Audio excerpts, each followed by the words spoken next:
And here it is. It is here. Here it is. It is here. Here I am. Hope you are there. Roll up, ladies and gentlemen. One man went to more. Here it is. That thing that we do round about this time has commenced right exactly at this time. So if you're around, then just spend however long this session is going to last with us. You know what goes on here, and you know how you can engage with it. It's an open microphone session, as I often introduce. It's an open microphone session, and the open microphone is the hyperlink that you can see in the comment section that says StreamYard.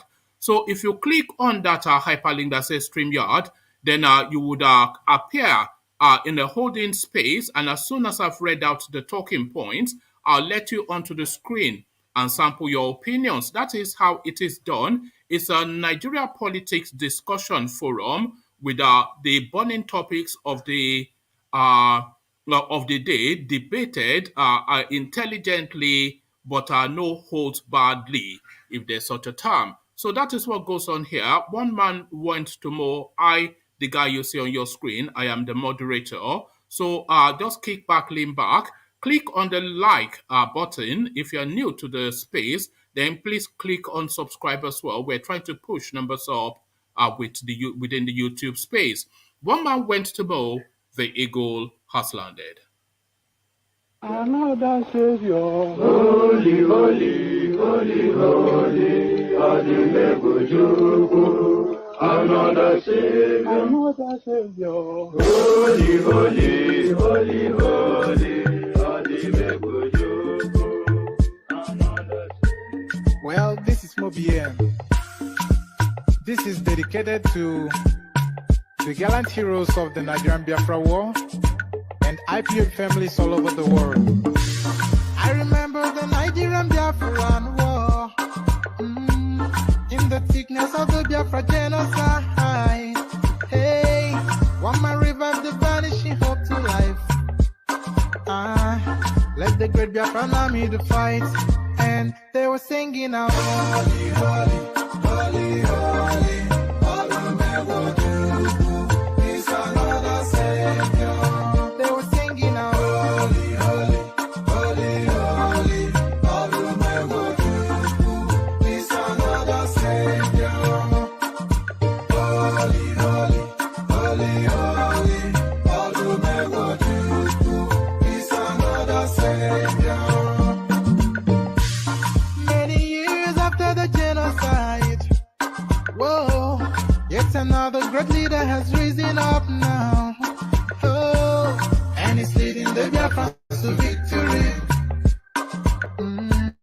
In your Madika, Yabika Kokwanano. Hey, I don't make it, it's an honor to have you on board. When I'm singing along, holy, holy, holy, holy, Nnamdi Kanu is another Savior. Just sing along, holy, holy, holy, holy, Nnamdi Kanu is another Savior.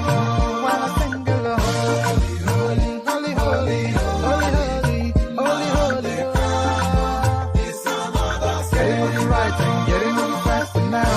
Holy, holy, holy, holy, is another Savior. Holy, holy, getting it right, holy, faster, never freedom. Is another Savior. Yeah, for freedom. Holy, holy, holy, holy, Nnamdi Kanu is another Savior. Another Savior, holy, holy, holy, holy, Adimebujuku. Another Savior, holy, holy, holy, holy, Adimebujuku. Well, this is Mobien. This is dedicated to the gallant heroes of the Nigerian Biafra War and IPA families all over the world. I remember the Nigerian Biafran War, in the sickness of the Biafra genocide. Hey, one man revive the vanishing hope to life. Let the great Biafra army to fight. And they were singing out, holy, holy, holy, holy, Olumewoju is another Savior.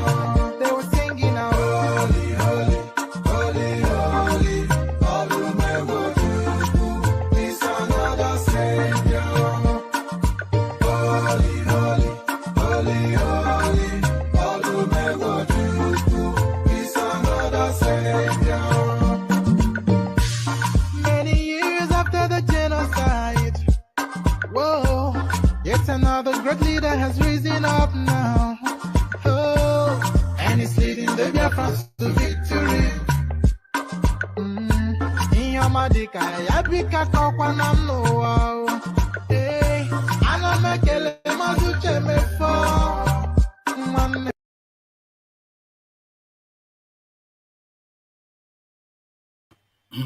All right, so there it is. Roll up, roll up. Not roll up, roll up. So there it is. The songs from the East. Nnamdi Kanu is another savior. So there that was a bit discombobulated to this. Hopefully, I get into the swing. Electoral bill. Buhari asks National Assembly to delete Section 84, Clause 12.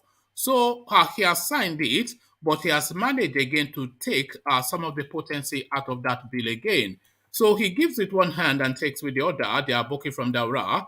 Electoral bill. Buhari asks National Assembly to delete Section 4812. So quite what Section 4812 is and why Aboki has asked them to delete it, we'll find that just shortly.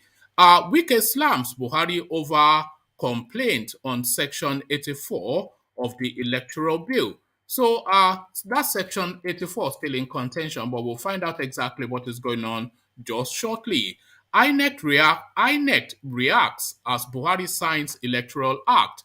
So the trilogy on that space, so those three stories should sufficiently bring us up to speed with exactly what happened with regards to the electoral bill. So on to a different story entirely. 2023, I am the only person who can lead PDP to victory in Abia State. So Abaribe now, he wants to become the governor of Anambra State. So I wonder why he wants that, because one, I thought his politics was above state level. And two, I thought he had already been a state governor. That is to say that I don't know anything about the back history of this guy. No such term as back history. The backlog or the body of work, the antecedent of this guy. But apparently he has never been a governor before and he wants to be one now. 2023, I am the only person who can lead PDP to victory in ABIA, said Senator Abaribe. So this one now, this just that abuse of power that we speak to all the time. NCAA asked to punish Air Peace for refusing to delay flight for Emir of Kano. So there it is right there. If they tell you Nigeria belongs to them, you better believe that Nigeria belongs to them.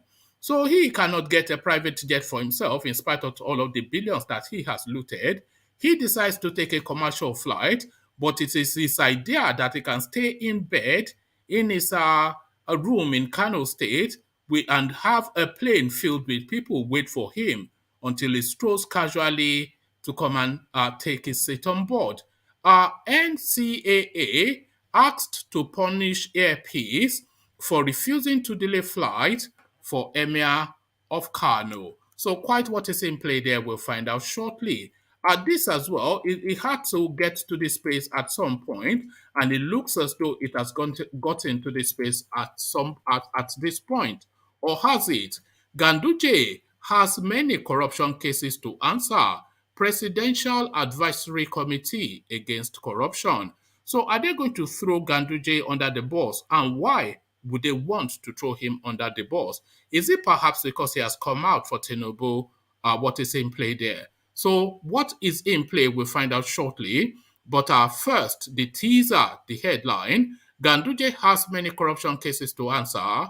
Presidential Advisory Committee against corruption. So we find out exactly what is in play there.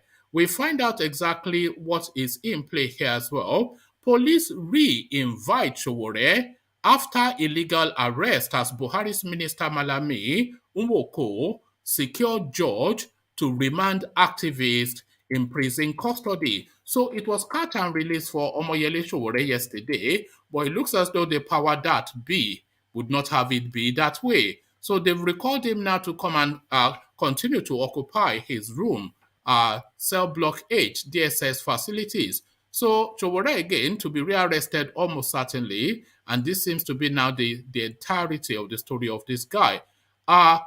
Police re-invite Sowore after illegal arrest as Buhari's Minister Malami Nwoko secured judge to remand activist in prison custody. So quite what is going on there, we find out shortly.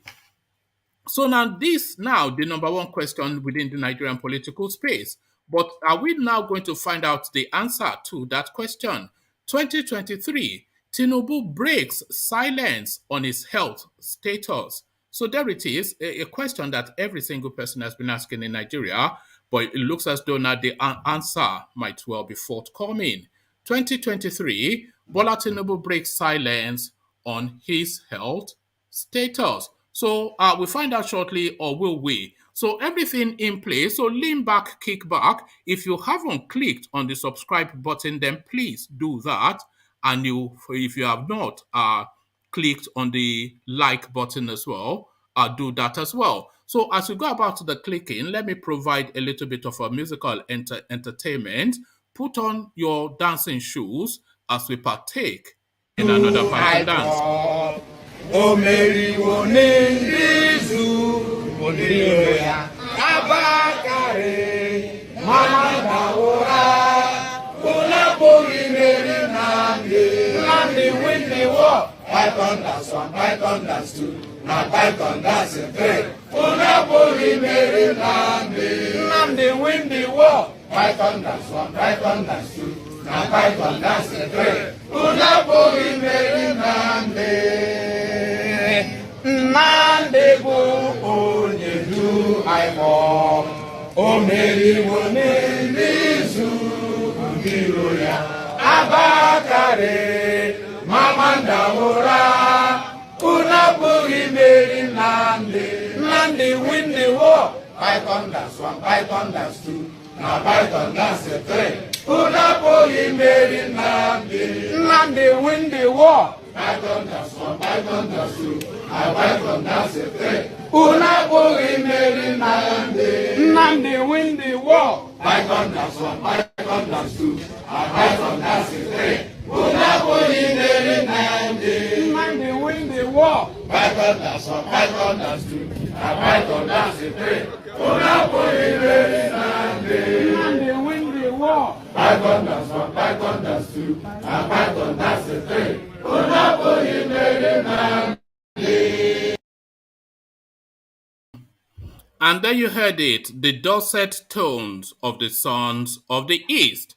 The dulcet tones of the sons of the East, Nnamdi Kanu wins the war, they will have you have it.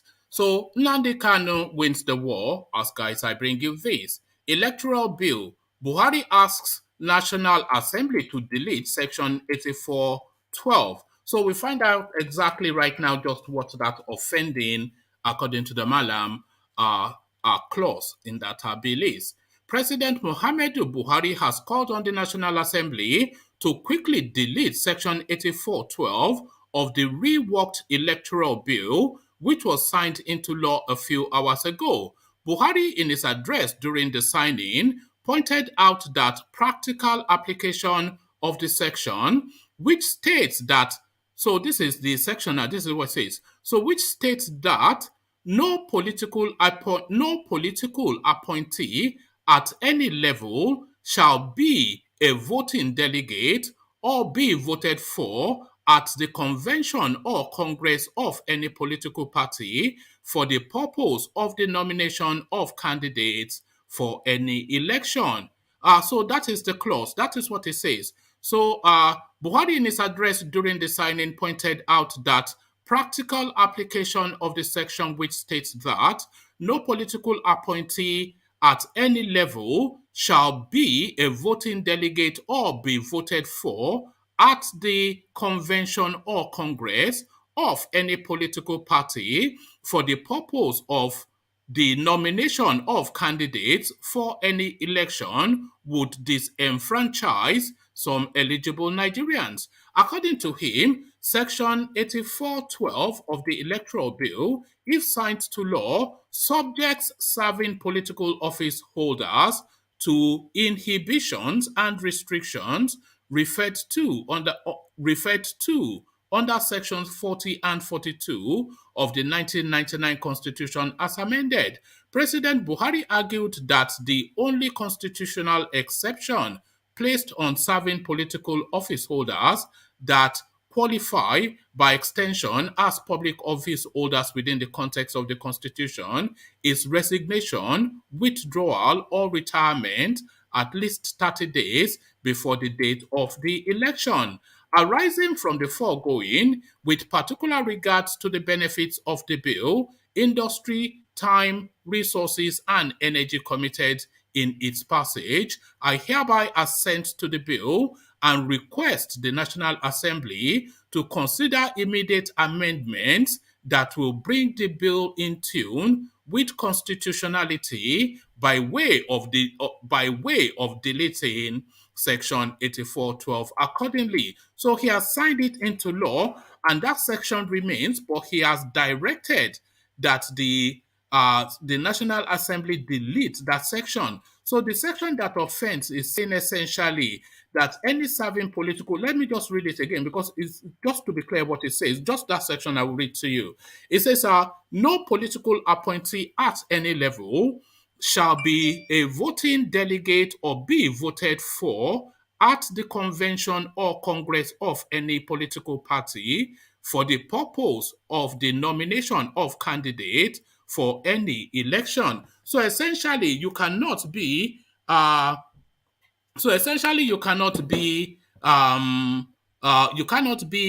functioning government functionary and also either be a candidate or putting your name up for candidature for an elective position or even voting for somebody that is contesting for an elective position. So essentially, that is what that means, but we'll expand on that in the course of discussions. Hopefully, there will be people on the platform to take on the talking points. So, still staying with that offending clause in that bill that was passed, Wike slams Buhari over complaint on Section 84 of the Electoral Bill.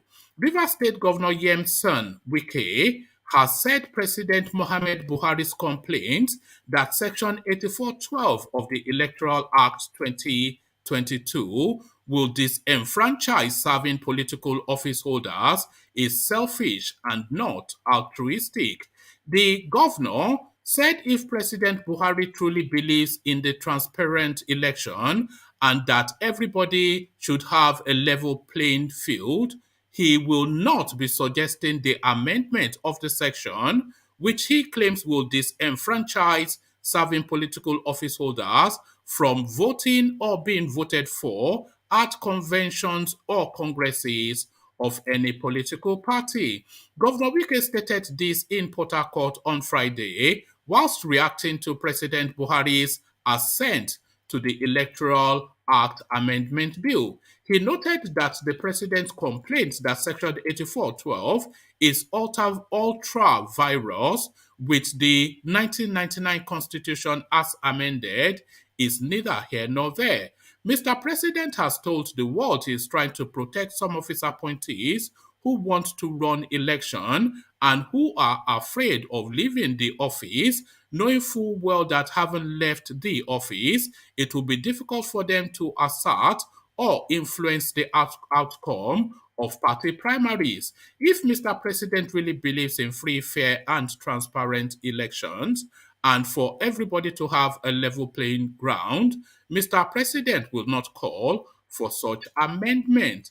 Governor Wike observed that President Buhari was not willing to sign the Electoral Act Amendment Bill into law, but had to succumb to the pressure mounted on him by Nigerians. According to him, if the president had declined assent on the bill, the National Assembly would have been embarrassed and lost public confidence. For whatever it is worth, let us say Nigerians are happy that after all said and done, the president and the APC administration for the first time have bowed to pressure of Nigerians in order to have a law that will enable our electoral process to be transparent.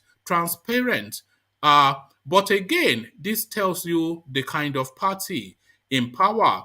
The River State governor stated that the emotions and tensions created in the polity by President Buhari's delay to assent to the Electoral Act Amendment Bill were unnecessary, particularly when Nigerians and those whom he claimed would be disenfranchised have not complained about provisions in the bill. Governor Wike said President Buhari should allow ministers, commissioners, special advisors who feel the provision of the Electoral Act will adversely affect them to proceed to court and challenge it. Mr. President knows the function of the legislature is to make laws. The function of the executive is to implement the law. And the function of the judiciary is to interpret the law. Now, Mr. President is not only doing the work of the executive, he has also delved into the work of the judiciary of interpreting the law, knowing where but he has also delved into the work of the judiciary of interpreting. I cannot pronounce that word. I cannot get it out. He has also delved into the work of the judiciary of interpreting the law, knowing where there is conflict. I wonder why Mr. President did not know when he appended the signature to the Police Trust Fund that it was in conflict with the provision of the Constitution. Governor Wike said one of the remarkable features of the Electoral Act is that it will reduce the involvement of security agencies in the hijacking of ballot boxes and results. He said the new law will also make public officers seeking re-election be on their toes because their political faith will be solely determined by the electorate based on their performance. Governor Wike commended the National Assembly for granting Independent National Electoral Commission INEC the power to transmit election results electronically and reject results that are issued under duress. Electronic transmission of results will give confidence to the people to to electro to the electorate and anybody who electronic transmission of the result. I think I'm purged. That's probably what it is. Let me have a gulp of water and maybe that will sort me out. Okay. Electronic transmission of results will give confidence to the people, to the electorate, and anybody who is elected will now have to sit up to say it is not going to be business as usual. Wike essentially clapping back then at Buhari wanting to remove that clause that doesn't favor his party man or his party men. INEC reacts as Buhari signs Electoral Act. The Independent National Electoral Commission (INEC) has said it will on Saturday make public its position on the 2022 Electoral Amendment Bill signed into law by President Muhammadu Buhari on Friday. The Commission made this known in a statement by the National Commissioner and Chairman Information and Voter Education Committee, Festus Okoye, in Abuja on Friday. Okoye said that the Commission's submission will be made known if INEC extraordinary meeting scheduled. Okoye said the Commission's submission will be made known after INEC's extraordinary meeting scheduled for Saturday. He described the signing of the bill as historic, being the fourth time since the restoration of democracy in 1999 that it will be repealed and re-enacted. He added that the act contained many progressive provisions that will facilitate the conduct of free, fair, and credible elections. Nigeria now has the Electoral Act 2022, which replaces the Electoral Act 2010 as amended. Together with the 1999 Constitution as amended, the new act constitutes the principal law to govern the conduct of future elections, including the 2023 general elections. Given the tight timeline contained in the new law, the Commission fully appreciates the importance of proceeding with their implementation in earnest. Consequently, an extraordinary meeting of the Commission is scheduled for tomorrow, February the 26th. Thereafter, a statement will be issued on the way forward, Okoye said. So there is INEC celebrating them. We'll see how this plays out for the Nigerian person. This new law that is supposed to, make the Nigerian political space freer and fairer and slightly more transparent. But with all that, will all that play? Almost certainly they will find ways to circumvent it. But there it is. We wait for them at the polls. We wait for them at the polls. Ganduje has many corruption cases to answer.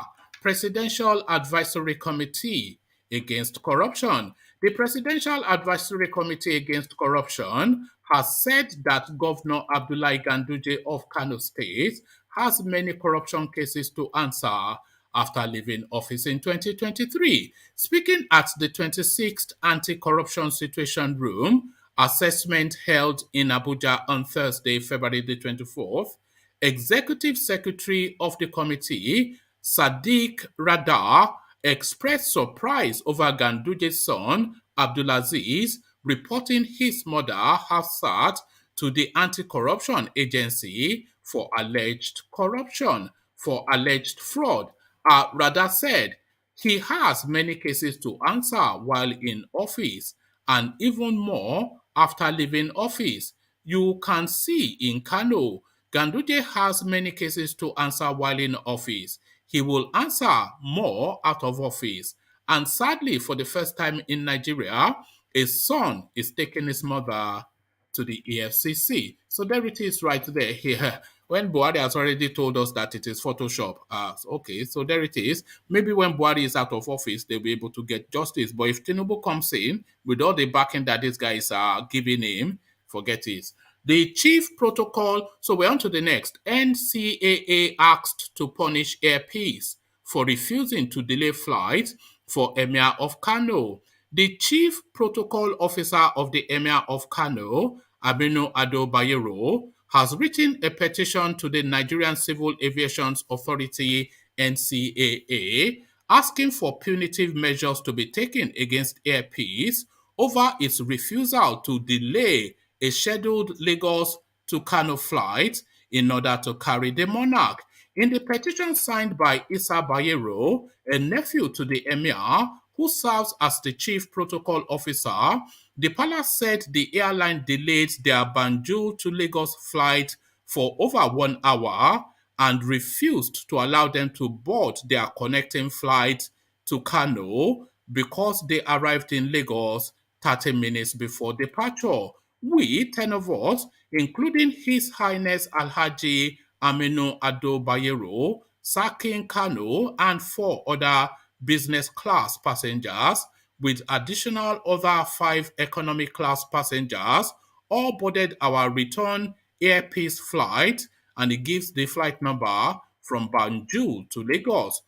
Our departure from Banjul was scheduled for 0010 hours local time on the 24th of February 2022. However, we departed Banjul at 0119 hours and we landed in Lagos at 5:45 a.m. Our connecting flight to Kano on the same Airpeace airline was for 6:15 hours. This gave us only 30 minutes to make our flight to Kano, Mr. Bayero said. He said he personally called the chairman of Airpeace, Alan Oyema, to inform him of the situation and request him to assist by delaying their departing flight to Kano as a mark of respect to the emir. He flatly refused and avowed that he would not do that. I personally took this as an insult and a flagrant show of disrespect to His Highness and the Kano people at large.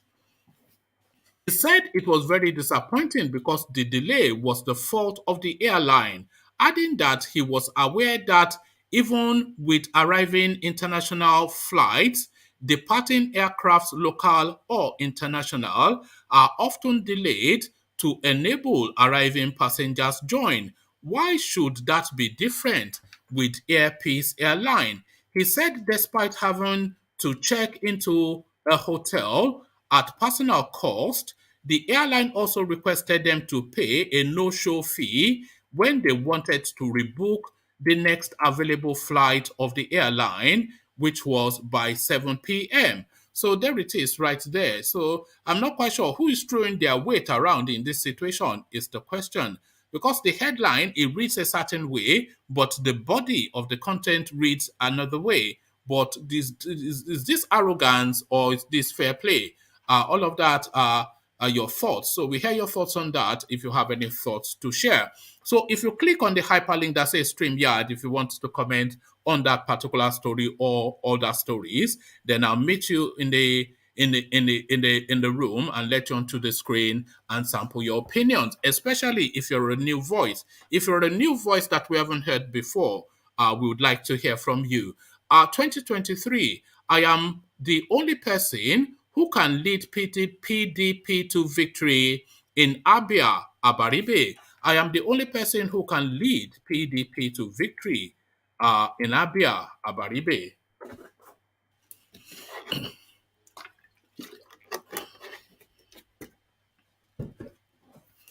Senate Minority Leader and Senator representing Abia South in the Upper Legislative Chamber, Chief Eginaya Abaribe, has said he is the only person that can win the governorship seat of the state for the People's Democratic Party PDP in 2023. Abaribe, who stated this on Friday at the party's secretariat in Umuahia, whilst declaring for the Abia state governorship seat, the Abia PDP needs a strong candidate to win the governorship election.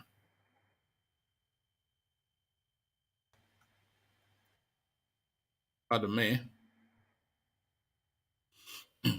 With the signing of the Electoral Act into law by President Muhammad Buhari, there is no more shortcut to winning elections again.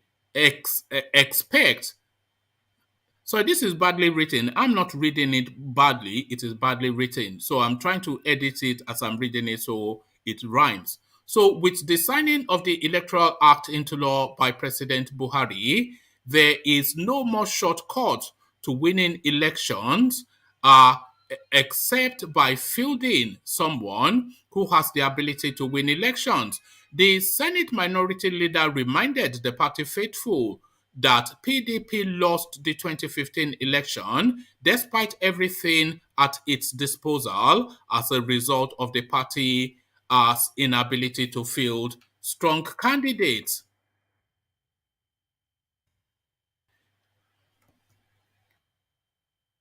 The bitter history we have to learn from is that we lost the presidency to the All Progressive Congress APC and down from 23 states PDP was controlling before then because we did not field strong candidates. I have been an asset to PDP. I have delivered on my electoral mandate.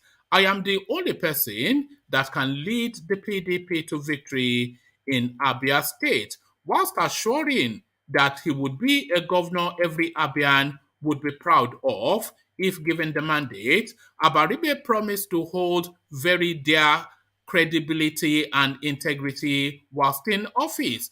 Abaribe, who claimed not to have any godfather, appealed to the state exco of the party to give level playing field to all aspirants. I have been doing my consultations, and that is why I came to the state exco, who I believe are in the rightful position to pick who will carry the party's banner in the 2023 governorship election. He urged the party not to allow what could have happened for the PDP in the state in 2015 to repeat itself by fielding a candidate who would win election for the party in 2023. Chairman of the party in the state, Asiforo Okere, commended Abaribe for his steadfastness, describing Abaribe as an asset to the party. Asiforo promised to give all the aspirants a level playing field. So Abaribe wants to be Abaribe wants to be governor of Abia State. So this is something that seems to be it seems there seems to be a theme emerging in the East. So it looks as though their first class citizens are now going back home to take charge of states and do good with it. So we saw Soludo in Anambra. So now Abaribe wants to take Abia. So if they have Soludo already and they get Abaribe as well, then the transformation of the East begins. So there it is right there. Good luck to Abaribe. You certainly have my vote. So good luck to Abaribe. He has my vote.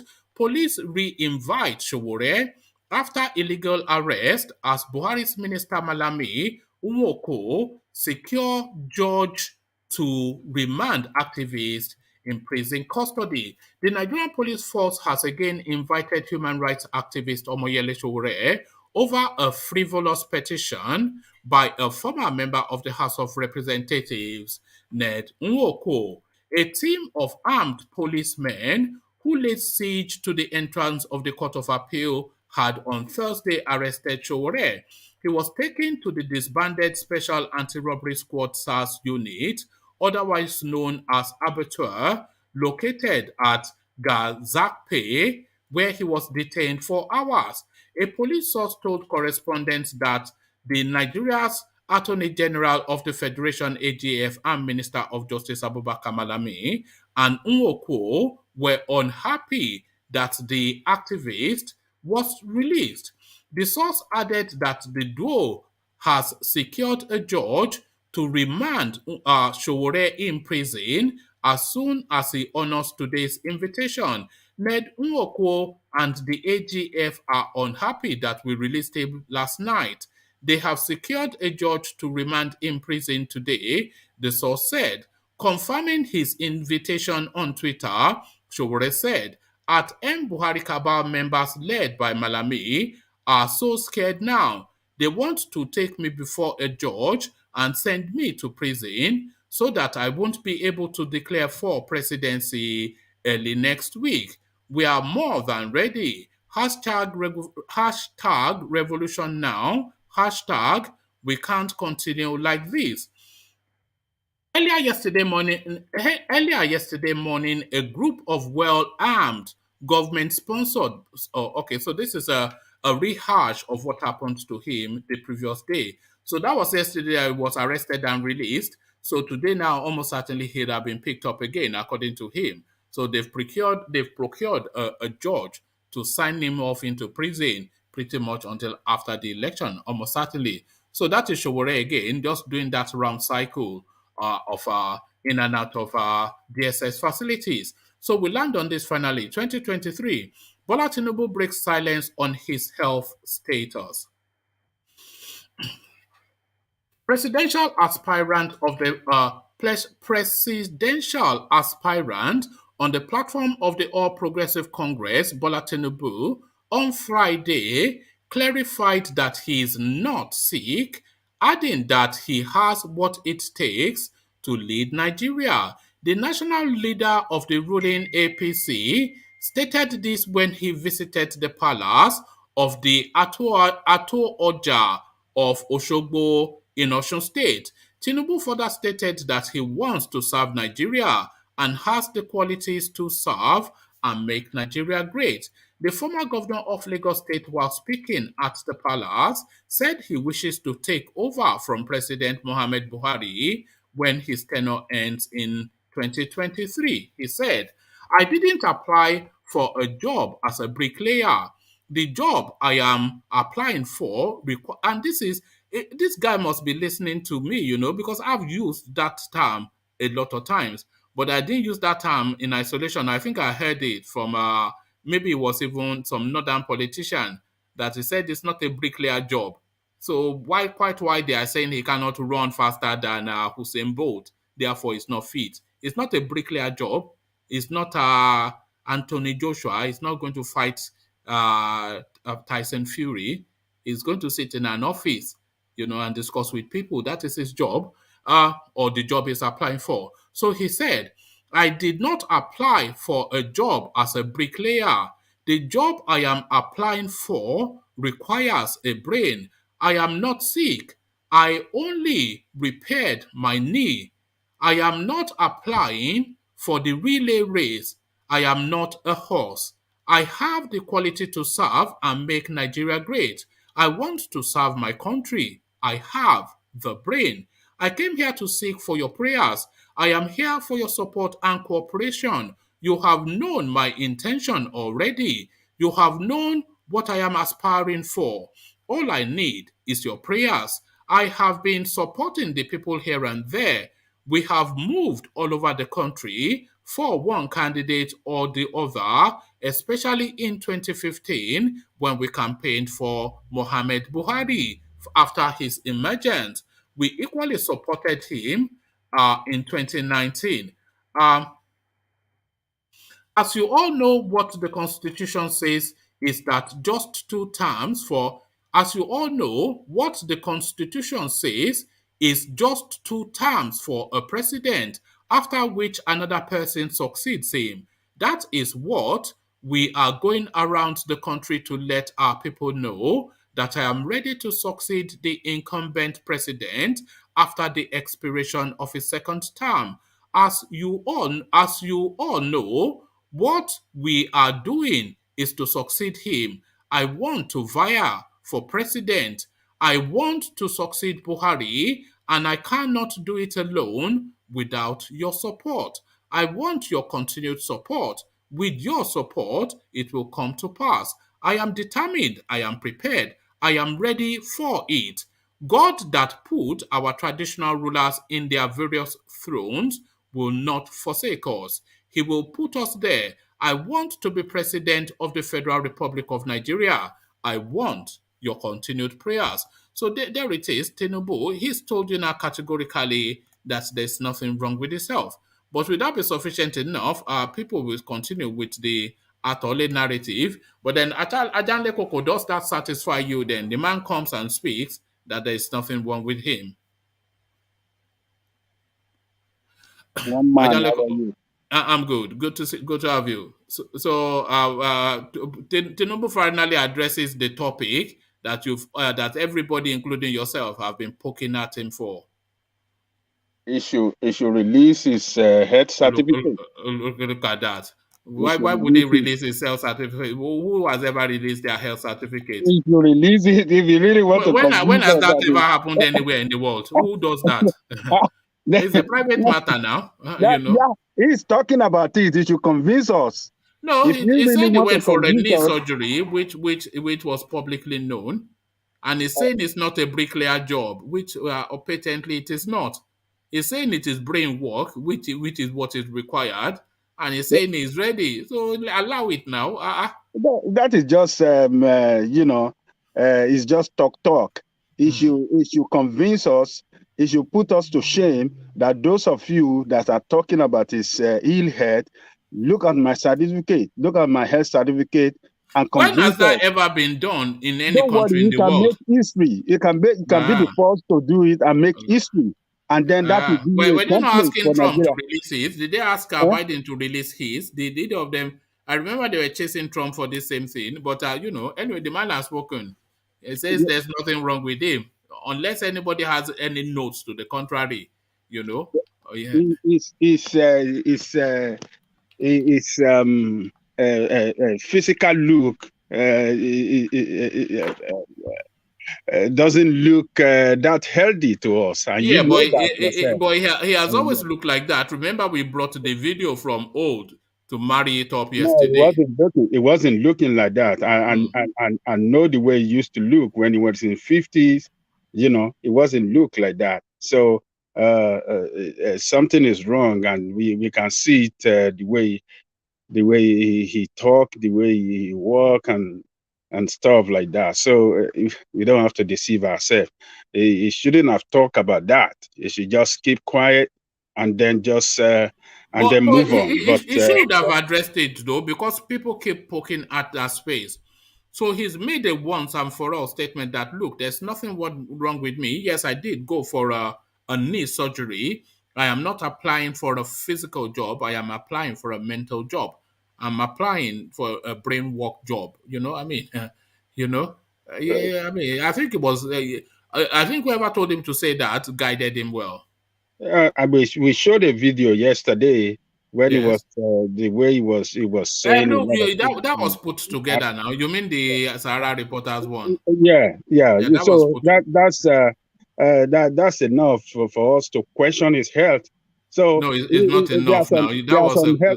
there are some health issues that are manageable, and we know that if somebody have diabetes or you have hypertension, you know that those one are manageable. But so there are some health issues that we know is at risk for the nation, for somebody who is going to lead the nation to have such health problem. So if he's really sure that he's in good state of health, he should release his health No, there's certificate no and convince antecedent us. for that He can globally. make it. No, no, no. He Come can on, be the man. first person. He can be the first person to do that and Yeah. convince the world that, oh, maybe he's going to make history. He's going to make it an history. All right. First president in the world that released his health certificate, and the whole world we make it as an issue that, oh, look at Nigeria president. The first president. Everybody should do that around the world, and we can beat our chest that our president is healthy. It's not a liar. He released his health certificate to the public. It's a good health condition. Others should do that. You emulate that around the world. So he should make history by releasing it. I mean, All right. I suspect if he did that, that wouldn't even satisfy. But let me move you back to, or rather, onto familiar territory. We were just saying exactly this yesterday. Sowore's recycling by the DSS, the catch and release process. So, this is coming from Sowore himself, that they have now procured a judge to detain him in court in prison indefinitely. This led, of course, by Abubakar Malami. So what are you making of this imminent arrest of your party man again?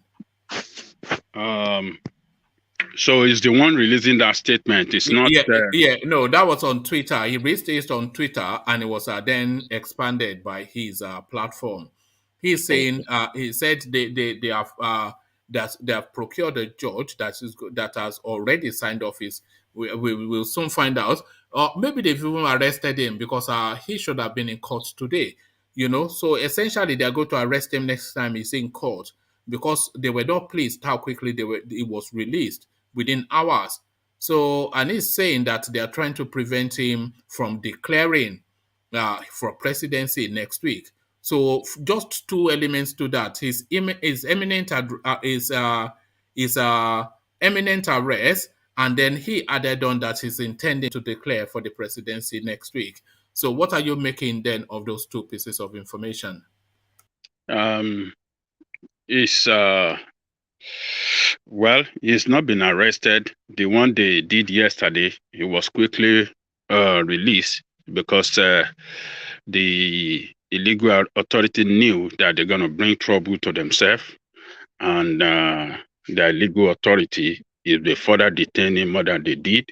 So he actually fought for his right yesterday. They wanted him to sign his bail.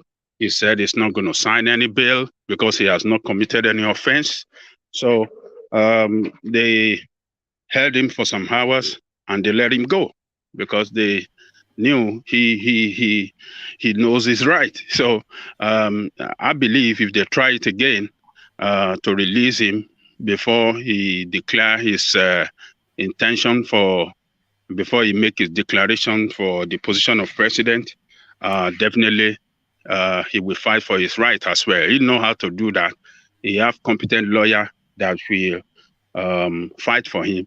So and we are waiting for him next week to declare his intention, and we'll be here to start the campaign for him. All right. I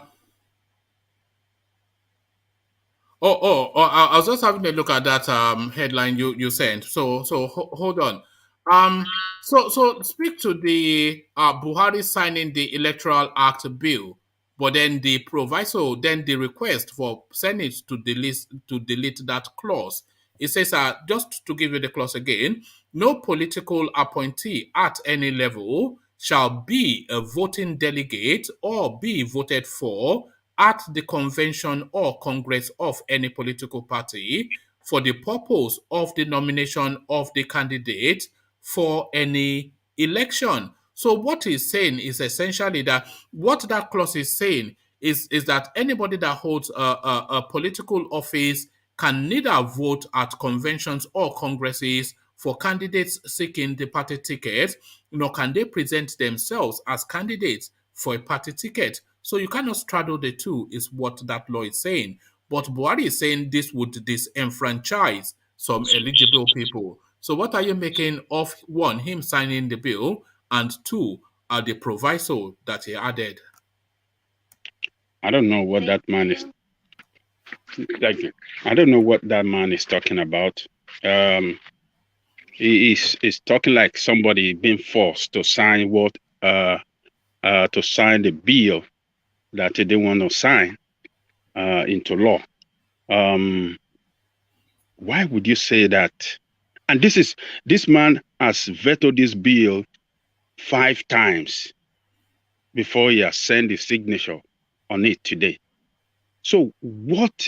He didn't see it? Did he want? Is it telling us that he didn't see that provision in that bill when it was doing the forth and back on this before today? Why is he making that statement? Why is he making that statement? Why is he making that statement that they should go and remove that? I mean, it's just it doesn't sound right. It doesn't sound like he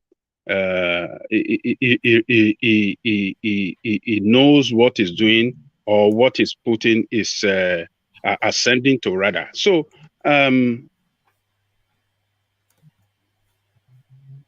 that provision of that bill is the right thing to do. If you are holding a political office and you want to contest for elective position, you can't be doing here and there. You have to leave one for one. You have to leave one for one. You can't hold a governmental position and use that, the virtue of that position, to influence your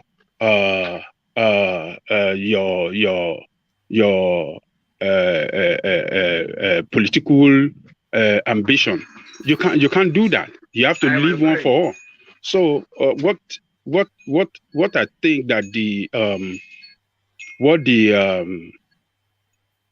legislator did in that bill is the right thing.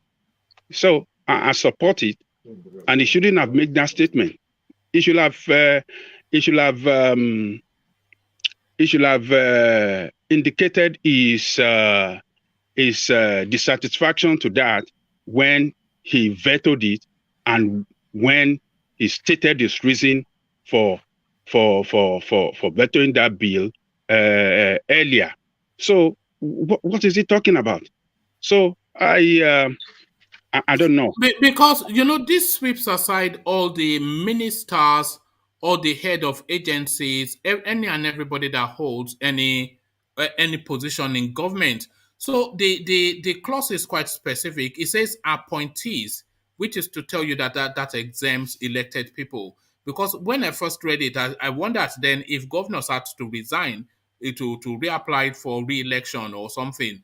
But then I reread it again, and it did narrow it down to say appointees. So what that clause is actually saying is that no political appointees at any level shall be a voting delegate, one. So the political appointees cannot vote or be voted for at the convention and congresses of any political parties. So they cannot vote or be voted for just to be a candidate for the party if you're a political appointee. So Abubakar Malami, who wants to be the governor of Kebbi State, he will have to resign. But I don't think Emir Shibaju has to resign because he's not an appointee. But then Fashola, all these people in Gige, they don't get to vote at the convention. So it just is, there's a lot in that clause that he wants removed. But a lot of it, they are actually to the service of the people and to just it is just to clean up the political space more. So it's a pro-people clause, but Buhari, of course, an anti-people president. Well, yeah, like I said earlier, I support that bill, and that provision is the right provision to make our electoral process transparent. And like you said, that will deny all the people, all the appointees. Let me see, Newgama. One man, can you go to Thomas? Yeah. Let me give you a moment. I think so. Adale Koko otherwise engaged. So Thomas, are you there? Yes, please. Okay, brilliant. Sorry, can you? We're hearing back. Oh, okay, good. So Thomas, I was just discussing Buhari signing the electoral bill. Which no, can you put a headphone in your? Actually, let me play a video clip that Ajanle Koko sent in. So Ajanle Koko, I'm going to play your video clip, and then when you come back, you can talk us through why you sent it in for us to see. So this is and as I often say, if you want me to show anything or if you want me to cover anything, just drop me a line on Instagram, and if it rhymes with what we do here, I will present it. So Ajanle Koko sent this in. So now let's have a watch of it, and Ajanle Koko, when he comes back, can talk us through it. So this video now sent in by Ajanle Koko. Nigeria's federal capital, Abuja, are putting plans in place as concern mounts for Nigerians, mostly students, who are in various schools in Ukraine. A delegation will be leaving in a matter of days to begin the process of bringing back Nigerians. The Ukrainian government had said Nigerians are safe. And joining us now from Kharkiv, Ukraine, is Victor Ayinkwa. He is a student. Victor, thanks for your time. We hope you're safe and not in any danger. Yeah, I'm safe. Thank you for asking. All right, Victor, can you share with us what your experience has been, especially in the past few hours since the Russians began their assault?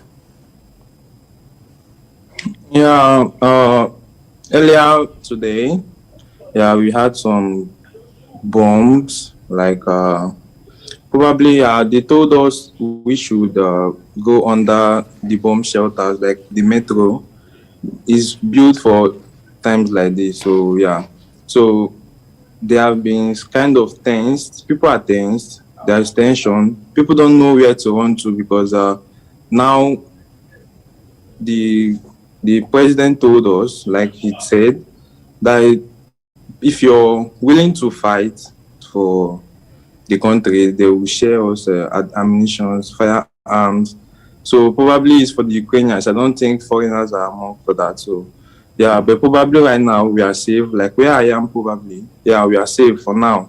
We don't know what's going to happen next minute or so. And are you able to move about in Kharkiv? We understand that there are air sirens bellowing and people taking shelter, but are you able to move around? Yeah, I'm able to move around because there is a lockdown. Like there is a coffee from 10 to 6. So within the range of 6 to 10 p.m. at night, you're free to move around, get something to eat, move around, check on your people, then go back inside. Yeah. Victor, let me ask you, what are your thoughts on this invasion, and what have you seen in terms of people taking refuge from their homes and familiar spaces? My thoughts are, what we just need now as foreign students, especially from our government right now, we just need like they should probably talk to, because right now what people are doing, people are migrating to the neighboring country like Poland, because as of now Ukraine airspace is locked.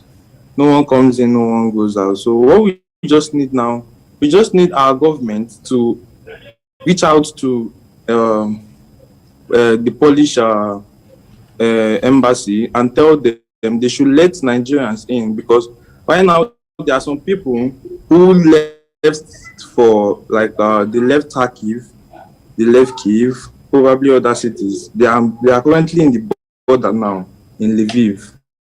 There's a city called Lviv. It's closer to Poland. So, but now they are not letting blacks in, because what they said our government haven't reached out to them, so they can't let us in. They only let in Indians, because the Indians have already reached out to them. So what we just need right now is for our government to reach out to them, for them to let us in, because once they let you in, they only give you 15 days free visa. Then your government should come pick you up and you leave. You're not staying there. They will just keep you as like a refugee. They will just leave you there. So what we just need now is for our government to please reach out to them there, so we can be able to enter, because right now you can't enter in there without your government asking them for permission. They won't let you in. Yeah. Victor, from what I understand, are you saying that the Nigerian government has not reached out to the Ukrainian government, and has the embassy, a Nigerian embassy in Ukraine, also reached out to you? Nigerian embassy in Ukraine haven't reached out to us. Like, to me personally, I don't know for others. Like, to me personally, they haven't reached out to me. I was asking earlier if you have any information as to whether the Nigerian government has reached out to the Ukrainian government. For now, I don't think so. I don't think so. All right, Victor, just before I let you go, are you willing to evacuate? And do you know many more Nigerian students and Nigerians who are willing to evacuate in Ukraine? Yeah, I think many Nigerian students are willing to evacuate Ukraine right now, because the tension is much. Most people are now taking, should I say, how will I put it now? They are just taking hard decisions on themselves. Probably most of them don't even know their left from their right anymore. They don't just know what to do. They are just so confused. Yeah. So there are Nigerians who are willing to evacuate back to their country for now. Victor, we can even only the final year imagine. students, those. Go ahead. Even the final year students, like those who have finished school, probably they are meant to leave. Some people their flights were booked today. Some people yesterday. So now they are not able to leave because of what is happening, and they are willing to leave. They will just want to go back to their country and stay. Yeah. Claire, that you also you're willing to leave as well. Yeah, for now, I'm not willing to leave because I don't want to leave for now. But there are people who are willing to leave.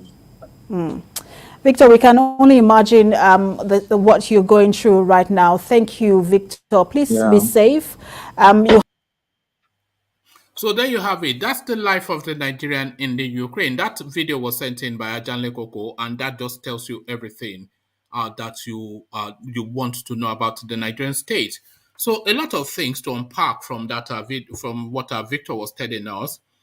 The Nigerian embassy has not reached out to its citizens, so they don't know what plan the country has for them. But then, of course, the country has no plan for them. Is not aware that the country has reached out to the Ukrainians, but nobody is reaching out to the Ukrainians because you can guess that the Ukrainians are busy. But what other countries are saying to their citizens is to try their best to get themselves to the border towns of the nearest country, and they have reached out to those countries bordering the Ukraine to let their people into their country just on a temporary visa and just even keep them in military camps, it doesn't matter. And they will then send in aircrafts to those neighboring country, in this instance Poland, to airlift their citizens out of the country. So what Victor is telling us is that the nearest border town to where he is and where a mass of Nigerian students are is Poland.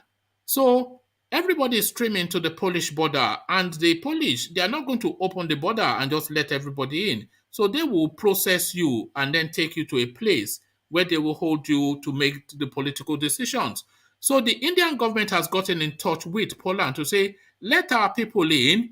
We are sending in aircrafts to carry them out of your country. So they're not coming to your country to weigh down on your resources. They're just using it as a escape route, a safe passage to return home. So this is what the Indian government did.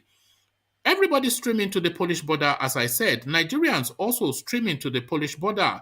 But then when they get to the Polish border, the Polish are not letting the Nigerians in because they are saying they don't have an arrangement with your government. What is the arrangement that the Nigerian government has for the Nigerians? Protect yourself. That is the only signal that we have heard from the Nigerian government to the Nigerian population in terms of how they are going to keep themselves safe within Poland, or rather within Ukraine. Protect yourself. So no signal from the embassy, no rescue via no escape route via What do Poland, you and the what do you signal want from the Nigerian government: protect yourself. what do you want the embassy to do? A country that have amassed thousands of troops in your border for months and is telling you that it's not coming in. You that is a sharp leadership, if you have a sharp leadership in your country, you will understand that that putting of a person is not that it's a terror, but it's standing by his own, principle. I don't know. So You are must you understand asking? that Are you that asking? man is going Sorry, into hold on. Ukraine. Are you Therefore, asking? Hold on, Igo? Are you asking what I'm asking what I'm expecting the Nigerian embassy to do what in are the you Ukraine? expecting from the Nigerian government? Yes. I'm expecting maybe similarly to what the Indians are doing. The Nigerian embassy, because all the students, a lot of the people in all of these sort of countries, they have associations. So the embassy knows how to reach to them.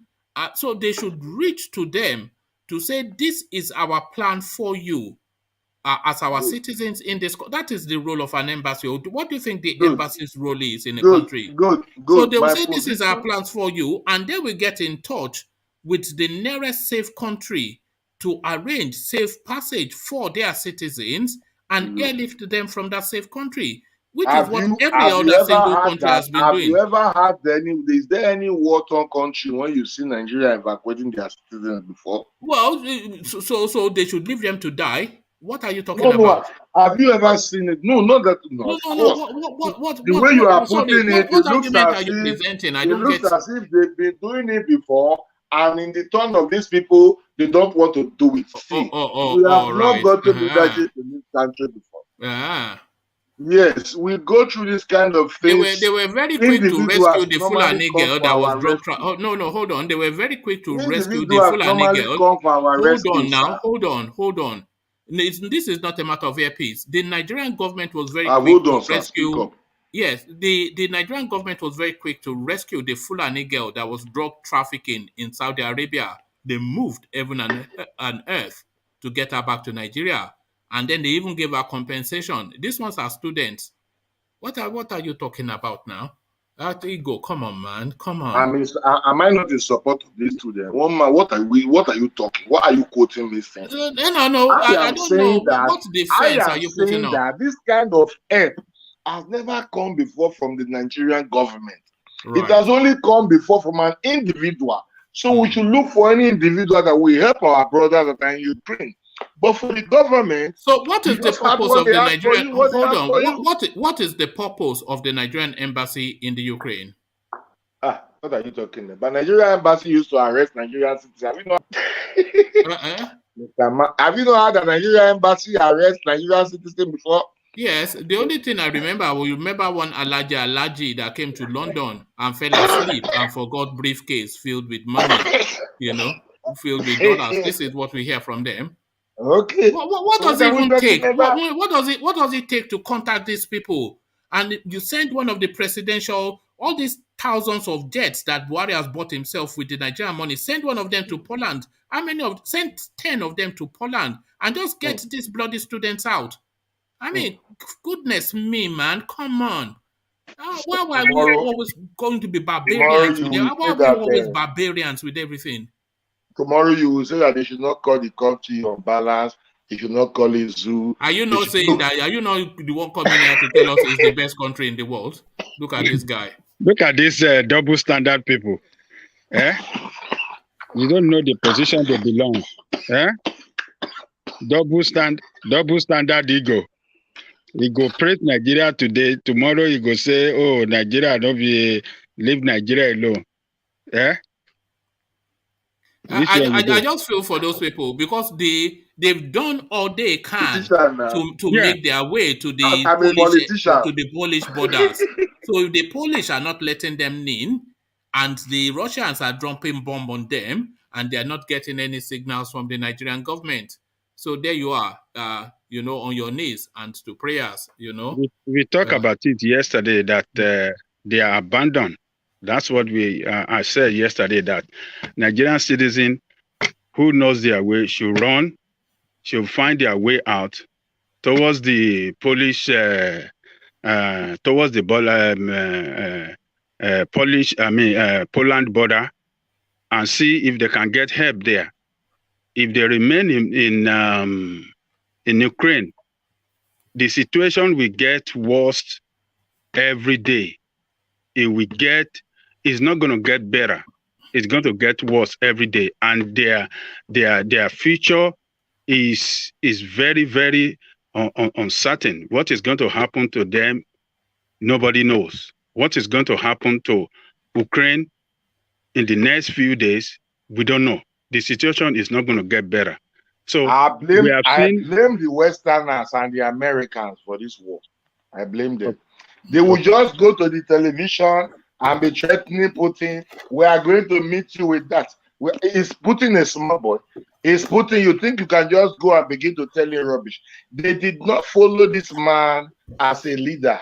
They are just going to tell him rubbish. That is invading the country. We are only throwing sanctions. They should send the army to defend the people now. Is it only sanctions? The man might have caused all his damage and you are throwing sanctions. These people should stop their rhetoric. They should stop telling Putin, we are going to meet you with this. If you do this, we will do that. If you did, he is doing it now. I've not seen a single soldier that has thrown a gun from one of these Western countries. Most Nigerians I know, they are schooling there. They are students. Yeah, I was. But what I don't understand, one man, is over 2 weeks, even US has been telling their citizens to leave. And everybody knows the kind of animal Putin is. I don't know why. I don't think anybody anticipated that he would do this. I don't. we were all expecting some sort of Seriously, one How man. can you be no, saying no, that kind of a word? A no, former no. From KGB Crimea, that I don't have amassed underestimate that guy thousands when of it troops comes in to your border Ukraine.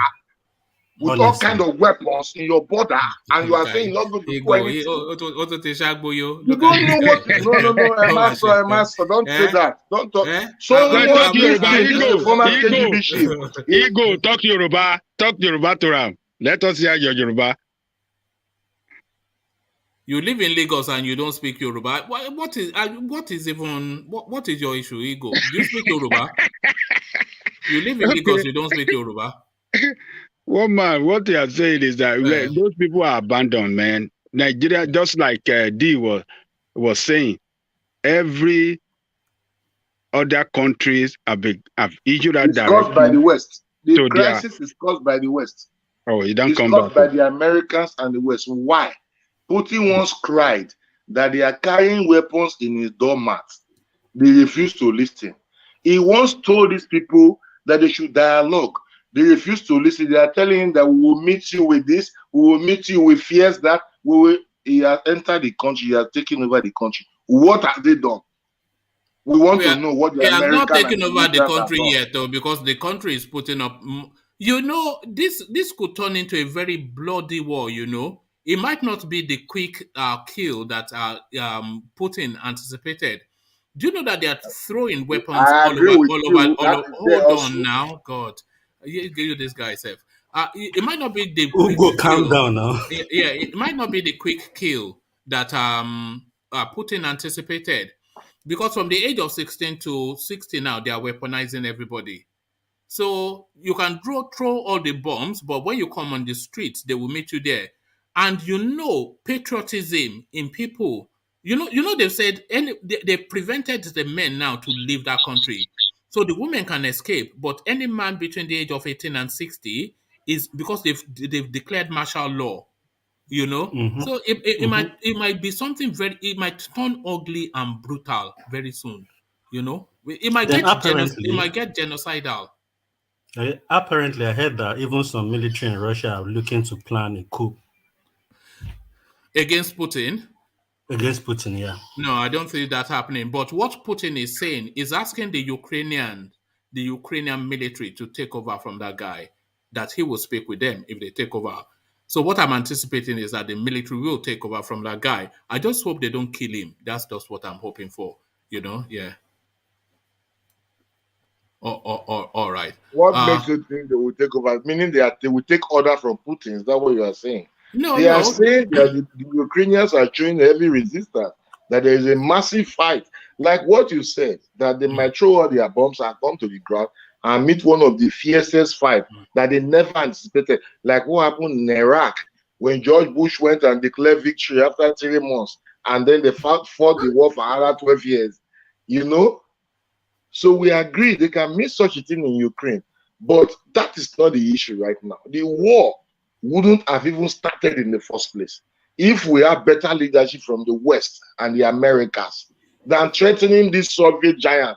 Putin is not a walkover. I think Putin is Iraq or here and there. No, I don't think you former USSR I don't think if you they take it easy sometimes when they talk to leaders, they talk to them and give them respect. This whole war is starting, this whole fight is prompted by the West and the weakness of the America. That gave Putin the edge over this country. That's my position. All right, thank you, Igor. We discussed this topic at length yesterday, so I don't want it to hold the space, but we will dip in and out of it, of course, because it's not something that we can ignore, because it's the number one story globally as we have it now. So, but let's go back to Nigerian politics and let's go to okay, you've spoken on Tinubu already, and you've spoken on Sowore as well. So now this story of one man, you can go to someone else. Okay, let me go to Mangui, who is a new voice in the space. So Mangui, are you there? Yes, I'm there. Hello, okay, Woman, and hello, everybody. Good to have you. Am I pronouncing that right, Mangui? Yeah, of course, yeah. Okay, so are you following then the narrative of this electoral bill? So which Buhari gives with one hand and takes with another. He signs it into law but is asking the Senate to expunge a particular clause. And just to give you the clause again, no political appointee at any level shall be a voting delegate or be voted for at the convention or congress of any political party for the purpose of the nomination of candidates for any election. So what that clause in that bill is saying is that essentially a minister, the head of a parastatal, anybody that is an appointee of a political appointee of government can neither vote during delegate sessions or congresses or be a candidate to seek ticket for an elective position. So that is that clause that offends Buhari, but he was under pressure to sign that bill. So he was forced to sign it. So he signed it, and that clause is still there, but is asking the Senate to expunge it at the first opportunity. So what are you making of him, one, signing the bill, but then adding the proviso? Well, for my take, first of all, it's a good thing that he signed the bill, but this clause has two parts in it. That's my take. The one part is saying that no political office holder should get into the electoral process, and the other part is saying that they cannot vote.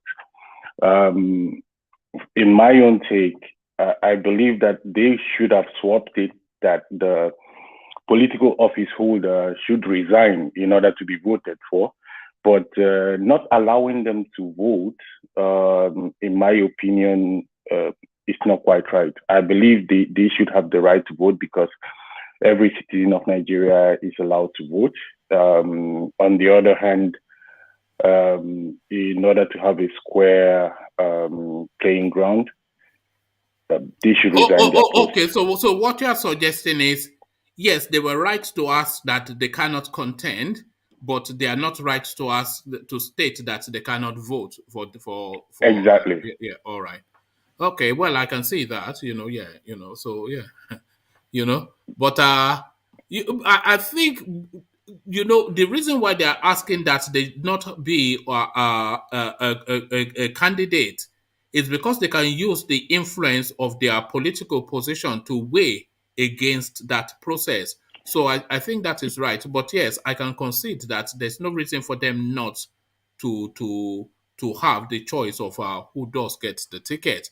But I think that undue influence is also what is in play there. That's why they just decide to. Yes, but if they are being asked to resign first, if they put it in there that any political holder that wants to contest must resign, then it's a different ballgame.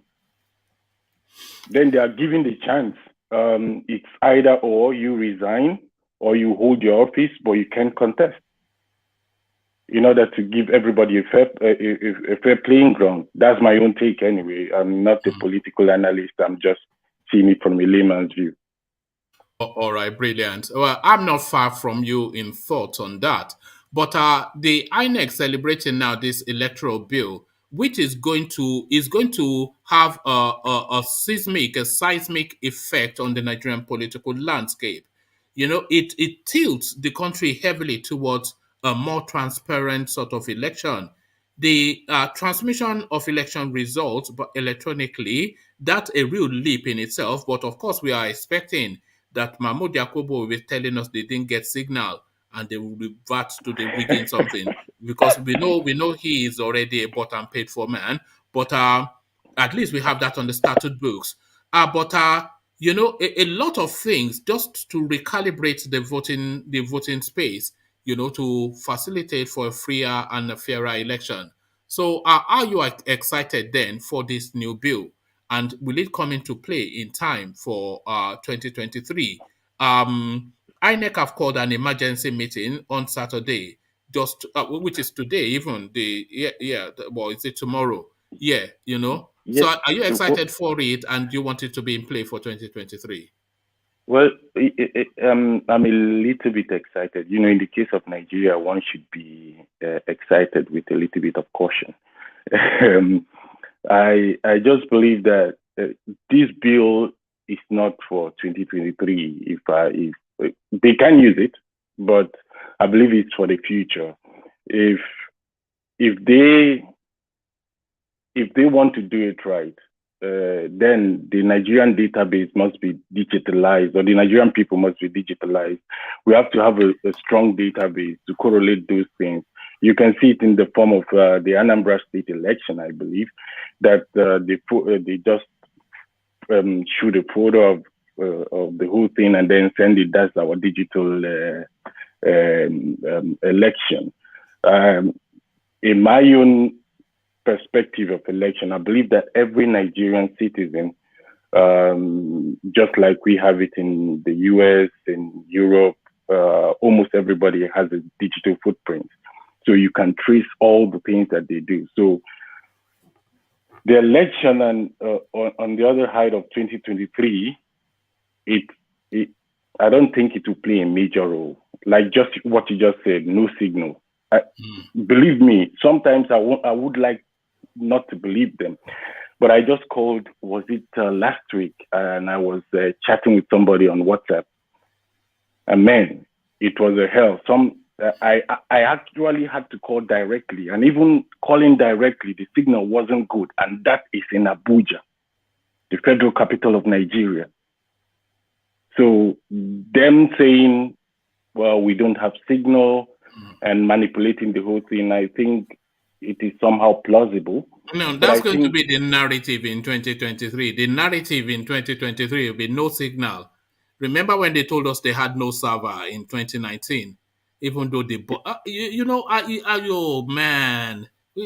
But woman, sorry, not that I like what they are doing, but look, I traveled to Romania, a very fine place actually. There is I've forgotten the city's name, but it's like they have these something in the Hollywood of Romania or something like that.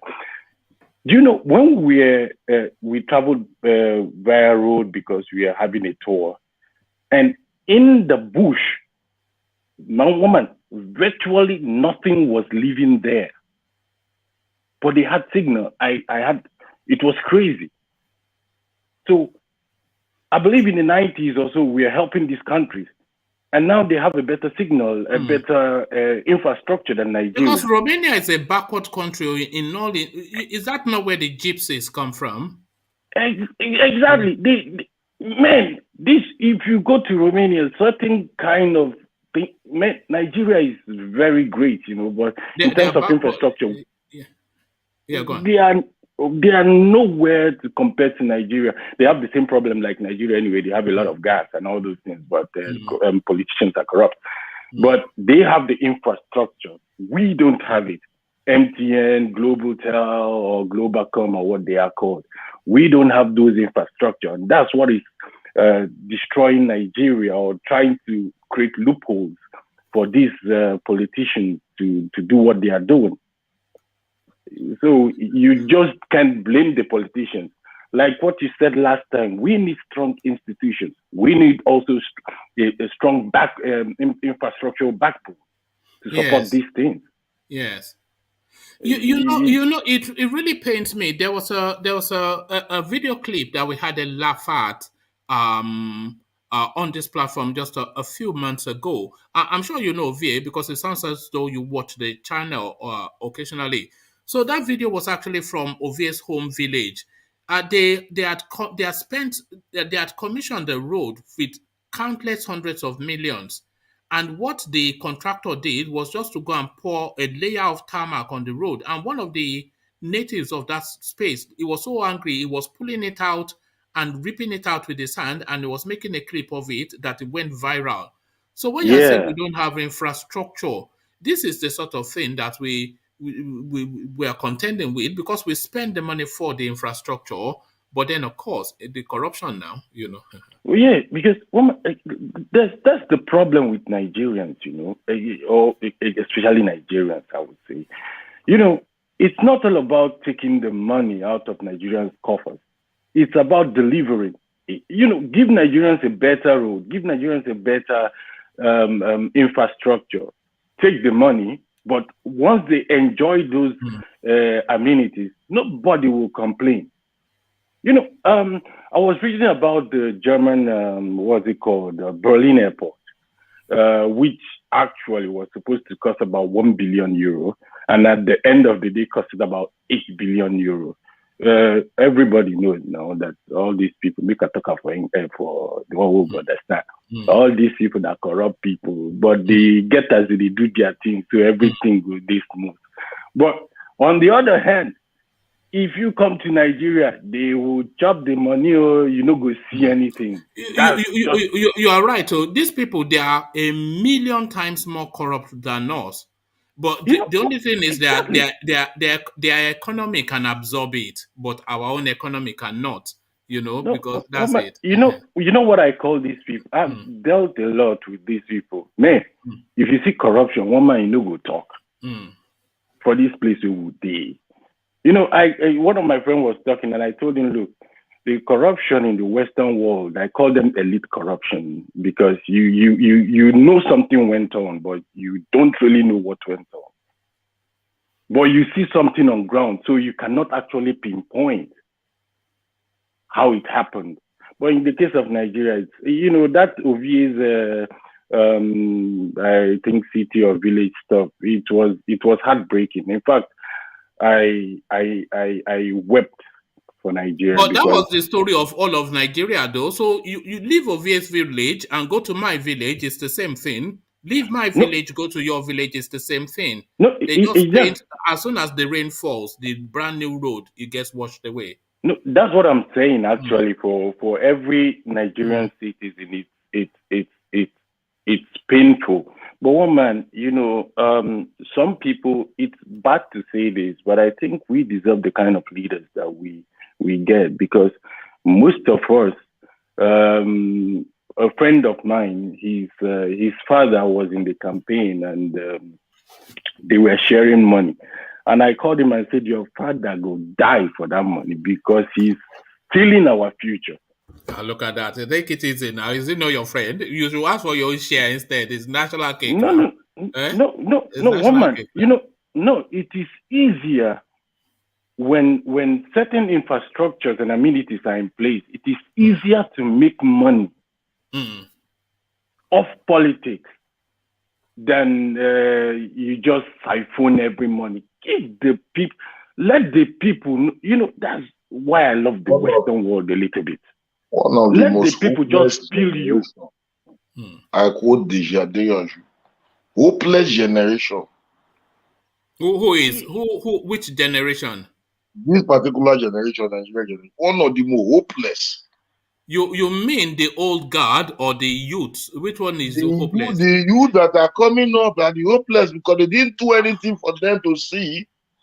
They destroyed this whole country. There is no hope for this youth now. The youth did not destroy the country now. I'm not saying the youth destroyed the country. The elite has destroyed this country. There is no hope for the youth. You are saying the youth did not. There is hope for the youth. There's hope for the youth. In this country, there's hope for the youth. If we have good governance in Nigeria, Nigeria is still just on the precipice of greatness. We're just about 4 or 5 major good things to catapult. If we had electricity and they fix up the road a bit and give us security, exactly. Just those 3 things will catapult the country now. No, Eagle. What I'm trying to point out is, why is it? This is a question everybody should ask. Why is it when Nigerians just leave the borders of Nigeria, we are the best? You can't even chance in Nigeria anywhere in the world. One man said something one day. I think is it X0 or A0 you were talking to, or A0 narrated something. You can never see a Nigerian give. No, I think it was A0. I remember that story. When you were saying it, I remember it. When he said they were trying to cheat him at work, and he immediately, I think he was late for something or the other. Exactly. Was it that narrative? Exactly. Yeah, it was X0. Yeah. Why is it that we are very good outside, but in our own country, we don't even have nothing to say? And when you go back home and try to tell this, man, look at this thing. It's not going right. Do it this way. You a woman now. You don't come, you won't tell us what you want to do. And that, the mentality of our people has to change, like Goodluck Jonathan said. We have to change our perspective. We have to start telling our people that they hold the key to their own future, even the young ones. Just as you mentioned Goodluck Jonathan, it seems as though we are digressing the conversation a little bit, but let's digress. When Goodluck Jonathan said corruption is different from stealing, how did you understand that? And do you agree with him? That's Mangui. Yeah. When he said corruption. That is true. I understand it as when they give you a contract, you carry the money and run away. You didn't do anything, stealing. Corruption is when they give you a contract, you go to paint the thing. 1 million naira, you go to spend 100,000 naira. That is corruption. What they are doing in the administration of Buhari and Goodluck is that they are stealing. They just carry the money, they run. Because that was the point that Goodluck Jonathan was making, and they just laughed at him. That they just steal money in Nigeria now, because they go against the law and impunity, and then use impunity to steal. So that's just stealing now. It's not any clever play. Absolutely. Well, man, this is not even stealing. This is armed robbery. No, they didn't carry arm now. Wait till they talk. Now go is it they don't carry make you no die. You look at that. Mangui, just allow a moment. Let's hear from I Am African, who says it's just coming quickly to share so let's hear from I Am African quickly. Yeah, I Am African. Where have you been? Yeah. Actually, I've been following, so it's really very difficult for me to stay late. So I tend to kind of like watch back during the day, and I usually just have it on the background and watching all through is always interesting. Sometimes I feel like, oh, can I just keep in? But no, it's not like so. But anyway, so I just had Magui, what he was just the point he was making, and I just thought I really need to come in to just contribute. And I totally agree in terms of like the West as well. They are really very corrupt as well, but the way they just do theirs is different. And it just go by a kind of like one ancient concept called bread and circus. So give them bread and circuses and they will not revolt. So that simply means that, in the whole Roman time, when politicians are coming to campaign for office, so they give people bread and then entertainment. It's the same today. So like, for example, you have all the sports, and even though in the Roman time, they do gladiator and all of that, but now that is being replaced with the likes of Netflix and Premier League and whatever. And people just enjoy that. And then you have the good roads and everything. So people just don't really care. They don't bother. So I just wish our politicians in Africa, they can do that. They'll just do the basic and people will just get on with their life. And I just want to make another point about, might not really be about the point of topic for today, but what one man has always talked about long before, because I remember when you started the life, I used to join earlier and then. And something that you always say is that, people shouting Biafra, Yoruba Nation, and then when the politics really kick in, like, the campaign start, then it's going to die down, and we can see now that it's not. Remember how they tried to cut off my head when I was saying that these are jobbers now, where the money was in the noise making then, but the money is in the politics now. You see all these ESN people, they'll be the political thugs for 2023. All the unknown government, they'll be the political thugs. And when the money finishes in politics, they will go back to. That's not true. That's not true. Let me just make this last point and just stop.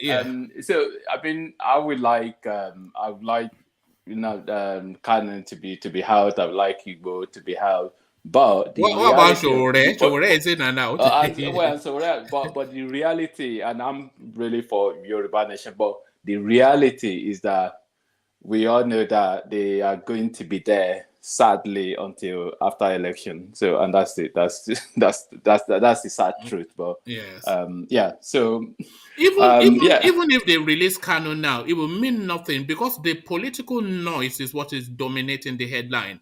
If they release him now and it goes on Radio Biafra 24/7, nobody will listen to him because we are doing important things at the moment. So after important things, then we can go back to Umar here. One man and okay, Africa. right? Yeah, thanks anyway, and I'll listen to the remaining part tomorrow.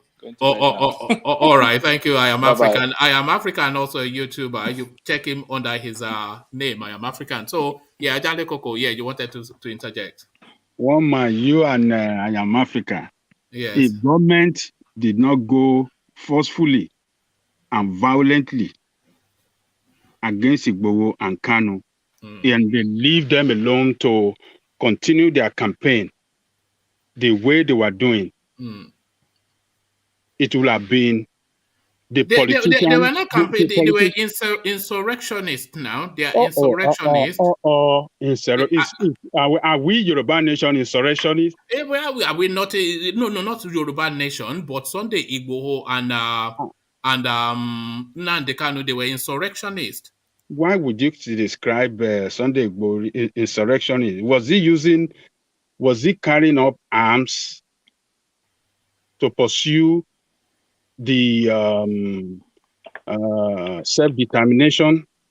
Well, Nnamdi Kanu certainly an insurrectionist. I think you're talking about an ideal settings and civilized, but sadly we're not. So hold on, guys. You guys are making a case here. You guys are running a narrative here, which I think it is completely wrong. You are saying that, you people have been saying that when the politics come, the agitation for Yoruba nation or Biafra will fade away and we won't hear it again. But you guys knew what happened. You saw what government did. You saw the way government killed people. Hold on, Ajale Koko. Yes. Okay, let's say Nnamdi Kanu had not been arrested, renditioned, whatever, and Sunday Igboho is still out and about. Do you think in the political climate we're in now, which one do you think we have preeminence, both in public discussion, in news coverage, and in the minds of people? When we are talking about who is going to be the next president, do you think it's the Yoruba nation that Igboho is shouting that people are paying attention to, or who is going to govern them in 2023? Which one will have preeminence in public consciousness? The Yoruba nation will have overshadowed them. Because will overshadow presidential election. But they're not going to allow that. Yoruba nation, hold on.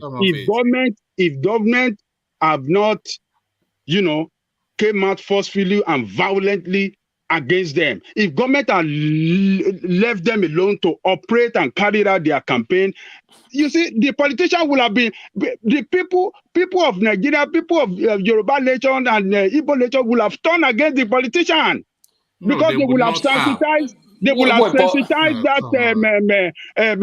those spaces more than the way it is now. They will have brought out cases against them. Why people should not vote for them? Yeah, but that's what we're saying. Like the government, they are not going to allow that. No, but you guys are not saying that the government did not. You're saying that you are saying as if, when politics come, they will join politics and they were just making noise. Sorry, I am African. If Sunday Igboho was still about, he'll be endorsing candidates as today. He would endorse candidates. He will now, of course. But no, he's a politician now. One man, you know that will definitely follow a political party. He has always followed a political party. Now he's a politician now. He has abandoned that space. He has been He's a dollar man. He's a dollar man. Why are you people talking like this? Wait, 1 minute. One man. Why are you people talking like this? Yoruba nation days and ago. Biafra nation, they are not for Come election. on, They are saying it. I They know were you are not. campaigning no You are not. election. I wouldn't accept. I wouldn't accept that because I know you are not naive, You and I should know you don't accept that. think that. You know they You were know you are not campaigning naive now. against. No, this is Okay, not Well, about Ajani Koko is naive. Yeah, I said it yesterday too. Come on. Look, the campaign Come was on. against Baba Ajani Koko, come It will, on. it will endorse. It will be endorsing Jagaban now. Sunday Hold on. go. It will be. Why would they endorse when they are saying no election for 2023? Why Forget would they all endorse that. this thing? Forget all let's that. not forget that the government and the politician, they are average of the people living in that space. Let's not forget. So because the other day, I think you were doing something like run. Is it run robin you call it? And then I think somebody said everybody should name what their price or something like that. Almost like, why did that come up? It's just the fact that politicians and leaders, they are average of the people living okay, there. let me ask you a question. So this question I want to be picked up just in this sequence. I am African first, then Mangui, and then Ajande Koko. If Nnamdi Kanu was still in play and Senator Abaribe, Mangui has left us. I wanted to hear more from him. If Nnamdi Kanu was still in play and Senator Abaribe is saying that he wants the PDP ticket to contest for the Abia State governorship, would Nnamdi Kanu endorse him? Yes or no? So you first, I am African, and then Ajanle Koko. Would Nnamdi Kanu endorse Abaribe for Abia State governorship? That's a tough question. I'm not really going to be able to know. It's difficult to be able to know whether he's going to endorse him or not. So, but you know that Abaribe stood shorty for him for his bill, and Abaribe all the way through his fight always speaks up for him. I know. I mean, even let's even talk about the fact that there were the way everything were before. It was almost like even the election in Anambra, as if it's not going to happen. You understand that? But what happened? Look at all the noise making. It went smoothly. At the end of the day, they did the election. And then it's going to be interesting, the election of Ekiti and Oshun as well. Like, no election. But at the end of the day, come the day they're going to do the election, they will do it, and then somebody will be sworn in. So I'm surprised that Ajanle Koko is saying what he's saying. We all know now. If it's a civilized environment and then there's a referendum for Yoruba nation, definitely I'm going to vote for Yoruba nation. Adedibo's political talk. He was he's been in politics for 30 odd years. But anyway, so right on, now guys. Suddenly, I'll watch the minute Then he later joined Ladeja. He's with Ladeja also. And suddenly he's now champion of the people. It's just a command. Thank you, Everybody I am knows African. these things. I don't know why Ajani Koko is always making. No, Ajani Koko knows. He knows. He cannot know. But let me go to Mangui.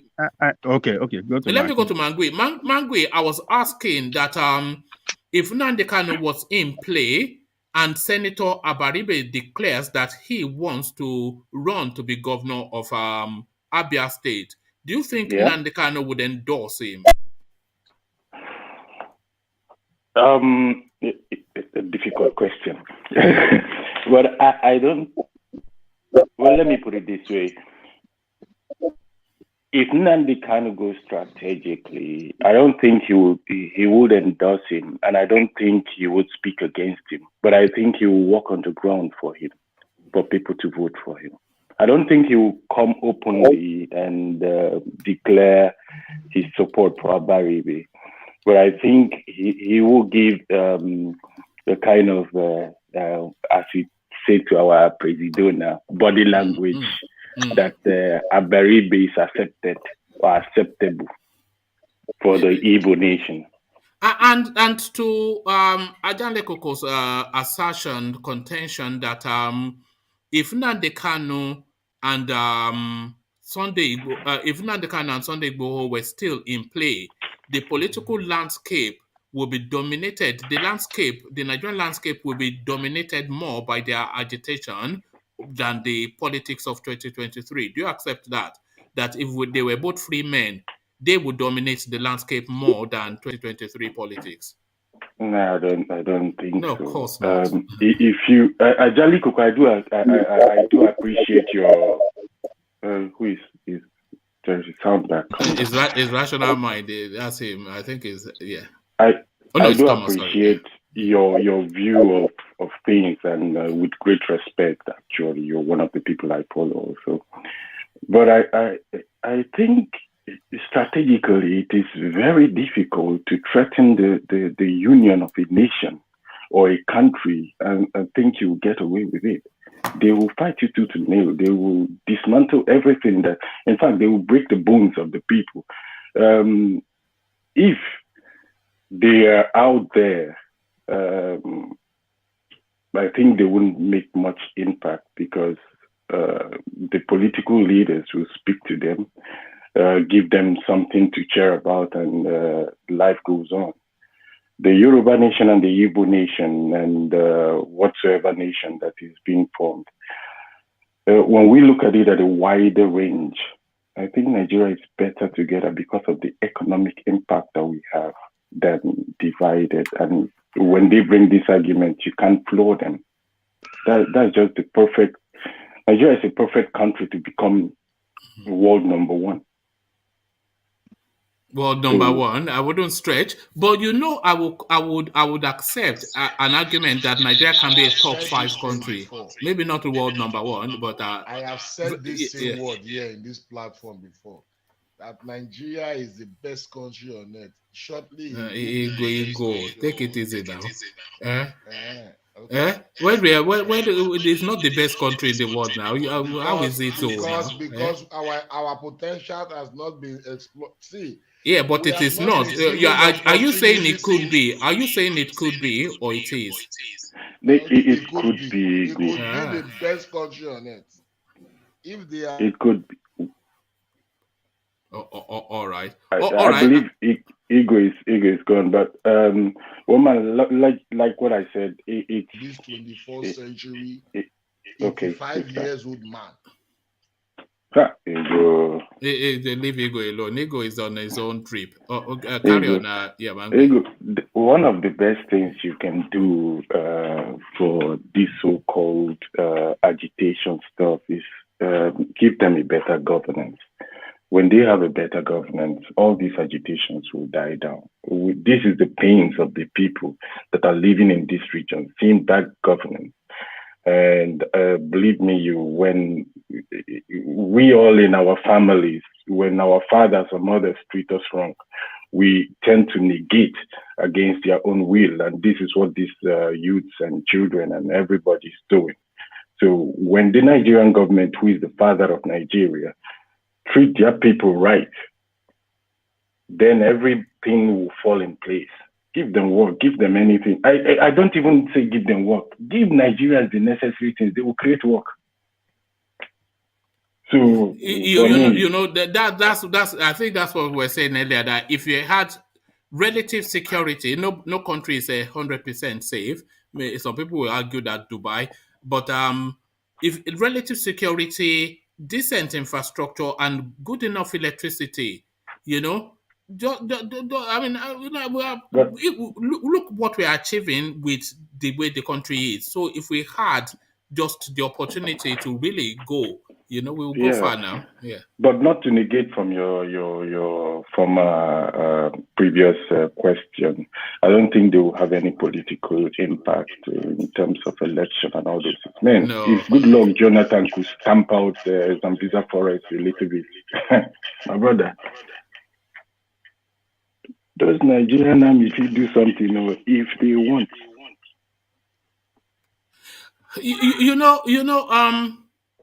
I have the feeling that the Buhari administration is going to go after this insurgency aggressively for what is left of the administration, to give who is that coming back, to give whoever is incoming a cleaner slate to have a go, because I think they want to just finish it with those people, Exactly. I think they will go after them, actually. In fact, they will go after all insurgencies in Nigeria just to calm things down. And after the election, anybody will enter there, no problem. All right, thank you. So, Ajale Koko, do you want to quickly address that question that I put, that would Nnamdi Kanu endorse Abaribe tilting towards Abia State? And then I'll go back to Mangui. Nnamdi Kanu will not endorse Abaribe because endorsing Abaribe will defeat the purpose of the agitation. Abaribe want to be governor in Nigeria, but what do you call it? The agitation is to have Biafran state, Biafran country. So it's a two opposite ideology right there. The two opposite ideology, so it can't work together. All right. Yeah. No, I think it will endorse him out of a sense of quid pro quo. That will defeat his purpose. You know, he will use language. You know. He's not going to do it. He will say, "Let us see what they can do now." You know, he will. He's not going to do it. That would be the fall of. That would be the fall of Nnamdi Kanu and that will be his end. He's not going to do it. All right. He's not going to do it.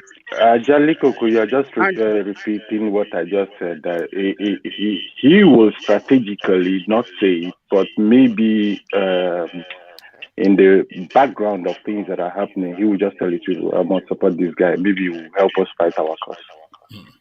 All right, and scratch my back and scratch yours as well for standing shorting for him, you know, because Abaribe stuck his neck out for him. So if he's saying it's debt's owed, you know, it's debt's owed. So let me come back to you, Mangui, and take you to Lagos State. The number one question in the Nigerian... Sorry, let me mute Ajane Koko because there's heavy feedback from it. So the number one question in the Nigerian political space is around the health of Tinubu. So he has come out to frontally address that, to tell you that, yes, I had a knee surgery, so that is already in open play, but otherwise I'm relatively healthy, and the job that he's applying for is not a bricklayer's job, is a job that requires the brain. So does that end then this speculation around his health?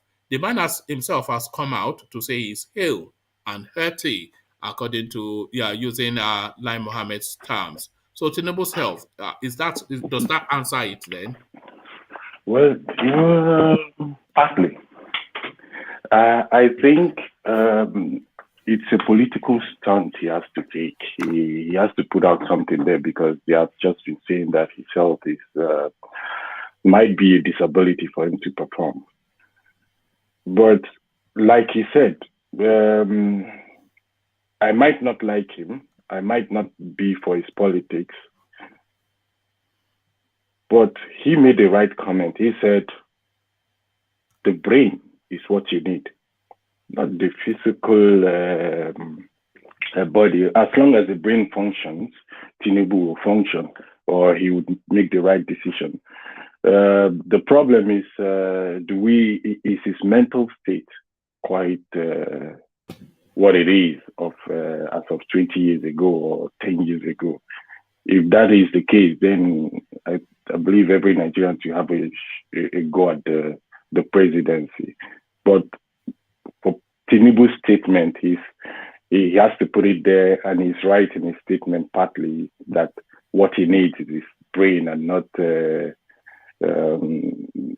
bricklayers. Do you think the way he's going about, just because we have to say campaigning, do you think the way he's going about campaigning is answering all of the questions that people are putting as obstacles in his way? Because within the last week or so, or 2 weeks, he's been to Katsina, Sokoto, he's been to Kano, he's all over Yoruba land. So the next port of call will be the East, from aircraft to meetings to some kings, some monarchs, some sultans, some emir. So you cannot say that this guy is not physically able with the grueling schedule that is just this whirlwind campaigning that is doing at just a fast pace. You know, interacting with sharp people, engaging right across the country, constantly on the move. Well, does this answer a lot of those questions about his physicality and his mental state?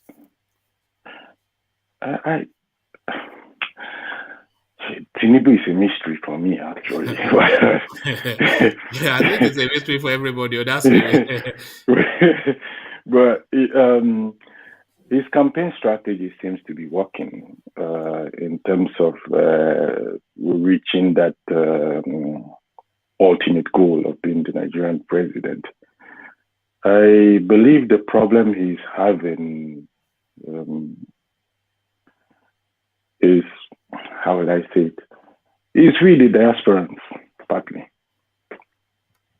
Because we bombard him with now. Yeah. I know call name, if you call Aja, then put on coconut, you can sign. I know call them, I beg. People are that guy is quite a divisive sort of a character. The people who like him, they just surrender to him absolutely. The people who don't like him, they detest him to the core. You know, nobody just in the middle with Tinubu. No, if you like him, Tinubu. Sorry that I must say this, but Tinubu is like Caesar. You like him or hate him, he brings people together. If you watch, if anybody knows about the triumvirate or triumvirum of Crassus, Pompey, and Caesar, he brought these people together, and that was what he did. What Tinubu did with Buhari and Co. Brought these people together to make Buhari. The problem Tinubu is having: can he or does he have somebody to bring people together to make Tinubu? That's what he should be looking at, not making himself. He cannot, a tree doesn't make a forest. He cannot make himself. He needs people to make him.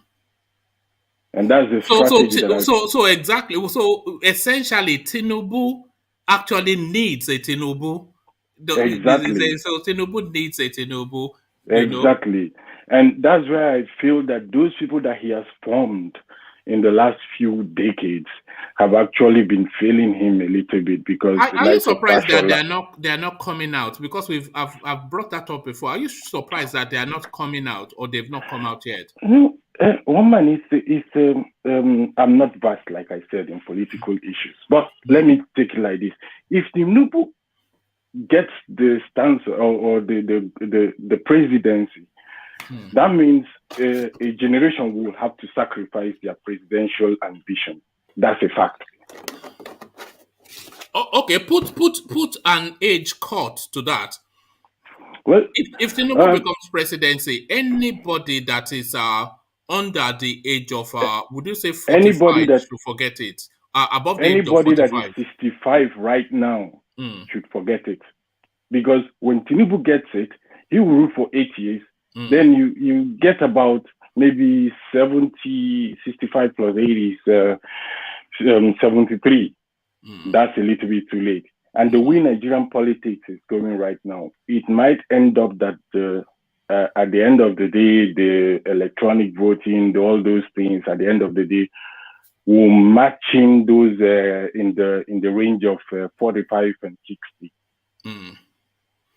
Anybody so that would be 2 generations wasted now. So because the Buhari generation, they have been wasted, so the Tinubu generation will be wasted as well.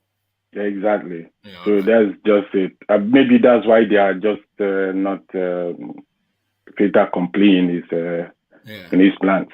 But do you think those generations are deserving of it, because they've not shown sufficient enough to say that they've not shown that they won't accept it? So so if they are not doing anything, then people will continue to write them. So these generations that have been wasted, are they deserving of it? I really think they deserve the chance to rule Nigeria. There is, in my own experience, that's my personal view. So people just take it as my personal view. You need, and anybody that has worked in a company, if you want to come up the ladder, you need somebody that backs you up. You need actually a godfather. That's that. Oh man, this one will be joke. This one. No, you are right. You are right. You need a God. If they no talk, you are not going anywhere. Whether you are like Elon Musk or Emma Gwali of Nigeria, you are going nowhere. So if the godfathers of Nigeria say we need this kind of sex, then it will be. But they deserve it. They actually paid the price, because this generation, at least the people of the that are 50s and above, or maybe 50s and above, they've been fighting the military till date. They just actually their young age and their when they were young until they became adults, they had nothing to see but military, and they fought it during the Abia era and all those things. So they deserve it. I believe they deserve it. It's not just these old people anymore. We don't tire. I don't tire. This Europe have done and Western world don't tire. All right. Thank you. So let me before I take you to the last talking point, let me acknowledge Alexander's super chat, and I think he's saying this especially in your direction. He says, "This is Alexander super chatting." He says, when I listen to different regional Nigerian accents, mannerisms, and tonalities, etc., I feel so proud to be a Nigerian, the most respected, educated black nation in the world by a country mile. So that is what Alexander is saying via super chat. So thank you for the super chat. Thank you, senior bro. Yeah. So, but that's the thing, though. The Nigerian accent is not universal, but it's unmistakable. You know, when you hear the Nigerian accent, or you know that a Nigerian is about, but also thank you for the super chat. So let me take you now to this last talking point. This is the Emir of Kano now beefing with Alain Onyema, the earpiece guy, saying that he did not delay an aircraft for him, and is asking that the aviation authority, they take punitive measures against airpeace. So is this abuse of power? Is this we own the country, or does he actually have a case? Did you hear me read it out? And what are your thoughts? I heard you read it out. I was actually pondering about those topic, and make I use one devilish word, try to liquefy the topic a little bit.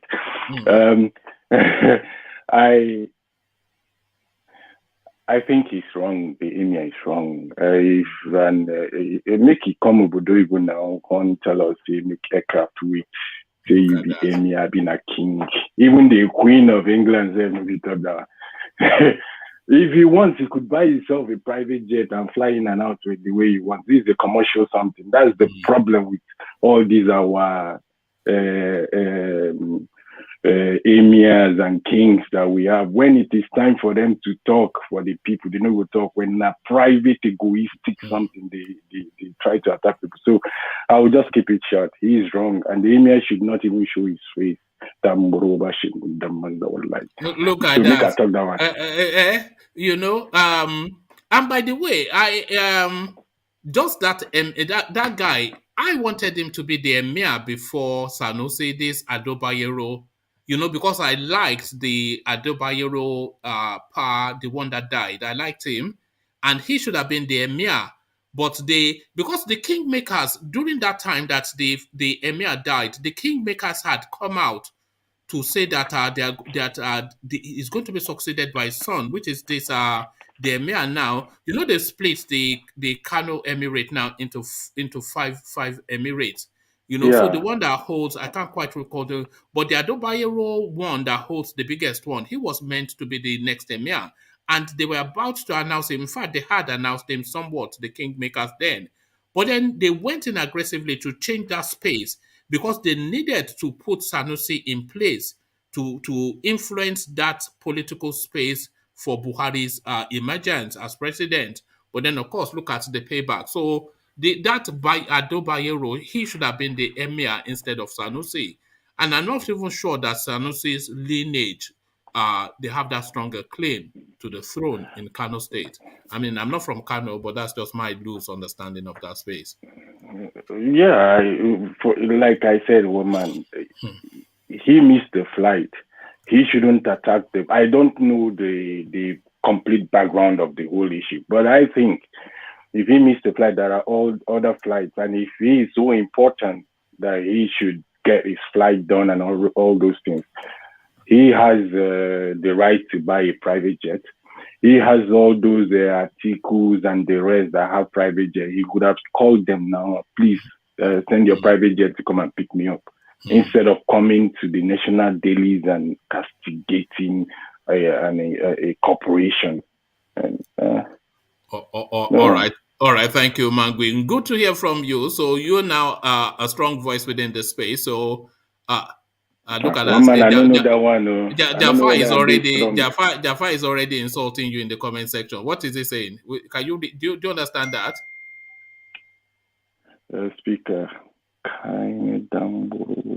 he cussed me back with the way I used because he's from Kano now. No, it's the rascality of that Jafar. Jafar, I didn't cause the Emir. No, one man is not rascality of Jafar. Mangui said the same words, so Jafar just repeated the same words. Yeah, that's what I said. Now he just cussed me back, so I'm not insulted by what he said. All right, okay. So Damburuba to everybody, eh? So we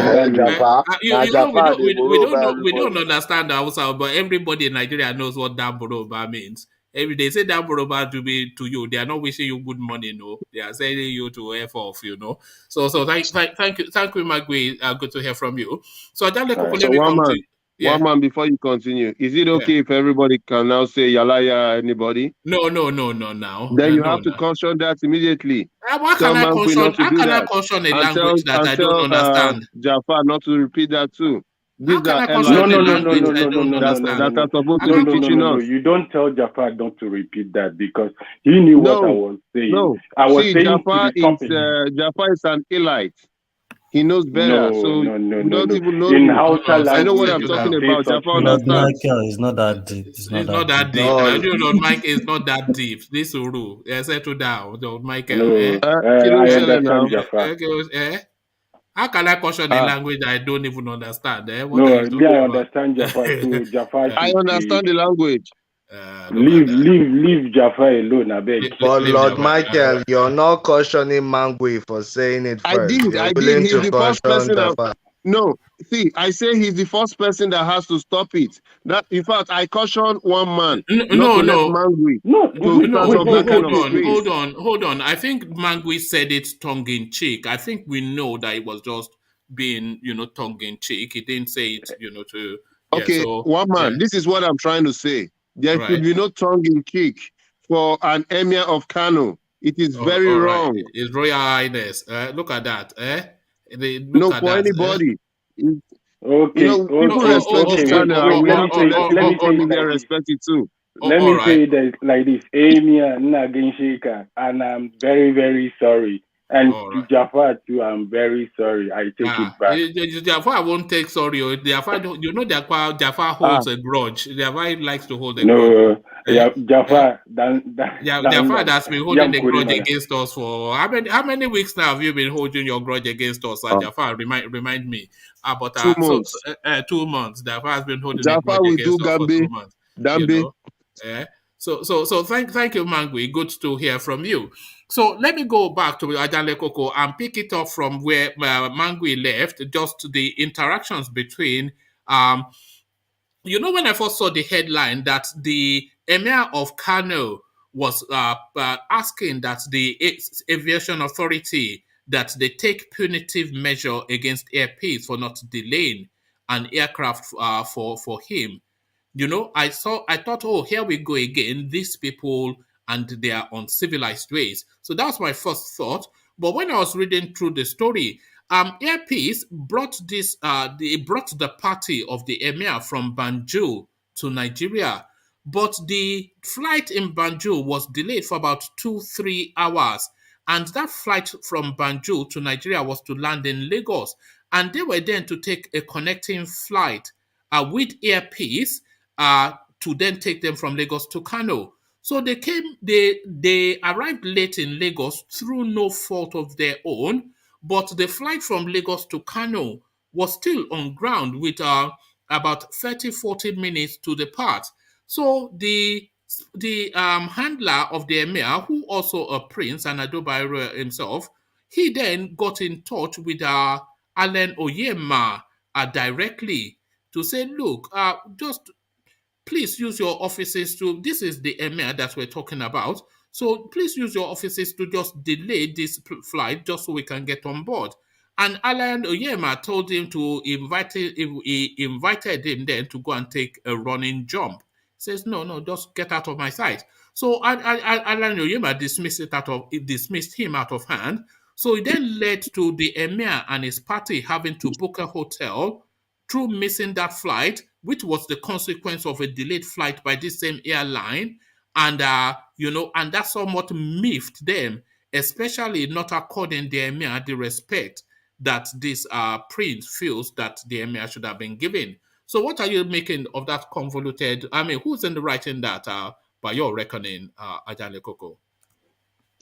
I think the Maya team, they are at fault because they don't keep up the time. And instead of coming to the media space to report this or to register their dissatisfaction, they should have talked nicely to the airline and work out a deal with them and state their reason for getting to the airport late. And but why they came to the air to express this is because of the kind of oppressive attitude or oppressive way of life that they operate in Nigeria. The people in position of power, either the king or politician, the oppressive way of life that they enjoy in that country. I think that is what got in their head, thinking that maybe they can intimidate that man or influence him to punish his staff for not waiting for them. But Oyema, or what is his name, did the right thing by telling them that, look, you cannot blame us since you cannot keep to the schedule of the flight. We are operating on time. Time management. A lot of Nigeria does not observe or doesn't know the importance of time management. Could the earpiece not have been elegant? We are talking about the Emir of Kano here, and that has to mean something. Could it not have been elegant enough to facilitate? Okay, it says this is a scheduled flight, and we cannot hold people hostage to whatever your circumstances are. Well, could it not have facilitated for a private jet to say, Emir, Your Majesty, this is at my courtesy, this is that at my compliment, just have this private jet to take you home. Could it not have done that? Could it not have been a bit more elegant in the way he handled that space, this airpiece guy? No, you don't indulge. You don't indulge an emir? No, hold on. Bad attitude is not good to indulge it. But Ajale Koko, it's the airline's fault that the emir couldn't catch the flight early. It's not like the emir showed up late. I think you think they showed up late, and that's why they had the problem. You said they had a flight from Banjul. Yes, to Nigeria, from the same airline. So it was the same airpiece. Yeah. The same airline. So the international airpiece brought them from Banjul to Nigeria. So that flight was meant to take off at about 10 minutes past 12 in the morning, but it didn't leave till about 1:20, 1:30 in the morning. So it heavily puts it back. And of course, the processes of getting off a flight. So they were then running late. So by the time they got to Lagos, the same Airpeace flight, now the domestic one, that's then meant to is meant to be a connecting flight. So they just go straight to Kano from the airport. But then that flight was then scheduled to leave half an hour after the flight from Banjul had arrived. So the prince then phoned Airpeace to say, oh, look, Mr. Man, Oga, look, this is the emir that's on the flight, and it was your airline that brought him in, and we're running slightly late. So can you just hold that flight just for us to be able to board? And the airline Yema, he invited them to take a running jump. Oh, okay.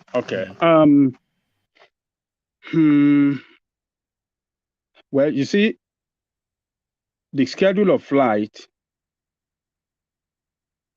of the two flights, the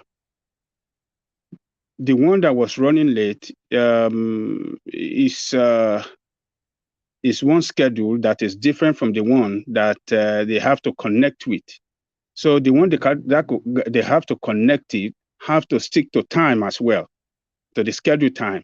So, like I said earlier, what they supposed to have done is to, since they missed the flight, they don't have to bully anybody or try to blame somebody for missing that flight, because the first one is the one that caused the delay. So the second one that they're supposed to they are connecting with cannot wait. It's on time and it got to go. So that one left. So they should have talked to the airline and worked things out, and then go from there. That shouldn't get to the media space, and we shouldn't know about it. It happened to people like us as well, and every other person. And why should it be that it's when somebody you see, my sympathy sympathy was with the emir all the way through until it got to the point that he petitioned the aviation authority to punish Airpeace. So that was where he overstepped the bounds for me. That is what I'm telling you. That is my position. Is talking now. We advise you to go to Airpeace Twitter handle to read what happened, because I think Airpeace gave them a deal to fly them into Abuja and to Kano at no cost. So I think maybe we're missing some parts of the story. So while Ajale Koko is talking, you can look at their Twitter handle and see the whole story there. Or if you can just pop it in the private chat, so it save me having to, because I'm not following the Airpeace on Twitter. But okay. Yeah. See what I can do. Yeah. Okay, so airline operate on schedule. The Emir of Kano can have his license revoked. Why should that happen? Because they are the people in charge of the country. You see, this is what we're talking about. A country should not be run like that. So look, a lot of Nigerians miss their flight in this kind of way as well, and nothing is done to help them, but only to negotiate with the airliner, the airline, and say, oh, and they will schedule them for another time, or they schedule for another flight. So that is the way it is done in all over the world.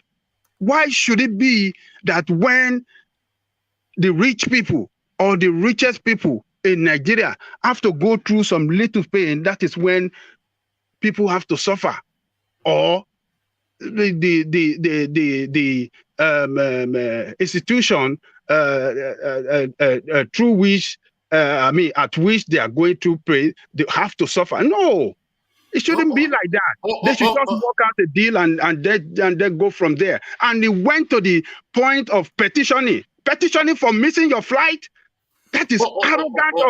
Okay, Ajale Koko, let me bring of the first order. Ajale Koko, let me bring you his position. So He said it was very disappointing because the delay was the fault of the airline, adding that he was aware that even with arriving international flights, departing aircrafts, local and international, are often delayed to enable arriving passengers join. And this is our aviation convention. Why should it be different for Air Peace? He said despite having to check into a hotel at personal cost, the airline also requested them to pay a no-show fee when they wanted to rebook the next available flight of the airline, which was 7 p.m.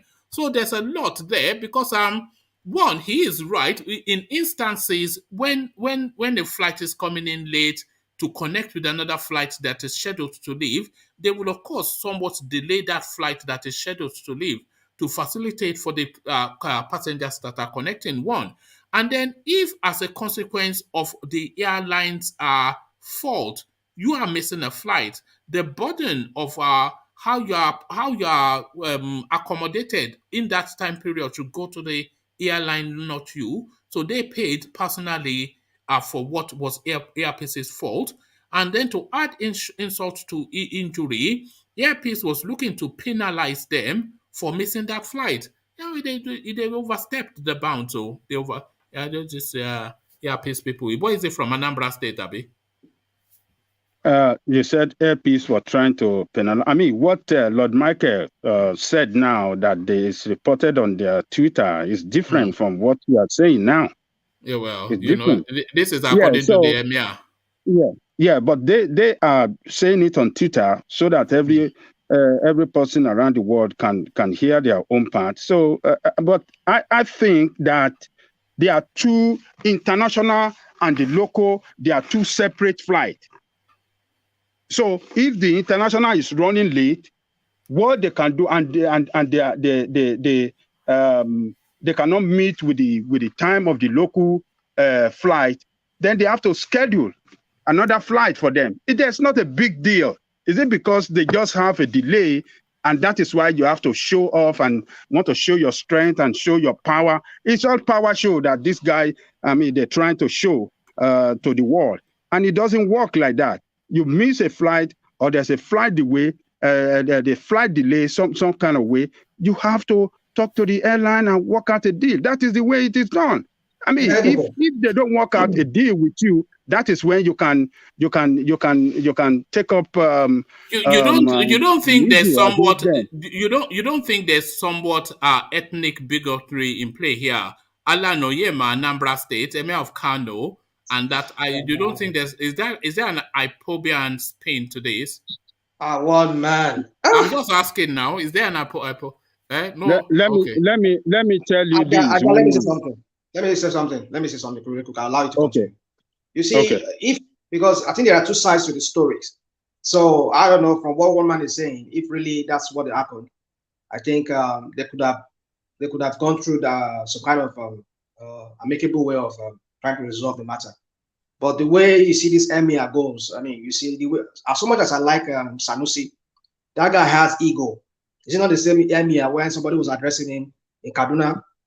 Was it it's not Sanusi, by the way, it's Ado Bayero. So it's not Sanusi. Yeah. Not Sanusi. Okay, all right. I'll rest my case then. All right. All right. Okay, but let me tell you, the IPOB people will even be happy that this is happening to Airpeace, because Airpeace is against them. So I think they will even take side of Issa Bayero to nail Airpeace. So it's not an IPOBian thing. Airpeace is one Nigeria. So they would like him to be whipped. All right. All right. But the story being reported, I don't think if they actually contacted that the owner of the Airpeace, telling him in a gentle way, in a nice way, oh, this is what happened. I don't think that man will not facilitate another flight for the Maya. I don't think so. You know, sometimes a report will come out, they will mix up things to make it controversial so that it can go viral. You know, so Okay, so Ajale Koko, he said he personally called the chairman of Airpeace, Alan Oyema, to inform him of the situation and requested him to assist by delaying their departing flight to Kano as a mark of respect to the emir. He flatly refused and avowed that he would not do that. I personally took this as an insult and a flagrant show of disrespect to His Highness and the people of Kano at large. So this guy is ratcheting it up and escalating it, you know. Let me tell you one man, he cannot stop that flight for one person. Oh, he can delay it though. He could have. He can't delay should it. have. There He is should time. have. There is time for takeoff and there is time for landing. He cannot delay it. No, flights are delayed. What of the time? To be honest, he should have. He should have delayed that flight. No, one man. If there is no, it's not because of one passenger, because of an emir. That's an oni now. That's an oni now. Does that emir have 2 head or 5 head? What is it? But it's a senior. It's a senior person and a VIP. You don't do that. It should have hired a private jet or private airline, private jet to carry him. It should have hired a private jet. But not in the moment now. Not in the moment because that was in the moment. It is unfair for other people that would transacting their business or going to somewhere that is important and they are on time. They can't do that. All they can do is to schedule him on another flight, and then if to beg or do some kind of nice customer service, to satisfy the emir. And that is the only thing they can do. That is not. They shouldn't do that. That is a gross and unprofessional way of running business. You don't run business like that. You don't run business. You don't satisfy one person at the detriment of others. No, it's not just one person though. It's a king. We are talking about a king. Flight will be delayed for the Queen of England. Flight will be delayed for the Queen of England. The Queen of England will not even go that route. This will only happen in Nigeria. Let me paint a scenario to you. If you have hired a Toyota car and the car is not yet there, are you going to call the owner of Toyota? Airpeace or Alan Oyema is just a businessman. See, he has people who runs this thing. You see the person who they dealt with and who handled this whole matter. It's the chief operating officer. But Oyema was curt. It was curt and abrupt with the prince. Oyema cannot just step in and start doing stuff like that. You see, this is a Nigeria we're trying to rebrand, according to you guys. Me, I would say, this is what we're always fighting for. We should stop all this discrimination. Like Ajale Koko has quietly pointed out. What about other people who have pressing issues and are on the flight too? Do you know how long that flight would have been delayed? Okay, is the man on first class? If it's on first class, then we have express movement with immigration. Hold on. Let me ask you a question. Should a king be privileged or be treated like every other person? Should a king be privileged, be treated with privilege, be accorded privilege, or should they be treated like an everyday person? It depends on where the king is. If you go to America, nobody looks at our Nigeria king. It's only in Nigeria, like I said. Only in Nigeria. If the king of Saudi Arabia comes in America, he just breezes through. He just breezes through because he has to go through the American way. He has to go officially. He's a head of state. They don't hold him up at immigration, though. They don't line him up. They don't. No, he's a head of state. But this one has to pass through immigration. You see, but the emir is passing through immigration. That is the difference. If he was on first class or something, he will have to cut through other routes. Then by that way, the plane, the flight can be delayed. But this one, he has to go through check-in and other stuff. They did not plan their trip well. I see some form of ethnic bigotry in play here. I do. See, okay, so are you trying to say it's a Yoruba woman that is causing this whole problem? Because the person who brought out this statement is a Yoruba woman who is the COO. So in your life, That is the person in charge of this whole issue. Which statement? I just sent you the link to the Twitter handle. You see the person who signed it. Is he the owner of Earpiece? Good. So you want the owner of Earpiece to just come and break up protocols because you are the owner and start making stuff? This is why we don't even have to complain about Buhari, because it's just like we're saying Buhari is nepotistic. Buhari is doing this. It is the same thing you are supporting now. Would he have given the same abrupt and curt response to the Obi of Onitsha? Hell yes. Who told you Do that? you know that people even complain that they are going to boycott Airpiece? Igbo people want to boycott Airpiece. Do you know that? Because they say he charges them more. We have to stop. Say we have to stop. I'm going to start a hashtag. Say no to tribalism in Nigeria. I don't like it. Very good. I'm not a fan of the Emir, but I'm a respecter of the throne. It's a senior throne in Nigeria now. It's a senior emirate in Nigeria now. You know. See, one man.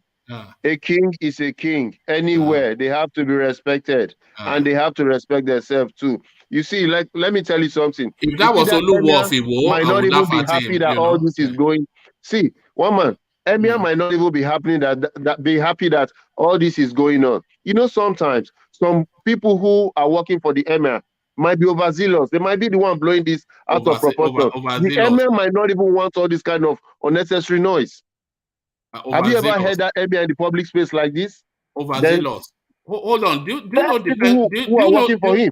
Do you know it's not people who are working for him, or do you know the person that is leading that narrative? Issa Bayero is not some person. That's the royal family. It's the royal family speaking. So, Wama, do you know I'm a prince? You're a prince of what? Does that mean that I can go everywhere and tell you I'm from a royal family and this and this and that? Oh, all right. I mean, sometimes we have to call it spade a spade. Okay, don't let us over-escalate this thing. You see, people are watching us and they are learning. One man, leave your Ashevi you want to go and bring and tell us it's your throne. One man is he want to go and carry his own big gun. You push one man to go bring the whole or you are laughing regalia. See what you've done, Lord Michael. See what you've done. I've never seen one man do this. Your ears say your I love you for your. No, but do you understand what I'm saying? One man, I love you for you. Now, one man, when they carry cash out there, so these people. If they do itself, now you go. Now, one man, they do it, you know. One man went to the dressing room. Oh. God knows when last one man saw those. He go carry crown, come. From let him come. I will tell him that he went to rent it. I want to show you with all the. I know where they rent it in one man's backyard. He went to rent it. What does he have? Oh God! No, but the truth is, you see, sometimes there are certain things that can be, settled simply and amicably. But some people will just go and blow it out of proportion. You see, at the end of the day, maybe the MI will not even be happy. Story. Yeah? Because from one man is reading, one man is saying that they charged the Emir for like a no-show fee when it was the same airline that delayed the flight. And Airpiece is saying something else in their tweet. So we don't even really know the whole story. Exactly. Well, from my point of view, I think they are just, they are normal shenanigans that they are always trying to take advantage of any situation to try and charge Nigerians is what they try to do in that kind of situation. And the Emir feeling disrespected. Yes, he has the right to feel disrespected, but saying he wants to take their license or all these kind of things, we have moments in the West where we feel disrespected, But what are you going to do about it? So if this Emir now, if he was to go buy a private jet and he's flying about, don't you think he'll get criticized for that? Saying, look at them living lavish, forgetting their subjects. Are they not living lavish but he's choosing to fly commercial with everybody else, and unfortunate things like this are happening. But this is what happens when you fly commercial. Anyway, it's the Emir. Nobody's Blacklist, they nobody's say if you go to inside here. Rome, behave like the Romans. If you fly commercial, behave commercially. Boom.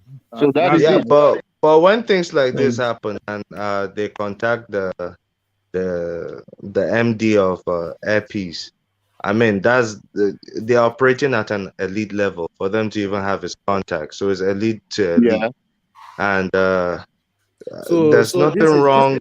This is what because at that level of doing business, there's nothing wrong with chartering a new flight.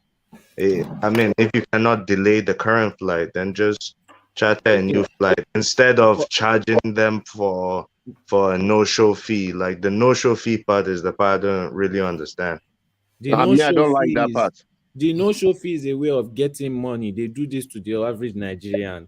The That moment is fraud. they see any method, No, but it's no fault of the customer. Like even if it happened to you, you would be upset. Yes, but that's the same flight that brought you connect you with the same company, and then they had delay with the first flight. Now charging you a no-show fee for not being able to connect your flight. Like it doesn't make sense. Any of us would get mad at.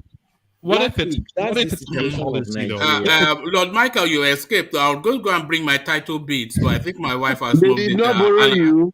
And I don't want to wake up, but tomorrow I will get you with it. What if it's their company policy to charge a no-show fee if you don't show up on time? I mean, that's not the case here. You waive it. It's not like that's not the case here. It's not like it's the first flight. It's a connecting flight.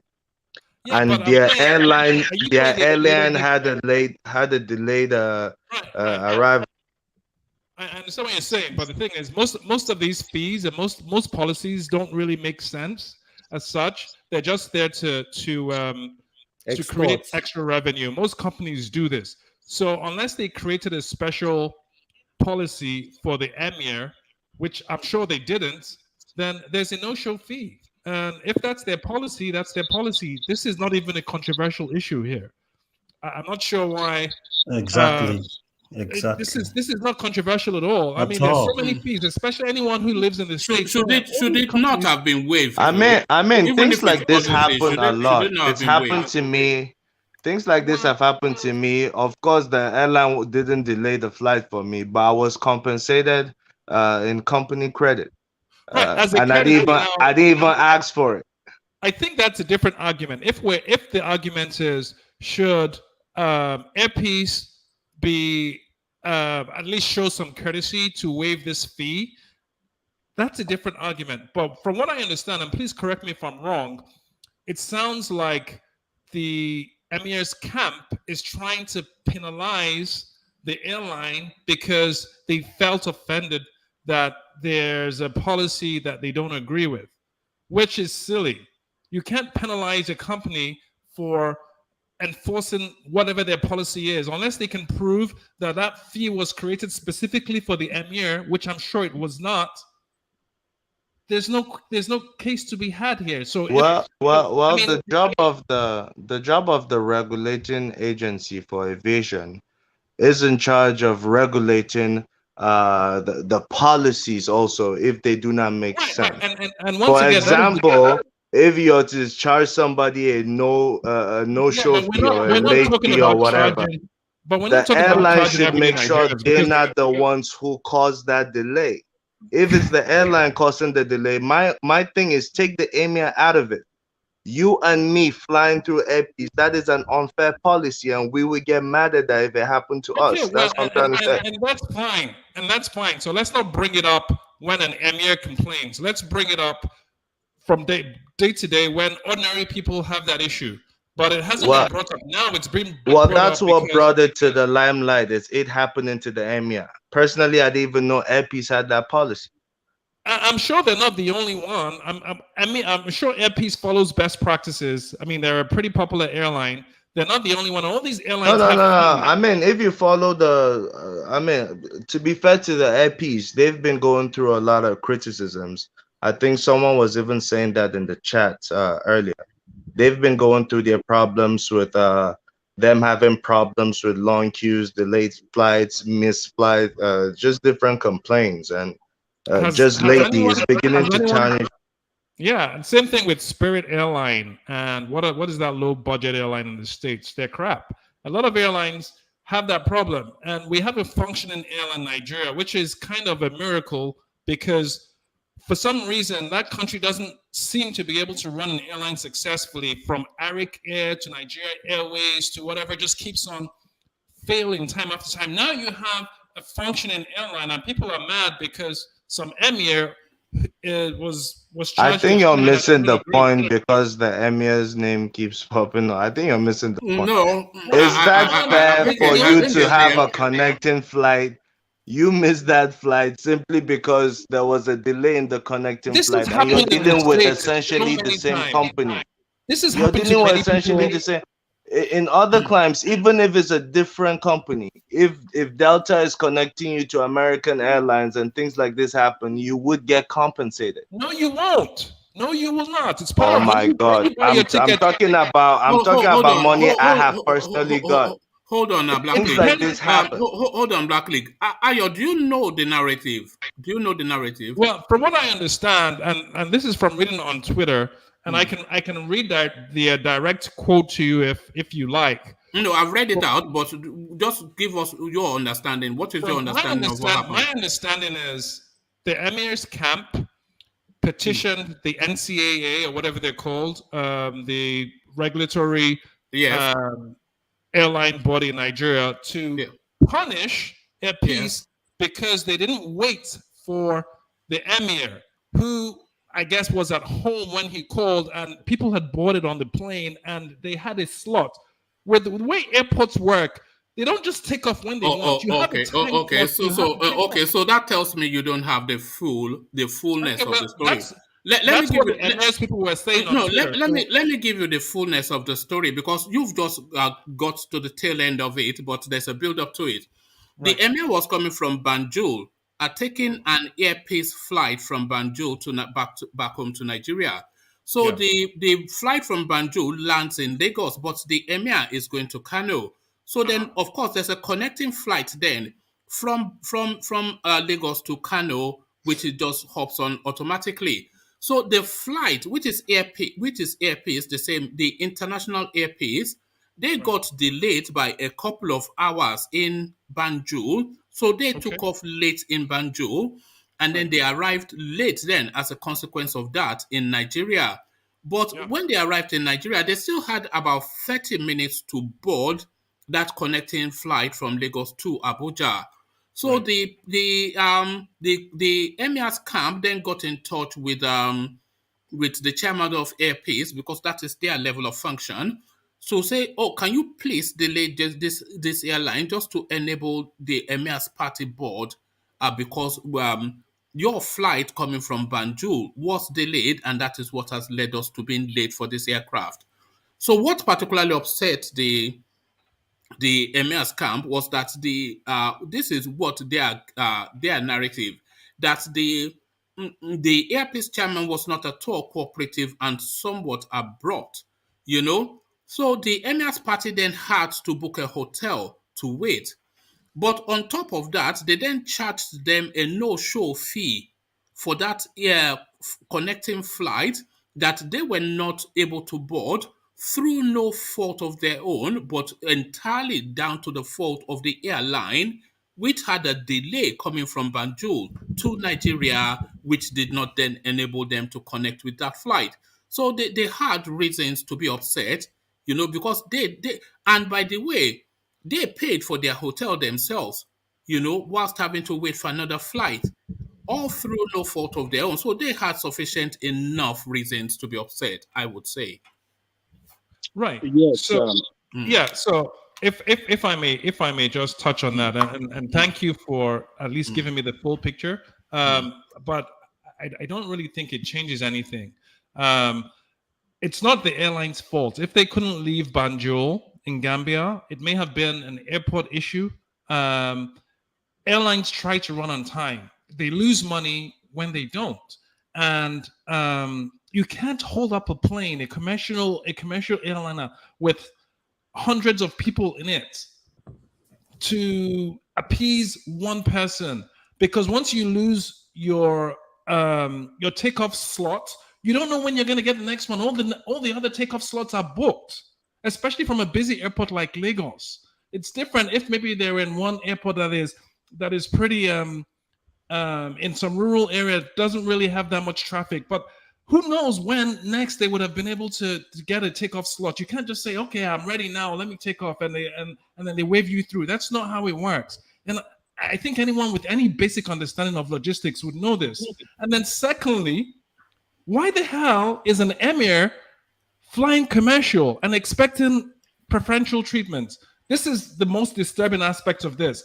If you're it was not expecting preferential treatment. Well, clearly from everything you stated, You said he called because that is his level of function now. That is his level of function.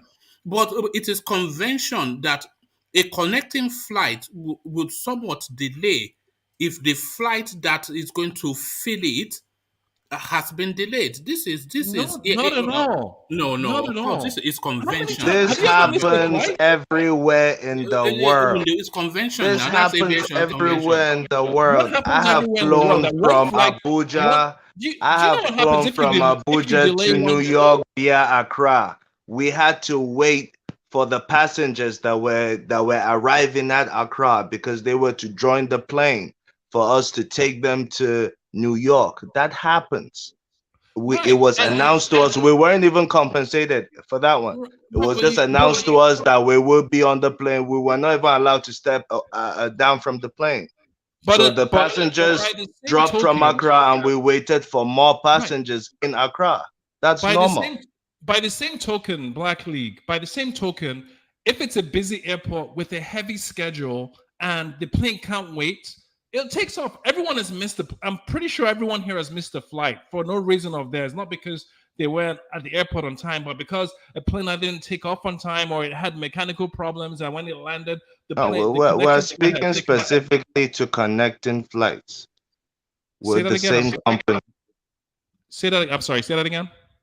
I said we're speaking specifically to connecting flights with the same company. Yeah, it's connecting flights with the same company, but the airpiece doesn't control the air traffic control in Banjul. It doesn't control the air traffic control in Lagos. So we're making it seem like they're in control of everything and they can determine when to land and when to take off. Lagos is a really busy airport. And I heard, was it one man or someone else saying that there's an ethnic coloration to this? The COO is a Yoruba woman. She was the one who said no. It wasn't Onyema.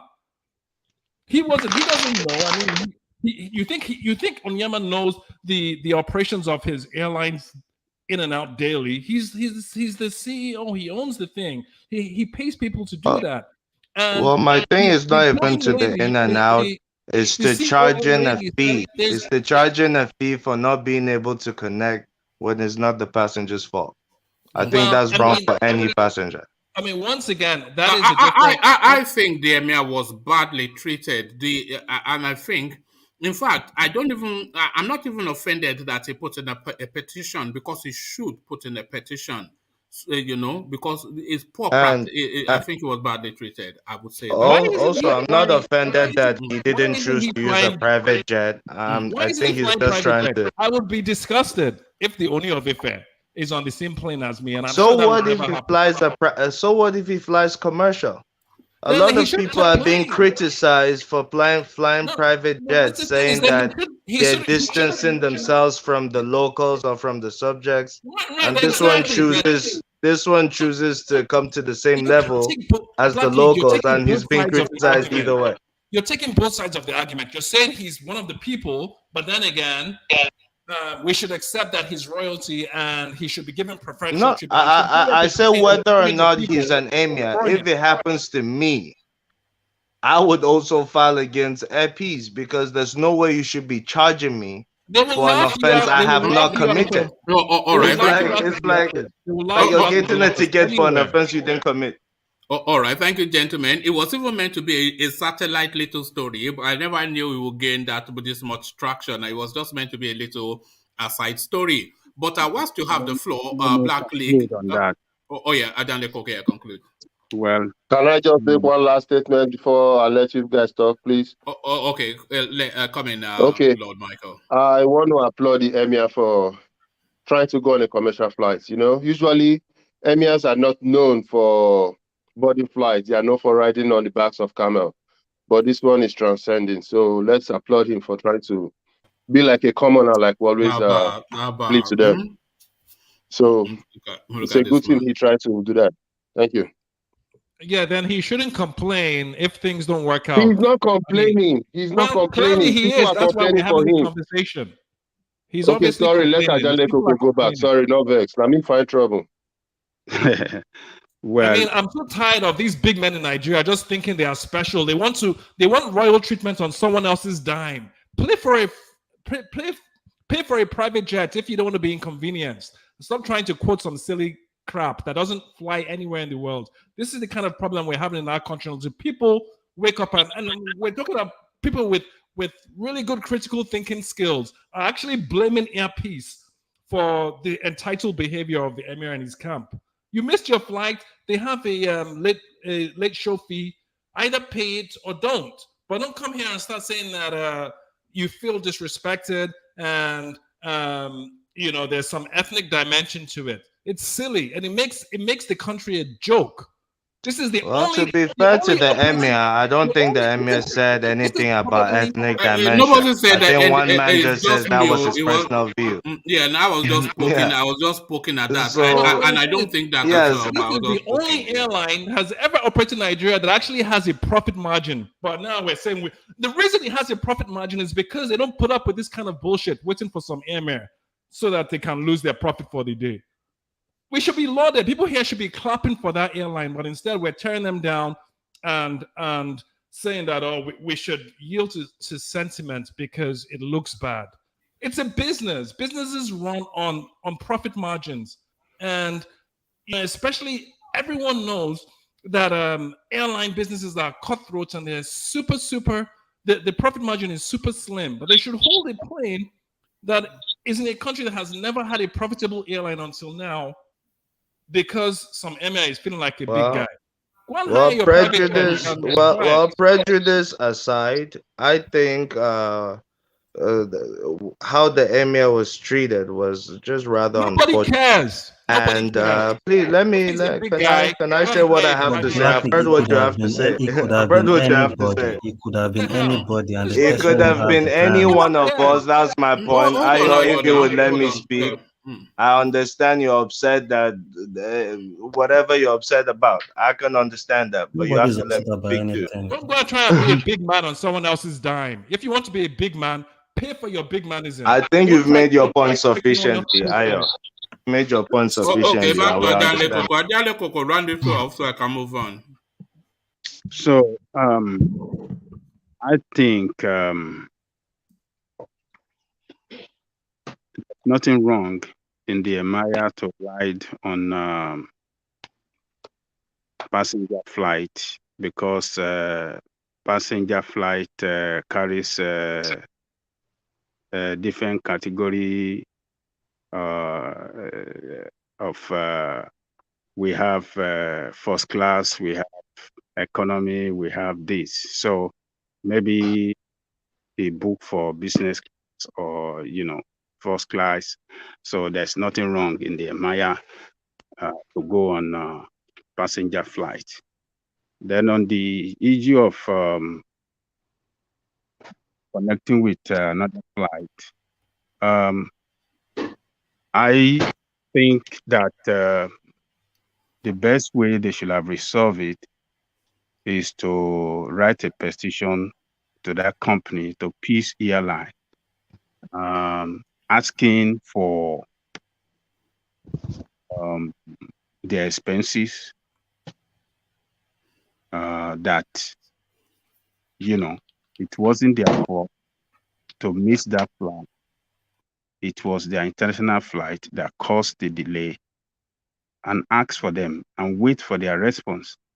And based on their response, they can, if it's not satisfactory, then they can go further, because it is very, very unfair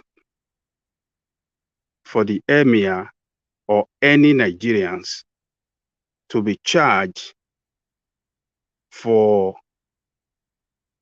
the delay that was caused by the company and not by you. That was exactly my point, Ajanle Koko. So that's exactly my point. Unfair. It's a fraudulent business practice right there, and we have to fight against this. So maybe the method by the Maya team to fight this might be too harsh. I don't think it's fraudulent at all. Let me tell you why it is. No, it is fraudulent. Hold on, Ola. I mean, let Ayo rather. Let Ajanle Koko run through because I think we spent quite a bit on that space. Yeah, it is fraudulent. The delay is caused by your international flight, and then you are charging them again for missing the local flight they are connecting with. Even and on top of that, all the expenses they did not prepare for, as per the hotel, they have to lodge and other expenses. I mean, it is unfair to the passengers as well. We have to put ourselves in the shoe of the Emir. I see what you're saying. I see what you're saying. I won't feel good with that airline as well if I am treated like that. But are we? So Ayo, I said the exact same thing Ajanle Koko says. No, but this is the point here. This is the point here. Are we assuming? I think. But hold on, Ayo. We are assuming. Hold on, Ayo. We are assuming that. Hold on, Ayo. But everything you're saying makes sense. Hold on now. Let me finish. You will run your own. Sorry, go ahead. So go ahead. But what the chairman or CEO of the airpiece did by not stopping that airline to wait for the Emir is the right thing. He cannot stop it because they are working on schedule. If he stopped that, do you know how many delays it's going to cause for the next 24 hours or 48 hours around their schedule?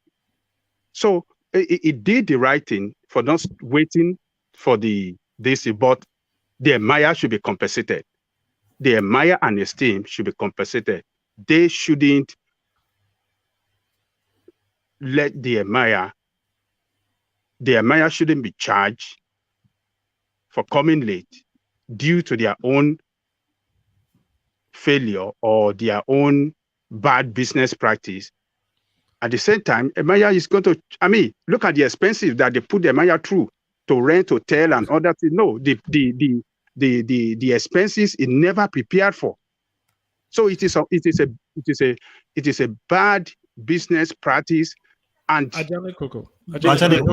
Sorry, let me ask you one quick question. I have to go now. Actually, I have to go now. I have a scenario. Ajanle Koko, one last question. Please, I actually have to leave in 2 minutes. Ajanle Koko, if you charter an Uber, or let's say you charter a cab, right, which is what we're assuming Airpiece is. It's a vessel for transportation, right? You charter a cab from wherever you live to, let's say, I don't know, a restaurant. And along the way, for whatever reason that isn't due to the cab's fault, there's a crazy delay on the road, either due to construction or an accident or something else, and your fee ends up changing because of that. Are you saying that the cab should pay for that inconvenience, or you should pay for it? That's a wrong analogy. That's a wrong analogy. You're just leading that to your point. Please. Analogy. Let me tell you why it's not a wrong analogy. Please, let me just say. It's not a wrong analogy because Airpiece does not control the takeoff time from Gambia or even in Lagos. The bone of contention is not control, though. It's not who has control. For your analogy to make. Let me insert this quickly, Black League. You see, it's a matter of contract, you know. The contract between the Emir and Airpiece from Banjul to Lagos was to take off at a certain time and land at a certain time. That was the contract to then connect with another. So that was the contract. That was what he paid for. But what if the Gambian? Sorry, hold on. That was what he paid for. That was what he paid for, and that was what the airpiece offered. So anything that deviates from that deviates from the contract.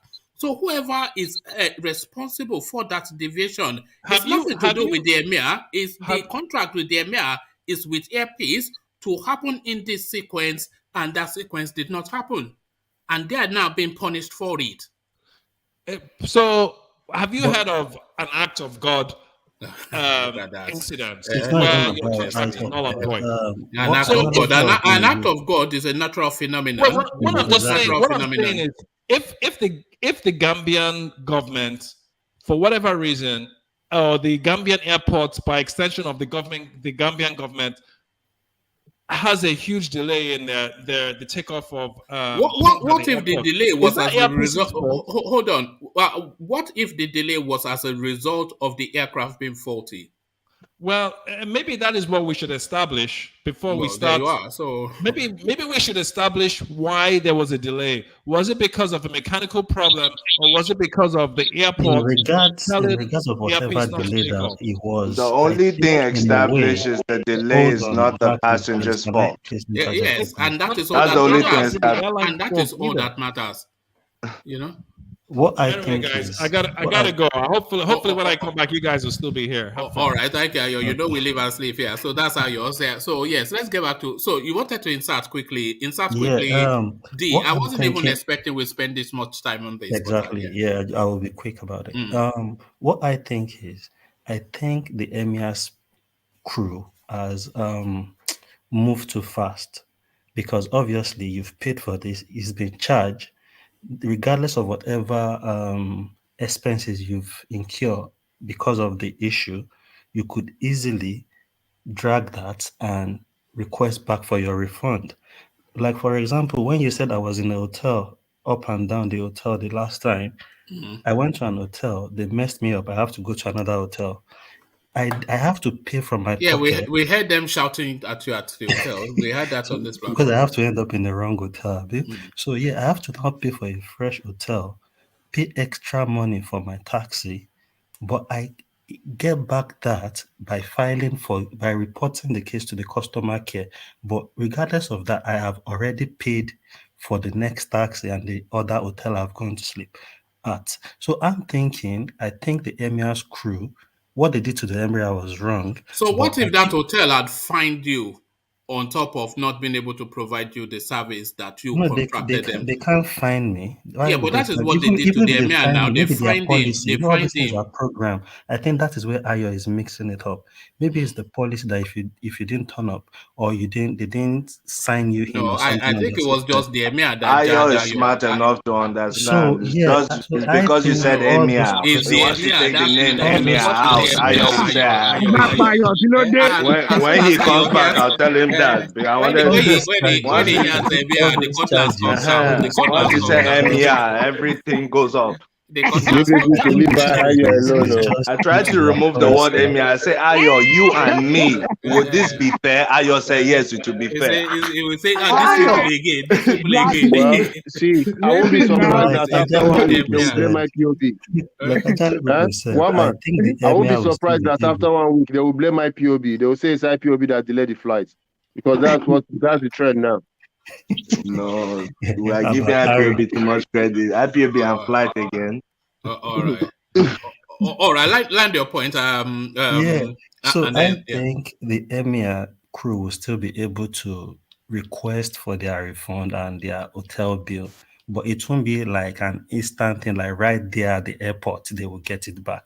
So I think where they've gotten it wrong, like Ajale could do, is maybe the step and sending a petition when you could have gone through customer care and request for all this refund and settle it amicably, because obviously they won't hold the flight for you. It is wrong for them to hold the flight where other people are waiting because Emir is late on it.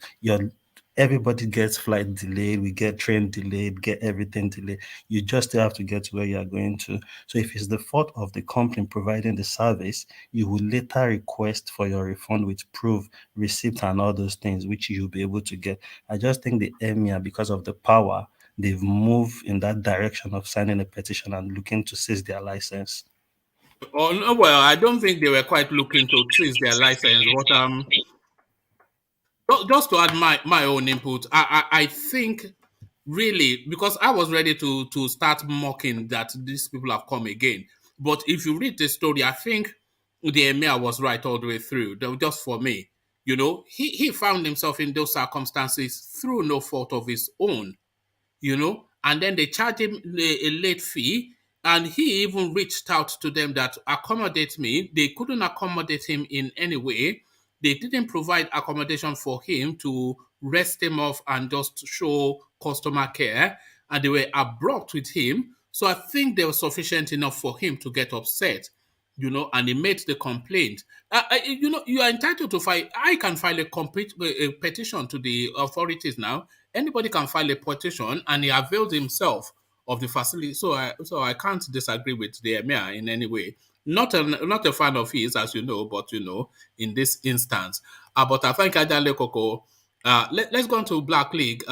Black League. Let's take it back on track now. Bola Tinubu breaks silence on his health.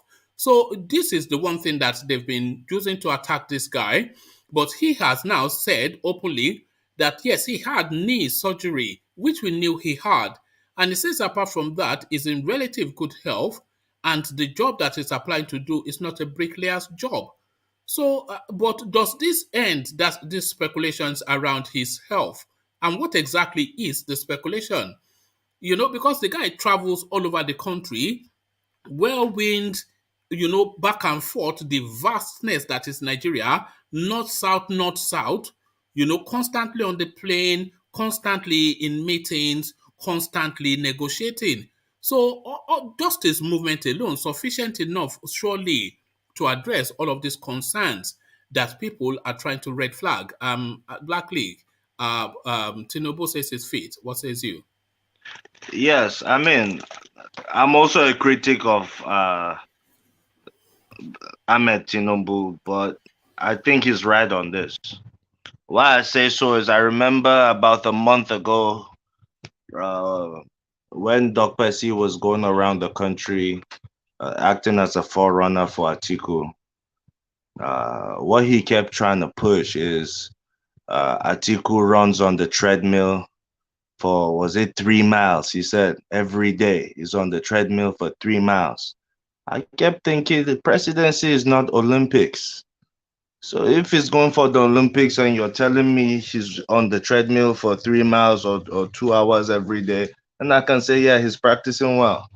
But this is presidency we're talking about. So physical fitness. Are you saying that is not good to keep his health in shape? What are you talking about, Black League? Well, it's good for anybody alive to stay healthy. Don't you see Atiku looking good, looking better than it's fat though. It's fat. When he talk sharp, and not like that man that bend and sluggish and talk and stuff. Which man is that? Of course, Atiku looking nice and be talking. He has stolen enough money to be able to look that good now. Well, they are both on the same level on that one. I think we should switch the criteria.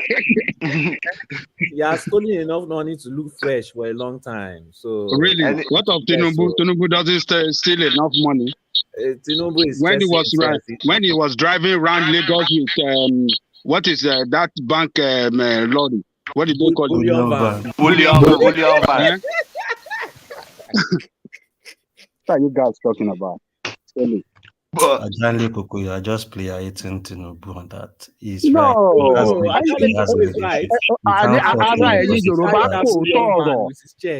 Ara yìí kò tọrọ, ó ní tó ń ṣẹlẹ̀. Ara yìí kò tọrọ, ẹ fẹ́ gbọ́ tọrọ. More small. Well, Ajale Coco, everybody alive needs to keep fit because it keeps you healthy. But we're speaking specifically to the job criteria. It doesn't need you to be physically fit. It's not sports. It's not a football game that you're likely to pull a hamstring or anything like that. We've seen presidents that are old, over 60, over 70, performing wonders for their country.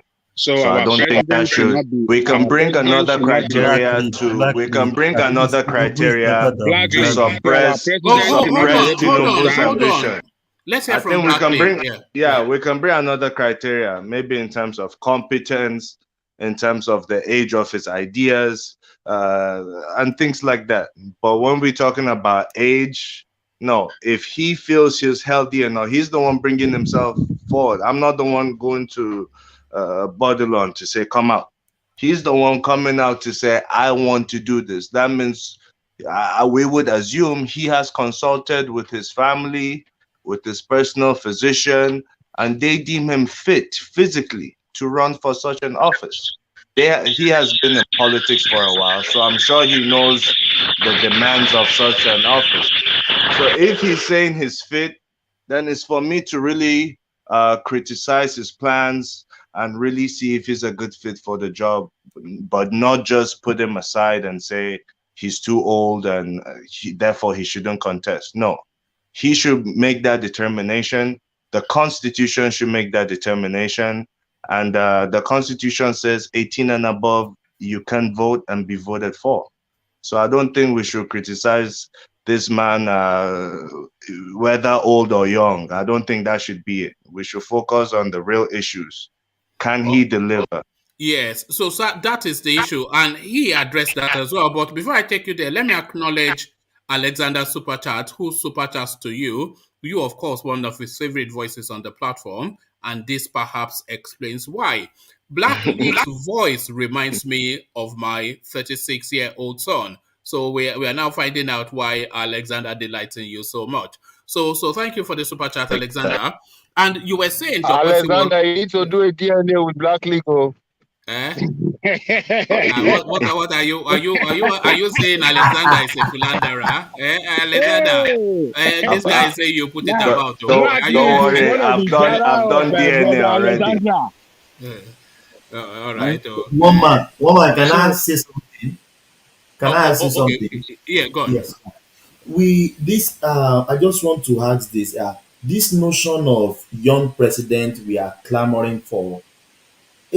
Can we mention 5 nations? At least we have almost 195 countries in the world.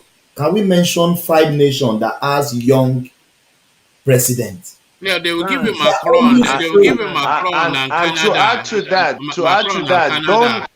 Maybe one man. Maybe you should put the question out. Do we think that is the youth that brought Nigeria to its current state? Yes. Just looking at our history. Okay, we'll bring that question in a moment. But you said something earlier that I didn't quite catch. What did you say Dokwesi said about Atiku? Well, he said Atiku is physically fit. Yes. He was saying how Atiku runs on the treadmill for 2 miles a day. I think it was either 2 or 3 miles a day. Okay. He kept saying that in different states. This same man. Hello. You are here, Your Excellency. Huh? Yes, sir. All right, Your Excellency, sir. Hello, how are you? My name is sir. No, get up. That one runs 3 miles on the treadmill a day. Why not? Why not? What does it look bent like your other man? Yeah, Tinubu looks fitter than him. Tinubu looks fitter than him. Tinubu looks fitter than him. What do you mean by look fitter? One man. Atiku is your man. Can say anything. Can he stand up for 3 hours debate? One man. Atiku is your man. You can paint anything to us. No, Atiku is my guy anyway. I like. I've always liked him. Always, So then you can't say anything wrong about Atiku. I know. You can never say anything wrong about him. But I was just mocking him now. So it's mocking Atiku. You see, mocking Atiku now. But Black League, you said you wanted to put out a question, just like a round robin question. Yeah. What was the question you wanted to? Do we think it's the youth that brought Nigeria to its current state? Oh, okay. Why? What's underpinning that? Because most of the leaders we've had have been within what we consider as youth, under 50 or 45. Oh, all right. So that it's question. in recent times that changed to people in their 70s and 60s. But for the most part, they've all been under 50. In fact, I think Obasanjo and Buhari stand alone as the two old presidents that we've had. I don't think we've had any other old president apart from those two. Have we? I think you're right. I think you're right. Obasanjo actually came in 1999. The oldest before them was Shoneko, and he was still a young man. Although he was older than him. Yeah. When Obasanjo was president in 1999, I think it was like 60 or 65. I think it was 65 years old. Yeah. I think it's 80 now, isn't it? I think it was maybe around 62. If you look at his age, it was like 62. So he was young. So Buhari really is the only old president we have had. Yes. So, and you look when Obasanjo, Buhari, and all of them in the military, they were in their 30s and 40s. So the young people can do the job better than all this old crap that are not physical. So the greater point that I think Black League is making is that this paradigm shift, this generational shift that we're asking for, is a bit of a misnomer, because as we've just established now, Buhari is the only old person that has ever governed Nigeria. Traditionally, they're in their 40s, in instances their 30s, often instances no older than 50, with brackets as young. So we've always had young leaders, and this is really what's led us here. Is that the greater point you were making, Black League? Yes, that was it. Yeah. But Black League, does it not tell you that since we had this oldest man that performed poorly, if we have another one after him that's almost as old like him, don't you think the situation will be worse off for us? But Tinubu is 69, isn't it? It's not older than Buhari. They're the same age group, Lodge. Tinubu is 69, isn't it? Yeah, they are in the same age group bracket. I mean, I want to look at it's not. I mean, it's like 10 years. They are just 10 years apart, or 9 years apart. So they are in the same age group bracket. So these are old people that fit for no purpose. Black League's question. Can I answer his question? The question about go on. Yeah, for me, I see that country. I mean, we're divided. There's division in virtually in every area, along ethnic line, religious line, even age groups, or should I say generations. They've been able to divide it. I mean, to divide us. You go on Twitter, you see so-called influencers or whatever they call themselves, promoting these two Methuselahs, on their Instagram pages. We'll have the like of that girl that during the NSAS, which ordinarily would think maybe she's pro-youth kind of person, supporting Saraki and the rest of them. So you kind of like wonder, I mean, what is wrong? They've been able to find a way of dividing that generation, the younger youth and the youths. I mean, maybe politically, ideologically. The ideological aspect here is a lot of them, they are just all about money. Those Twitter influencers or whatever they call it. But that wasn't Black League's question now. I think his question was that, don't we think that the youths were also part of the whole, they brought about this whole thing upon themselves? Is that what he said? If I heard you right, is that what you asked, Black League? No, I said it's the youth that brought us to our current state. The youth that brought us to our current state, that they are complicit in it. No, in terms of who has governed the country from independence till Buhari now, what he's saying is that all the presidents that we've ever had, with the exception of Buhari, they've been youths. So but one man, they are military, isn't it? They role in irrespective, they were Are we still counting from the youths. military? Are we counting from All the way through. Well, I think Agui Ronsi was in his 30s, late 30s, when he became head of state. He was the oldest. He was the oldest. So wouldn't we consider that youth today? If we bracket youth to 50-55, I don't think, Agui was the with the oldest. exception Buhari of was the second oldest.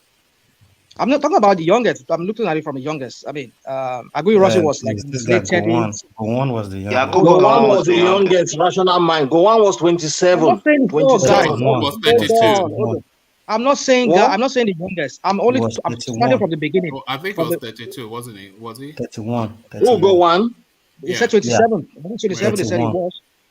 27, 21. 31. I don't know. All right. So anyway, some of them when they joined the Nigerian army, a lot of them did not use their real age. A lot of them they don't even know when they were born. Some of them they don't even have on paper. That's what we know. So at least the one on paper. So I'm only counting from Agui Ronsi. I'm not starting as to who is the youngest. Tinubu is justified then if you're on the one on paper. We're not talking about his age. We're not talking about his age. We're talking about his physical look, how he looks, and how his mental capacity. So that's what we're talking about. That guy looks frail. He cannot handle the rigor. No, but that wasn't the question. No, I mean somebody's asking me a side question. That's why I'm going to that. So my question, you're going to that question.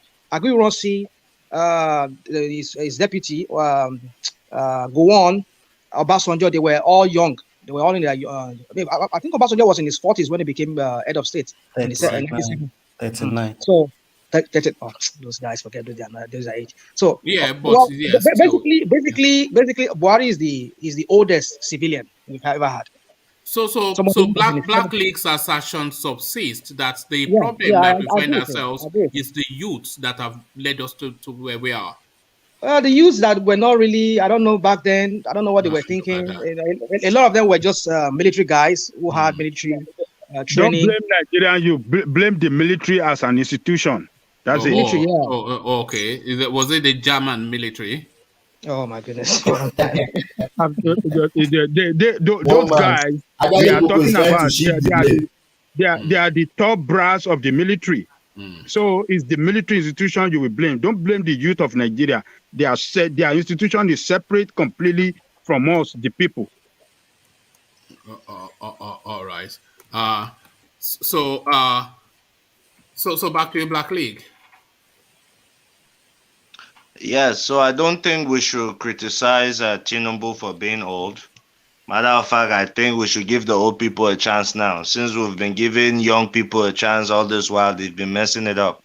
So let's level it up at least. But if not give them a chance, let's level it up. And this doesn't add up, because you said if the youths were a problem, this youth that you said was part of the problem. Tinubu was also their age.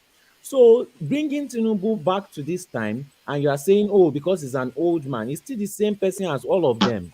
No, I'm really saying take the age criteria out of it. As long as you deem yourself physically fit and you're over the age of 18 and you have the requisite experience and you can articulate your plan for Nigeria to us, I mean, that's all that matters. The Constitution is on your side. All right, thank you, Black League. Black League, let me take you to the topic of the day, which is the signing of the Electoral Act. Buhari signs it, dragged kicking and screaming by the Nigerian population, but he has a proviso as he signs it, and is asking that the National Assembly, at their first opportunity, remove a clause. Do you know the clause, or do you want me to read it out to you? It says that no political appointee at any level shall be a voting delegate or be voted for at the convention or congress of any political party for the purpose of the nomination of candidates for any election. So that is clause 8412. Electoral Act. And what that means essentially is that any political appointee, so a minister, the head of a parastatal, an agency, etc., so that is what constitutes a political appointee. What that clause is saying is that a political appointee cannot go to the party primaries and ask for a ticket to contest for anything, or even vote for anybody that is contesting for anything. So you either resign your ministerial portfolio, your headship of whatever agency, and then do that, or you cannot do that. So Buhari wants that expunged from the bill. So two areas I'm wanting your thoughts on. One, Buhari signing the bill, even though we had to pin him down and hold his hand to the pen. So, but he has done that. And what does that mean for Nigerian politics? And this proviso that is added to have that Article 8412 expunged. One man, real quick. Does that thing you just read, does it preclude governors and people like the vice president? No, it does, because my thoughts first went to that, but it says appointees, so but the governors are elected, they are not appointees. Not appointed. Yeah. So Black League. Well, I mean, this is all for the political class to benefit. I don't think we have anything to benefit with that. But I think, to my knowledge, I think that has already been in play, because when recently, when governor of Ekiti State, what's his name, Fayemi, wanted to contest for governorship, he stepped down from his position as minister. I remember the likes of Nyesom Wike doing the same. He stepped down as Minister of Education before contesting, and so on and so forth. But putting that clause in, I think is just for the appointees and the elected to, they're just playing a game of who dominates power at this point, not for the electorate or you and me. But to conclude, I do commend the president on signing the bill at last. I didn't think he was going to sign it, but he did sign it. So maybe this is an example of the presidency listening to Nigerians and bowing to pressure put on by Yes, I was going to ask, do you think he was cornered into doing it? Because they didn't give him any room to escape. Yeah, it was in the media virtually every day. And Nigerians were pushing for it. Civil society organizations, the media especially, really pushed for it. Politicians too, especially in the National Assembly, they were pushing for it. So I think especially the National Assembly members, they didn't want to be embarrassed, sending this same bill to the president, who's in their party several times, and it being sent back. It's kind of like a slap in their face. So maybe privately they reached out and said, Oga, you need to sign this. All right. Did you see that video clip that Ajanle Koko sent in and we played, a Nigerian student narrating his experience in the Ukraine? Did you see that? No, I didn't see the clip, but I've seen other clips outside of this platform. Blackley, can I ask you a question? Because one man keeps saying that Buhari was forced and pinned down to sign this electoral bill. If it were Tinubu, do you think he would easily sign this bill? Do you think, and even if he wouldn't sign it, do you think he's somebody that they will be able to corner and pin down to sign this kind of bill? Well, what question? Yes, because we are seeing things we did not expect from Buhari. But I'm asking the same question. If it were Tinubu, would we be able to pressure him and corner him to sign such a bill? Knowing how Tinubu is. Can we stop those suppositions that we always bring up sometimes that are not really? What's the supposition? I don't even know what. Anyway, it was to Black League, so it's not to me. I mean, it's so hypothetically. The hypothetical. It's just let Black League address it if he chooses to, and then I want D to expand. Who was that, D or Solly? Solly. Yeah, so then I want Solly to expand more on why he's asking that question, because I don't understand it, but I'm sure a greater mind than mine, Black League. So you understand what he's talking about, Black League. Well, Solly, I think, correct me if I'm wrong, your question is, if it were to be Tinubu as president, would Yes. he succumb to such pressure by the media and Nigerians to sign a bill that has been alleged he doesn't want to sign? Yes, in your opinion. I mean, I don't know how to answer that question. He may or may not. So I think you're forcing me to speculate at this point. He may or may not. Personally, I don't know about Tinubu's temperament. Maybe you can tell me more about that. Whether he's sort of a person to listen to the opinion of the public. But from what has gone on in Lagos State in particular, I can't say, because I don't even see the Lagos people really pushing against his quote-unquote corruption when he was governor of Lagos State and in extension till now.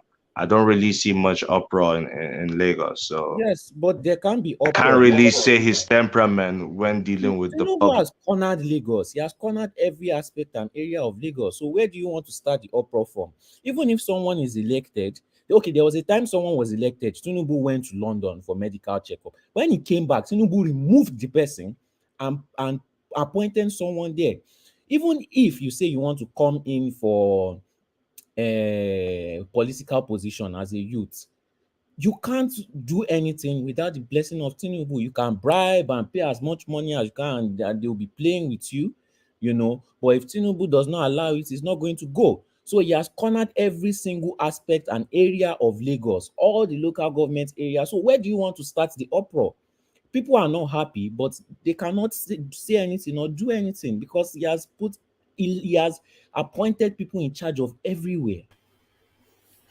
So that's what I'm talking about. All right, I'm not really clear on that, but so your point basically is that Tinubu wouldn't have yielded to that pressure. That is what I'm saying. He may not somebody like that, because I'm very surprised Buhari signed it. I thought why are you surprised that Buhari signed it? Because of why would he not sign it? Because of who Buhari is. Because of who Buhari is. No, but why would he not sign it though? What would stop? What reasons would he have not to sign it? Okay, what stopped him from signing it since? Why did he have to be pressured? No, because there were certain insertions in there that he did not agree with. Exactly. So you know this is probably one of the most significant bills on the Nigerian statute books. Yes, that's why I say I'm surprised he signed it. Now, like you said, if there are certain things that Tinubu did not like inside that bill, yes, he signed it. No, he had it addressed. Look, there was the one thing that he was quite fixed on was the clause in there that said there has to be direct primaries at the parties, and he was saying that the weight of the spend and the weight of that particular clause on the resources of the country is impracticable. So he contended that space, and the assembly removed it and represented it. And then he found this satellite clause as well. But this clause is not as weighty as the one that he was objecting to, you know. But the pressure to sign it was universal now, because if he doesn't sign it, then he's essentially going against a more transparent election in Nigeria, because that is what that bill was facilitating for. So Okay. it would frontally place him as an anti-people person if he did not sign that bill. Of course. I think I understand. Wait, let me reply one man first. That is what I'm trying to. That's why I gave the example of Lagos. This kind of issues in Lagos, once Tinubu says no, it is no. It doesn't matter. Forget all of that. That's nonsense, man. Sonny's right. We're talking about national politics, not satellite states. I think now I understand what Sonny's driving at. Sorry, let me say something. Initially, I didn't really get it that this is where you're going. Now I understand. You see, these two people, Buhari and Tinubu, they're not Democrats. They're not Democrats. They are people who are autocratic, who let everything revolve around them. But they use If you say what? They use and manipulate democratic system. Of course, that is it. That is not the true definition of democracy or Democrats. A Democrat allows things to be debated, to be trashed out by the people that have the power to elect. But when you call the shots, now what they want to do, I think there's a scheme going on within APC. That was why Buhari objected to this whole thing of, okay, you can't say people cannot hold political appointment while still in office, and then blah blah blah, and then you just have to let it be direct. And then if you look at there's a language they've been using, consensus. Initially, like what we all read initially, that was the reason why they objected to signing it, because it said primary, which is supposed to be the normal way a party should run. Let everybody have equal say.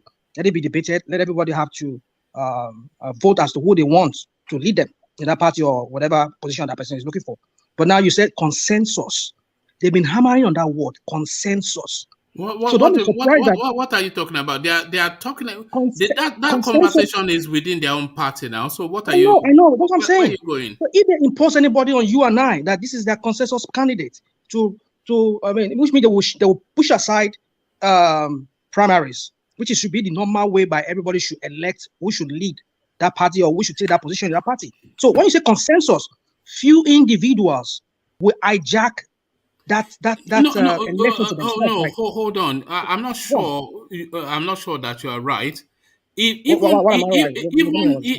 if the you know what a consensus candidate means, Abi?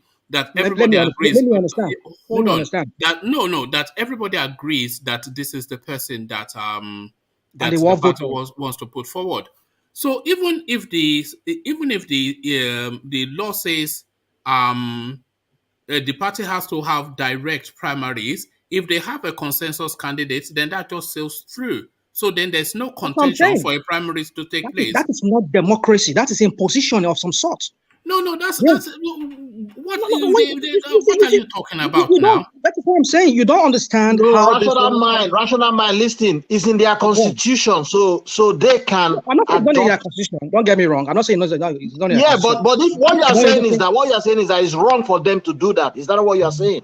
Yeah, it is. Let it be. No, it's not wrong. It's not wrong. That's not what mine was trying to explain to you. It's not wrong. This is how wrong it is. Some people will call the shots. There will have some people who will say, who will impose or influence others within the party to accept one single candidate. Right. And then everybody will follow suit, like we're talking about in Lagos State. Right. So if you say this is Sanwo-Olu, okay, look at, let me give an example of this guy that was there before, Ambode, who was supposed to say, automatically he should get the ticket. How do you legislate against the consensus candidate? How do you legislate against it? That's what I'm saying. Right. What are you saying? It's a wrong idea. No. I'm not saying it's a good or bad idea. I said, how do you legislate against it? You can't. There's no legislation against it. That's what I get that. I get that because it's here to stay since it's now a part of the electoral law of Nigeria. The consensus. No, it's not a part of the consensus candidate is not in the statute books. No, it is. I think there are three options. They said primaries, direct, indirect primaries, and then consensus. Okay. So what? So why? How is that? Those not the it options that are available. That's what I'm saying. It's not democratic. That's what I'm saying. It's not a democratic process. It's not a democratic process. How so? How is it not a democratic? It leaves rooms for imposition. Some few influential people. What options don't leave room for? You are saying people are going to leave people obtain forms. Let them come and debate, or if there is a debate, if there's not a debate, let everybody vote for whoever they want to vote for. Yes, no. The consensus option does not preclude any other option. It does. Look at it. It is. I don't know what the English word to it. It is insidious. I think that's the word I want to use. How so? Now, Buhari says, okay, we want Gulo Jonathan to fly the tickets. And then by virtue, because every time now everything revolves around Buhari. The other time we were talking about they have to shoot the dates. Why can't they make that decision within themselves? Okay, this is the date. So they have to wait for Buhari. Of course, he is the leader of the party. I agree that. Now he came by virtue of people. Hold on. Because we want to take us on Yeah. No, Don't take I'm not us. taking No, it. Hold on. let's remove consensus from the bill, and let's say direct and indirect. so yeah, let's say what is only facilitated for is direct and indirect. So let's say that's the only two options that there are. But now Okay. let's now say the party, they then agree a consensus candidate, but then put forward only one candidate. So why would they put forward one candidate? Because that is the candidate that filled it. No, what are you talking about? How does direct and indirect primaries? Hold on, because I want you to understand the question. Okay, so just listen. Yes. Okay. So we don't have consensus as an option anymore. So the only options on the bill, on the electoral bill, are direct and indirect. But the party then only puts forward one candidate because that is the only candidate they want to put forward. Why would they put only one candidate? What do you mean why? Well, it's not to you, but why or not? Let me support one man. Hold on, Ajanle Koko, because you must understand this because it's a fairly straightforward thing, rational mind. I think I understand what you're saying. Hold on. It's nothing to do with why. The why is no business of yours. They just put forward one candidate. What stops that? One candidate? Why would they put forward one candidate? You're boxing it's not why now. It's not your business why. But that's what they have done. You don't understand. You don't understand. You just want to tell a tale. You just want to tell a tale. You don't understand. Ajanle Koko, please explain to him. Let Ajanle Koko explain to you. Let us what Rational Man is saying about consensus is basically that consensus candidate process can be manipulated. Exactly. And it is complete. It is complete true. It is true of the true. It could be manipulated, and they will certify it as a consensus candidate. The power that be in the party will make it look as consensus. They will manipulate it because of their interest. So that is what Rational Man is speaking against, that it is not good. Do you know the power that be in the party will manipulate the process and then put a candidate forward as a consensus candidate. So, but in a direct primary, it is not possible. It's more democratic. Everybody will line up behind their candidate or vote directly before their candidate, either by ballot or open ballot, and then everybody will know right there at the end of the election that, hey, this is the person that won the primary. But what if there's only one candidate? If there's only one candidate, what you are saying also happen as well. If only one candidate within the party is only one person that purchased the form, that person who as well be emerged as consensus candidate if nobody is coming out against him. So that's my point. Did you watch channels? Yeah. Hold on. Did you watch channels news? Some factions within the APC, especially the youth wing, they were protesting. That they said there was this very particular guy, gentleman, that was saying that we know what they are planning to do. They've been planning on consensus. They don't want to self-form anymore. They're trying to shift the dates. They knew all along that there's something going on. Yes. Consensus process could be manipulated, and those that are behind the consensus are the governors. A lot of people want to buy form. A lot of people are ready to buy form. Yes, because the governors are the one in charge of the party. That is what I'm saying. So they can manipulate the process and come out with consensus candidate, and nothing you can do because they are the one in charge of the party. Ajale Koko, Rational Man. Even indirect primaries too can be manipulated, isn't it? Let it trash itself out. I believe that. Yeah, it can be manipulated. All the process can be manipulated. Which one sounds more impositioned more than the other? Consensus. You're right. So yeah, that is it. So let them trash it out. Let everybody, indirect or direct, let them vote. for their candidate of their choice. All right. Maybe I'm just looking at it in a. No, I understand you, one man. I understand you, but there's some insidiousness to this. All right. I mean, maybe I'm using the right English word, but there's some kind of corner thing to this, or manipulation. That's what I mean. But rational man, who is to be blamed in all of this? Who is to be blamed? What you are saying now, who is to be blamed? We have politicians that are just egotistical. There we go. The governors in APC are the one that will decide who is going to be the president for you people. It's the governors. Whatever they say is what they will decide. And they want to make one of them the vice president to the candidate of the party. It's the governor has that not always been what obtained, that the governors always put forward somebody? Or most of the time, I mean, the one for PDP last time, Obi was not the governor now, and Atiku picked him. He was outside. He wasn't in the office as a governor. So, Atiku Abubakar, he won the election. He was, what do you call him? A governor-elect before Obasanjo, selected him to be his this thing. So the governor then, I mean, the governor have not even assumed office by the time that he was appointed by Obasanjo. So, but in this case of APC, everything been they have corrupted the place. They have manipulated everything. Is in charge of the governors there. They don't want any other person to come in contention at all. Only the governor that want to direct the affair of the party and impose their own candidate at all level of any elective position. It is the governor in APC. Jafar, I know Jafar is using. I mean, you see, the way we play politics in Nigeria is so backward. And like I keep saying here, the Northerners, they will bring this their imposition, this their backwardness from that region and bring it out south. God, no, you can't. No. I cannot let you say that. Okay, I'm sorry. Let me rephrase. I'm sorry if I sounded that way.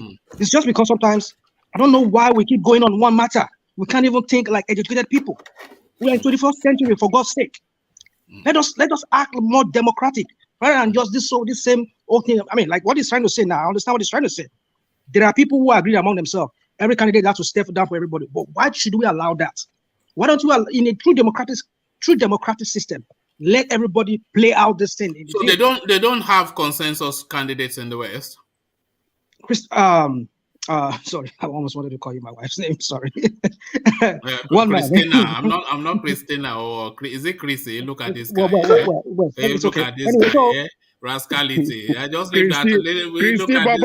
Look at this guy. Christy Baba. No, thank you very much. One man, let me play some scenario. Ajale Koko. Wọ́n ní ọ̀rọ̀ dùn ìyá ọba, ó lóun ní ìyá ọ̀bọ. That is what is playing out there.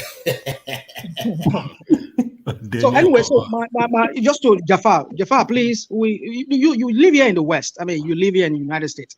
It's only you hear them talk about consensus candidates. I mean, they could have picked Biden, the last Democratic primaries they did. They could have picked Biden because he was almost like he's the only viable candidate among them. At some point, it seems like Biden was going to lose the election when we had the likes of the other guy from National Mind. Don't you think they have secret consensus? They have secret consensus candidates. They could, do you agree with? But hold on. They could, but at least create that facade that at least everybody's given that chance to. I know everything is prone to manipulation. Well, what does it matter if it's a facade? Then it's still the same thing. To have a sham front face. One man. Yeah. Let us set the pace. Let us set example. With time, we will get it right. Rather than having to do it one same way and making it look obvious to everybody that this is the same way we want to be doing it. I mean, we are in 21st century for goodness sake. Let us allow people to have their say. That is the reason why in that country does the system not facilitate for that? One man, you and I were here. We're talking every day. Our other guys here. If it's really working in that country the way it should be working, do you think we'll be coming here and be debating all these things every day? Do you think we'll be talking about the same backwardness? I genuinely don't understand what you're talking about because you won't because to all intents and purposes, this bill is a real leap in the direction that it is a people leap. want the country There to are other follow. things to it. So I there agree are with you. elements within it that still There needs are. to be worked on. Maybe the There consensus are. thing, I don't even see the issue there, because it avails There is all an the issue there. political it avails the political parties all the options that are available. So I'm not quite sure what the issues are, but Which means, listen. Which means in APC now, any other person Rational wants to mind. Rational anybody, mind. let You me make see, it, let me consensus is good if it can be done on the basis of honesty. And the way it can be done is when all the candidate or aspirant, they bring them together. The party leadership bring them, say, hey, we know all of you want this position, want to contest for this position, but, don't you think that we can divide Is it not ourselves? consensus that brought Buhari in? It's not the same consensus in 2015 when Ojuobo. Yes. When all parties involved, thank you, Adanle Koko. That's what I wanted to say. Yeah. All parties involved, all interests involved, come together and said, okay, thank you, they Adanle look Koko. at the pros and cons and look at the best among them, and they said, okay. And so what did we end up with now? We all support. No, it doesn't matter. Look, it matters. That's what I'm saying. It matters. Hold Let on. people decide. Hold on. When you are saying what you are saying, we let people decide. Then that's saying you are saying you have a preference for direct primaries. So that is your own particular preference. But you see, this consensus hold on. The consensus candidate is not the imposition of some czar from the top to say this is my. No. Hold on, rational mind. Hold on, please. It is an agreement of all the competing interests to agree that this is the person. Adanle Koko just described it, what brought about Buhari. It wasn't the Sultan of Sokoto that sent him to APC that make him president. No, the northern interest married their interest with the western interest, and they married their interest with eastern interest to evolve this person. That was the consensus. Yes. So But that does not even stop them. All the stakeholders, that they does agreed not to that. even stop them. Hold on. Let me say this. You said rational mind. Hold on 1 minute. Let me chip in this one. You see, after consensus, it doesn't stop them from still going to primary to ratify that candidate. Of course, I know. Go to primary and ratify. I think they did that with Buhari, did they not? And they did. Yes. They did. But you see, they did. Listen. You see, people guys think only Russia. Only Ajanle Koko understands a little bit of what I'm trying to say. All right. You see, the only problem. But at the same time, it could be manipulated. It's manipulated. That's to what some people advantage, and they will present it as consensus, and it will cause katakata in the party. Hold on. So, what I'm even saying is this. What I'm even getting at is this. For the most part, consensus does not give us the right person who is qualified for the job. It only gives us somebody that some elites feel that it is the right for us. Yes, that is another disadvantageous aspect of yes. So let everybody vote. I agree with you on that. Yes. But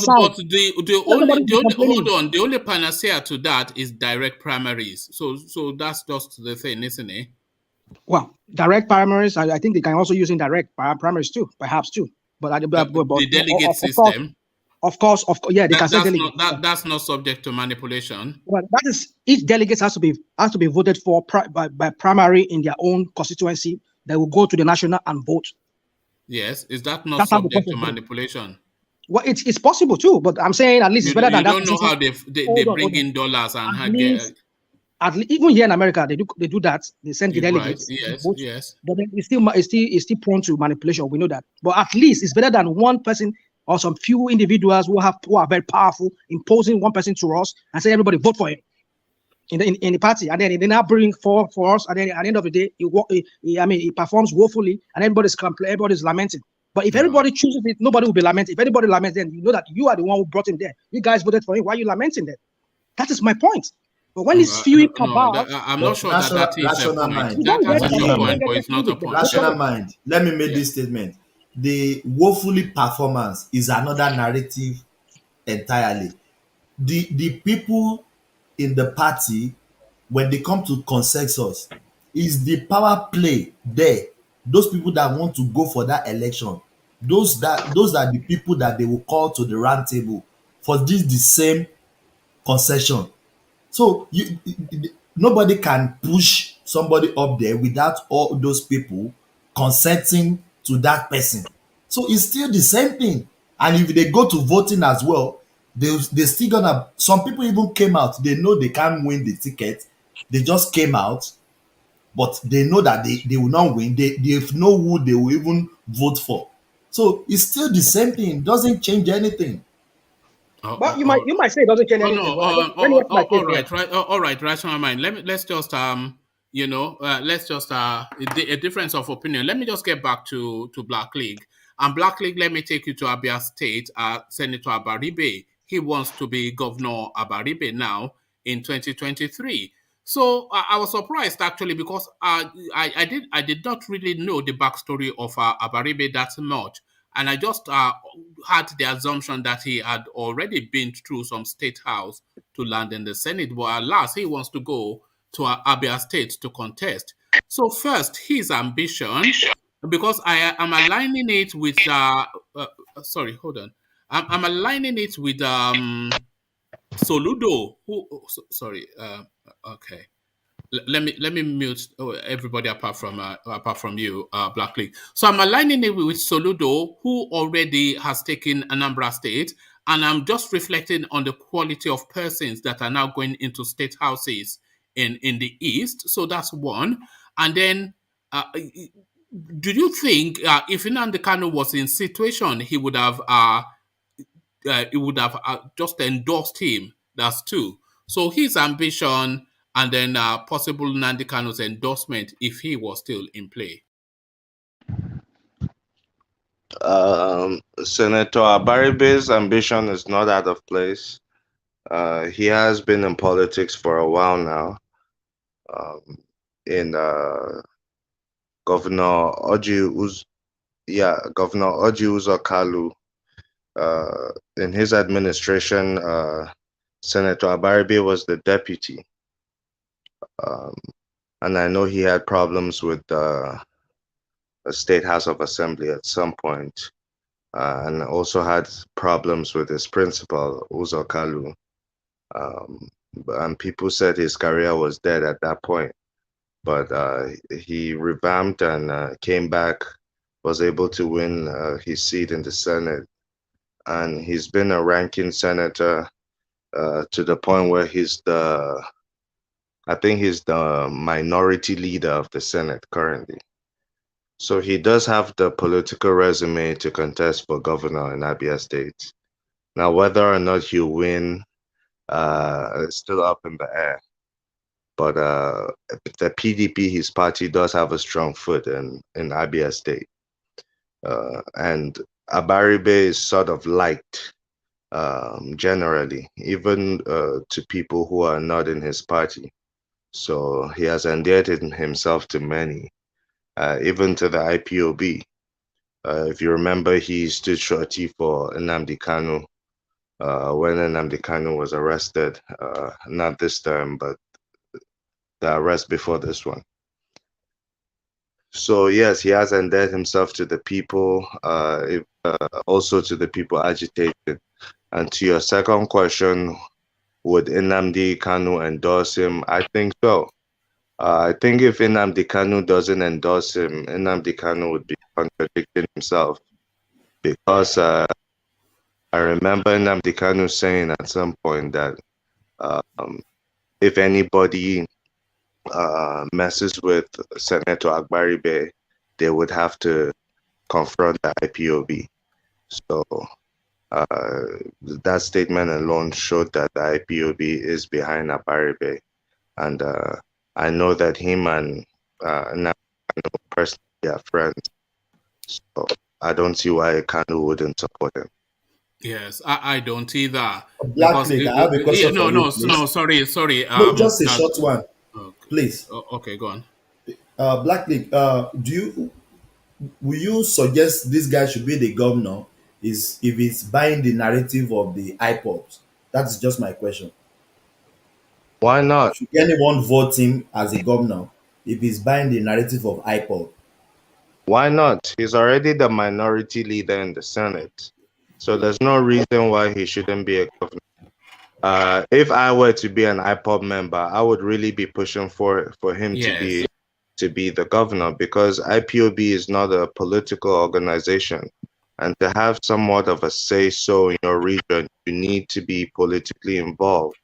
So having a man like Abaribe, who is an intellectual by every standard, representing you at the level of a governor, I think is a plus. The same way ABGA did with Soludo.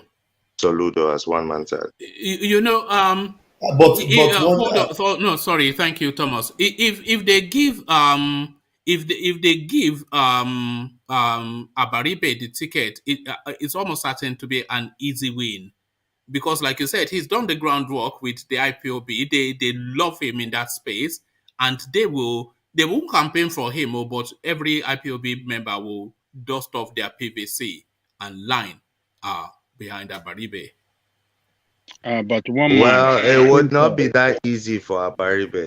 Right. Because he still has strong opposition in the likes of Oju Zokalu, who's also a senator from the same state as him. So amongst the elite, he would have some type of but at the grassroots level, yes. Yeah, but Oju Zokalu has already been and gone now as a governor. Yeah, but he's a current senator, so he's still somewhat relevant in ABIA State. Right. Black League. I think Thomas' assertion that Abaribe is playing the narrative of IPOB. I think it's a wrong assertion completely. He never supported IPOB. He never spoke in favor of IPOB. What he did. Ajale Koko, really? Hold on. Really? He never spoke in favor of IPOB or agitate in the same direction of IPOB. What he did, which the Constitution allowed, was to stand as a surety for Nnamdi Kanu, and that was it. He never stand for IPOB, and he never campaigned for IPOB. So that your assertion is wrong. And I expected Black League to correct him or to tell him that was wrong. He never played the narrative of IPOB, and that's a fact. But Ajani Koko. But Ajani Koko, you are contradicting yourself. I think he did somewhat stand for IPOB. He did. You are contradicting yourself. One man said now that if this man you know that is wrong too. Let me finish. You know, let me he cannot stand. He cannot be. Hold on, man. Let me talk. Then you can talk. You go talk. I'm responding to what you said. Hold on.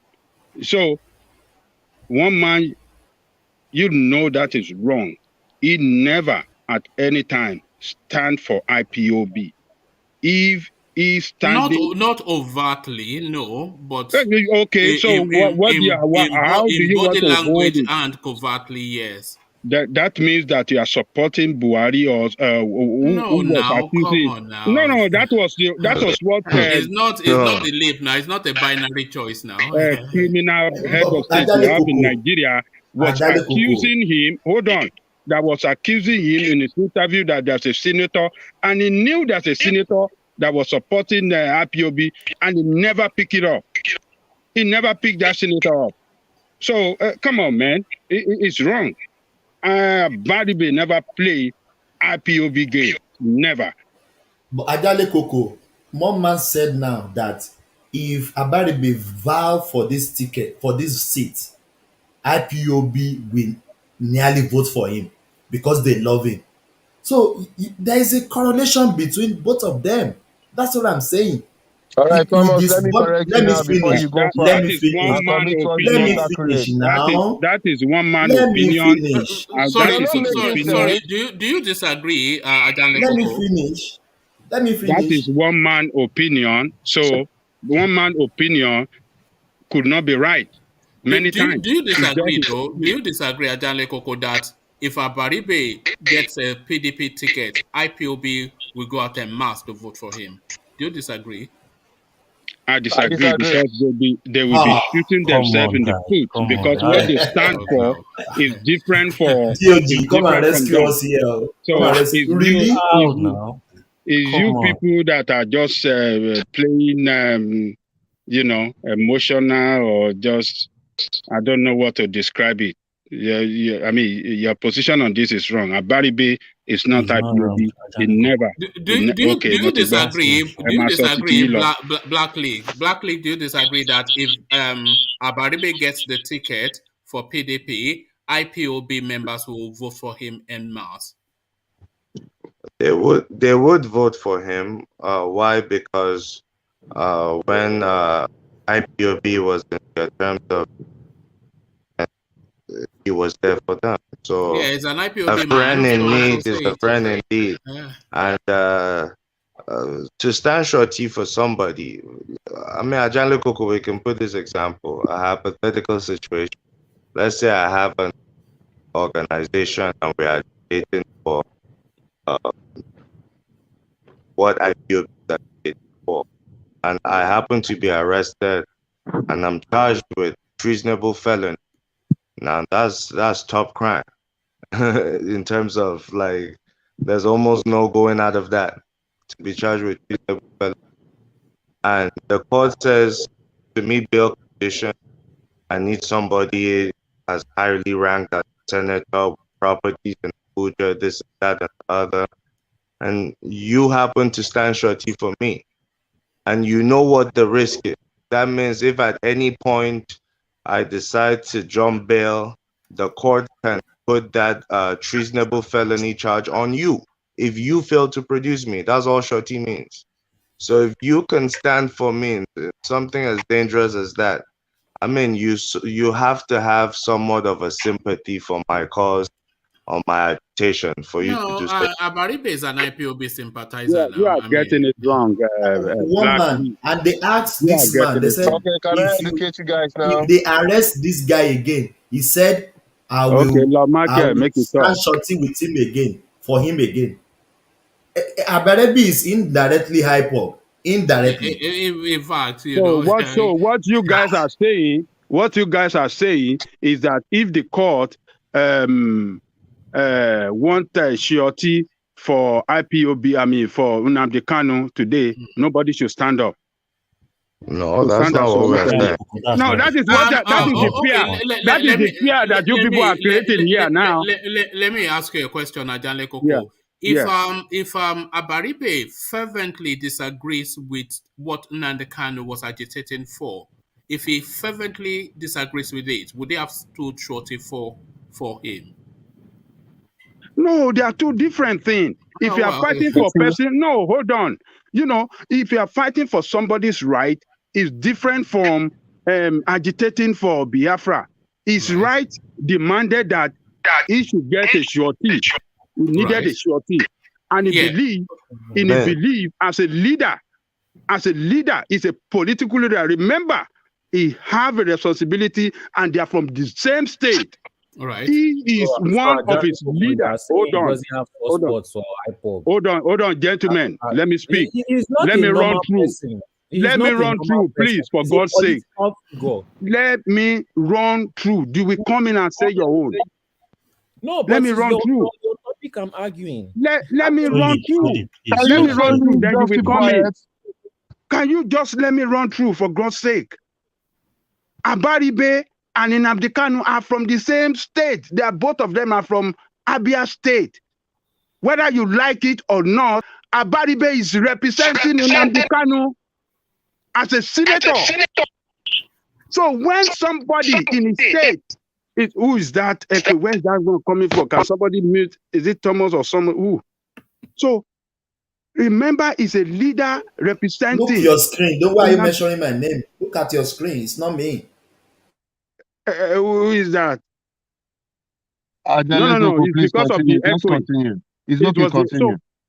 So what I'm telling you, Abaribe is in a position as a leader, as a senator representing the interests of Nnamdi Kanu. I want you guys to see that, to get that clear. But So you're when not Nnamdi Kanu is answering my running question, into a though. problem, You're and not answering Nigerian my state question. is trying to punish him, Ajale Koko.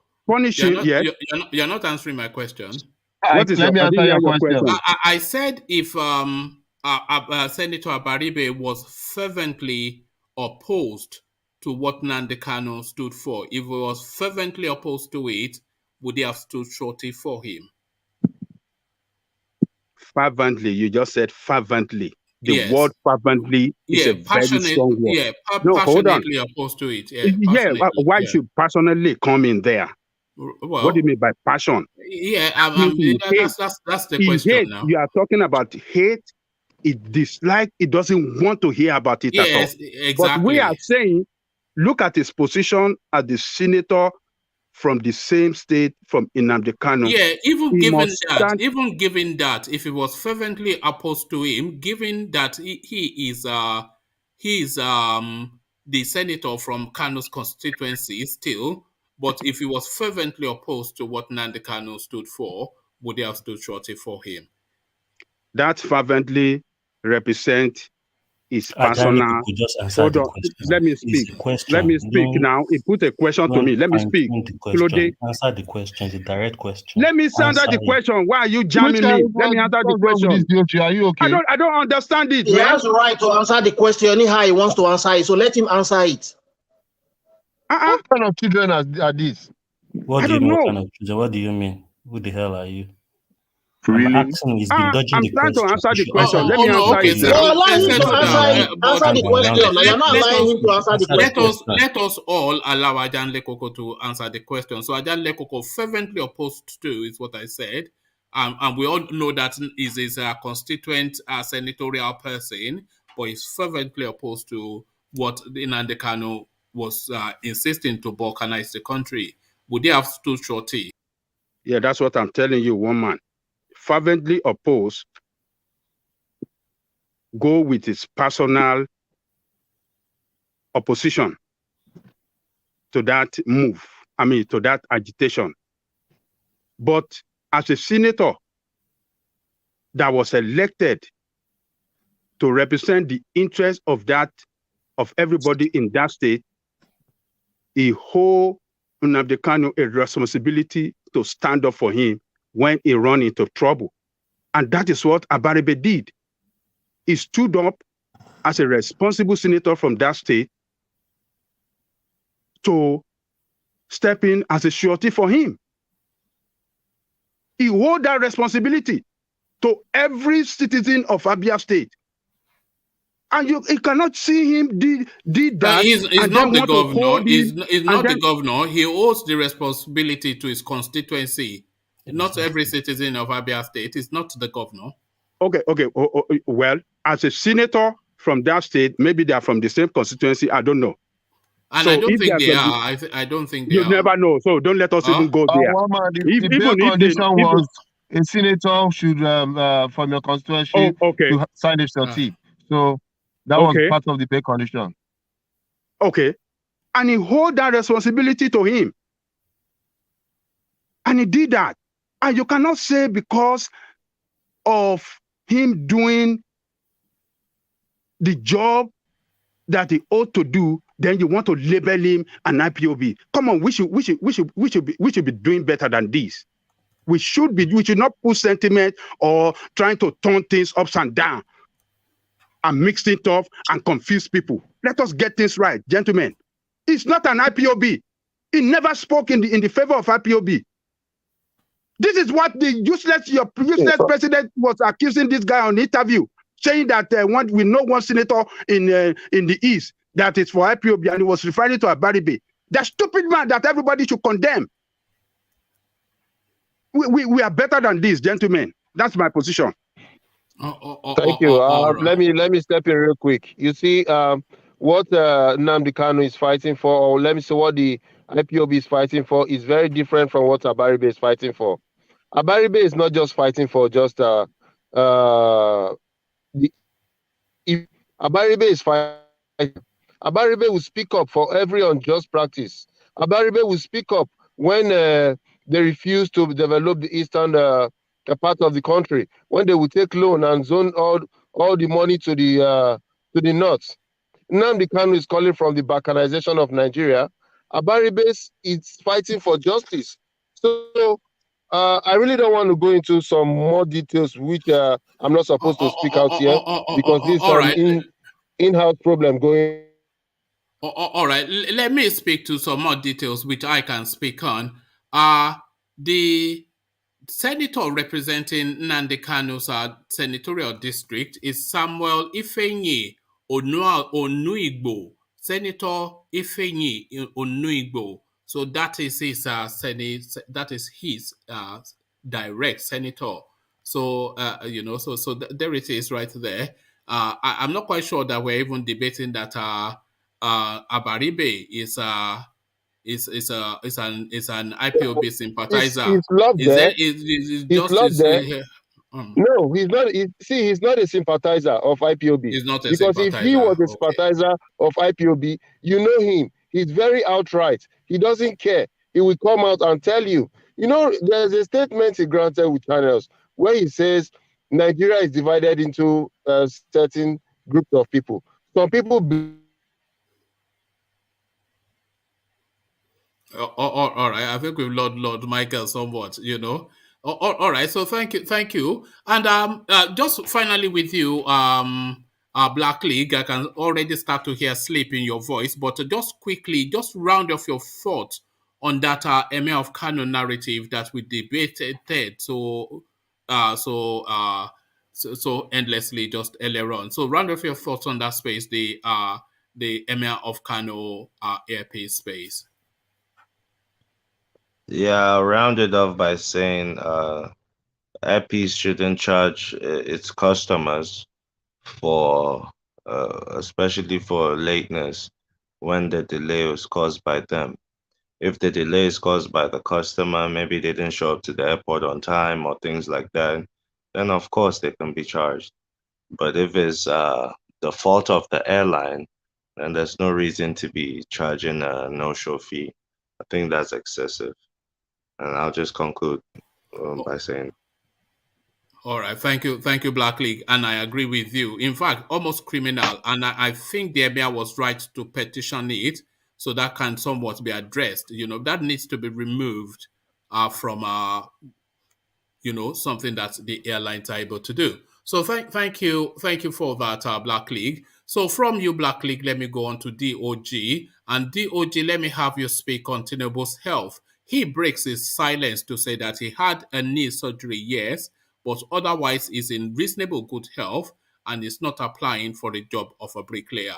Does that now park that narrative around Tinubu's health? DOG. Yeah, I think he has done well coming out to say that, because not like this man has a hernia problem. If he's about the leg, age-wise, obviously people have leg issues, and that shouldn't stop him from exercising his rights as a citizen of Nigeria. So he's just coming out to let people know, like, okay, I have leg issues, it's health issues, but it's not a hernia problem that will probably hamper his life in the course of him running as president or serving the nation as the president. So I think he has done well, and I think it's a good move for him to come out, because he opens most people's insight to the main thing about his health, because we keep saying his health as if he has cancer. It's his legs. His legs has problem. Next they will be accusing him of dementia. They are building up that narrative when they are saying they are building it up to start. They'll start. I would rather say the current president has dementia. No, that one is gone now. But Sowore has already said it. That was Tinubu. Sowore said Tinubu is in the early stages of dementia. Yeah, that is from his first class medical degree from Harvard. That's what facilitates that. I'm not surprised. He's already is doctor. Yes, that guy gone. That guy, man, he just needs to get out of space. They picked him again. Yeah, they picked him again. This is it now. Look at I think they released him. I think they've released him. No, they picked him yesterday. They released him, but now Abubakar Malami is telling them to pick him up again. They picked him again. Yeah, you are right, D. There you are. They picked him up again. Wow. Yeah, it's just those are the painful thing about the old issue. As if it's not as if we don't like this guy, but it's painful to see somebody of that magnitude that we expect to propel people in a different direction, but is channeling his energy into the wrong place, which is putting him in issues. Right now, he shouldn't even be dealing with that. He should be giving them a lot of headache, but they are the one giving him headache. All right, DOG, let me just do that quick round robin question that I often ask. We've opened up that space. So just a short, succinct response to this. Thank you very much. We appreciate your excellent work right from your student days, fighting for the common man till now. But is it now time for Sowore to pack it up and pack it in? So that's the question. Thank you very much for your work, but is it now time for Sowore to pack it up and pack it in? So you kick that off at DOG, and then we land on Lord Michael. So pack it up and pack it in, Sowore. For Sowore, I don't even know what to say, because I think if I don't know whether he's that kind of person, he needs to re-strategize his moves and channel his energy into the right direction. But I think he's even too late, because he has put himself in that corner, and they will never release him from that corner. All right, thank you. So pack it up and pack it in. Pack it. Exactly. All right. So Solly, Sowore, thank you for the good work, but is it time for him to pack it up and pack it in? Sorry, I didn't hear what you said. All right. Okay. If you didn't hear the build up to it, let me go on to Ejiro. It was just a snapshot. Those round robin questions. But if you didn't hear the build up to it, then you might not be able to tackle it. But let's go on to Ejiro. Ejiro, did you hear the build up to it? Yeah, I did. Yeah. Pack it up or pack it in for sure. Eh? Pack it up and pack it in, rather. Yeah. It's not time anytime soon, because Sowore wouldn't do that. Somebody has to checkmate these ballheads on seat of power. So Sowore stands to be the better person. So it's not time yet. No. Okay. So Thomas, to Sowore, pack it up and pack it in. One man, he has the right to vie for any position he wants in Nigeria.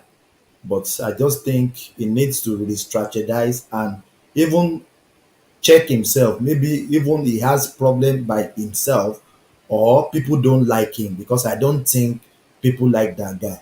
If people like that guy, he will not get 40,000 votes in the last election.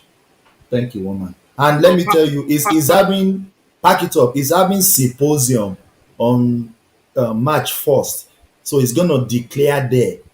And he's alleging that is where Nigerian government is after him, so that he will not declare on March 1st on his symposium. So that is the allegation he made. So you should pack it in. Just pack it up. Yeah, just pack it up.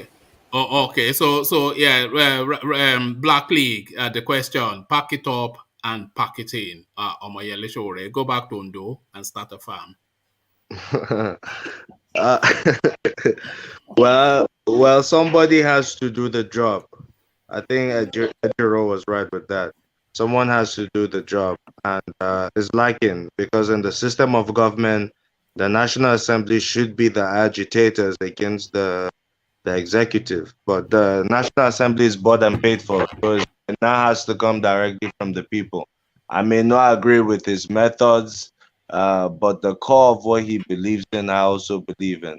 So I would say pack it up and re-strategize before coming back with fresh strategies on how to move forward. All right. I'm not sure if I should even ask about Ajanle Koko, just because everybody have an opinion. We surprise us, by going in a direction we don't expect you to. So thank you for the good work. You've been an excellent servant of the people. But now you are now just looping around in a circle and regurgitating. So Sowore, thank you. Pack it up and pack it in. What says you? Pack it up and pack it in, Omoyele.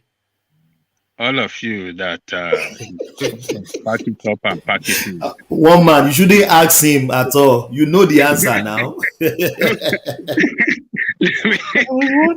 Ajale Koko, go ahead. Baba, We hear you, Ajale Koko, go ahead. all of you that are chanting, pack it up and pack it in, should pack it up and pack it in. It's you people that need to go and strategize.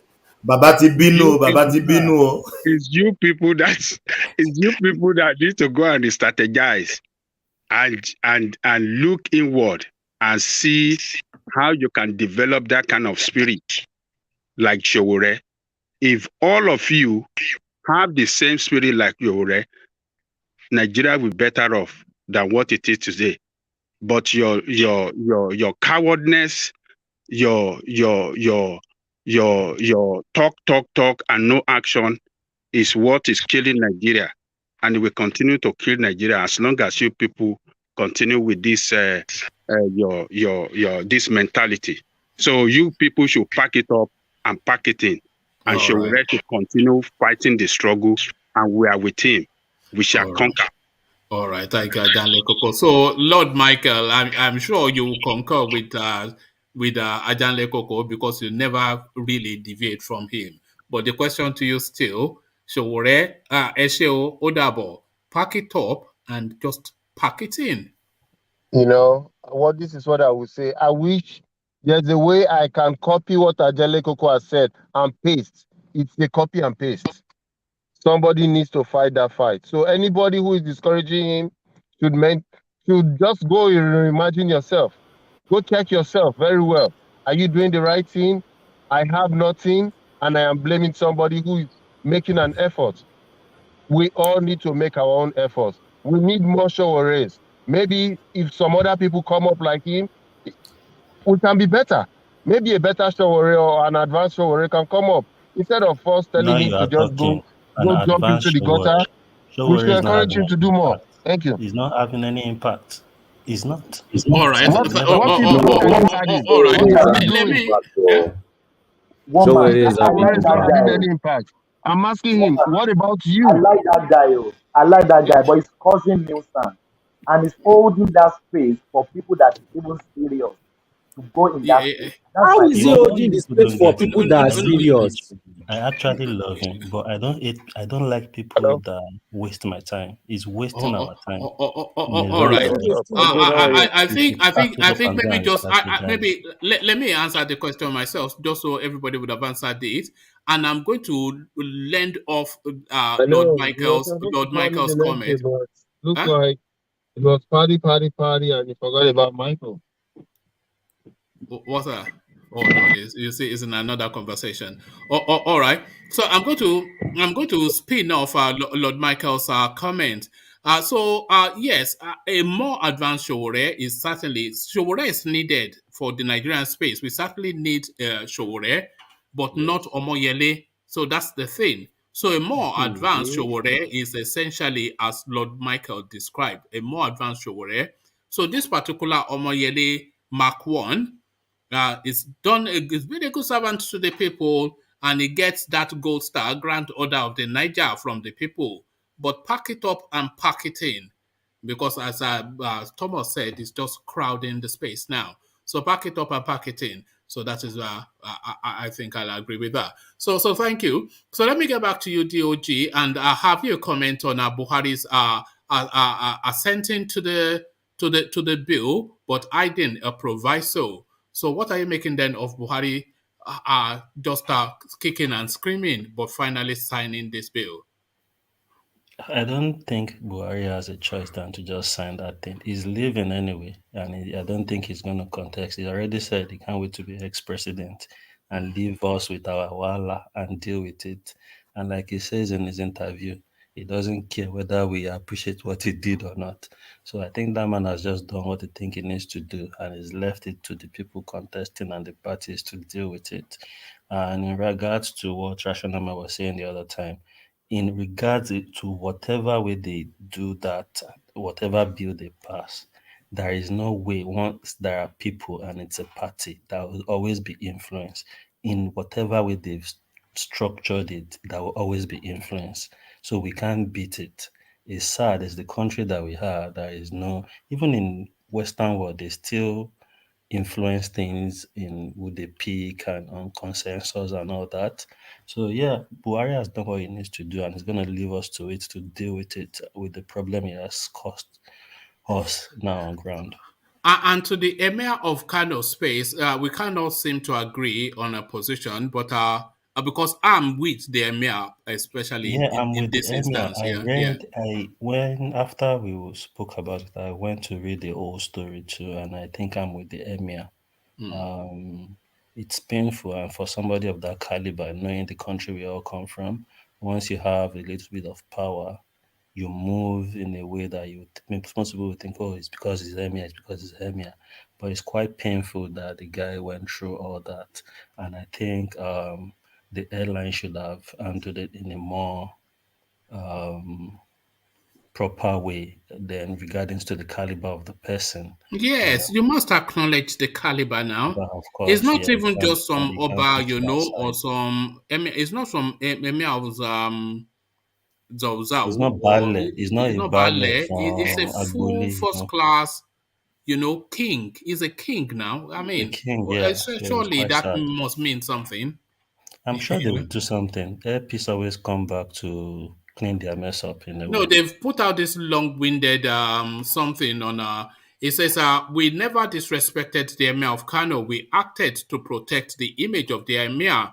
Our attention has been drawn to a written complaint by one Issa Bayero to DG of the Nigerian Civil Aviation Authority against Airpeace, which is published in the public domain. In the complaint, Mr. Issa Bayero alleged that Airpeace disrespected the Emir of Kano and the people of Kano by not delaying the airline's 6:15 a.m. flight to Kano for the Emir. Rather than disrespect the revered Emir of Kano, Airpeace did all it could to protect the name and image of the Emir from ridicule by not succumbing to what Issa Bayero demanded of the airline. If the airline had agreed to halt and delay an aircraft already set to go for another 1 hour, only for the door to be opened and the Emir and his entourage walk in, there would have been a very serious uproar in the media nationwide against both the airline and the Emir.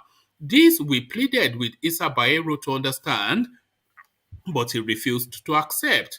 How could Issa Bayero want the management of Airpeace to halt and delay a fully boarded aircraft with doors shut and the aircraft moving, whilst our respected Emir and 8 others in his entourage, including Issa Bayero, were still at Lagos International Airport after just arriving from Banjul, Gambia? Let's see.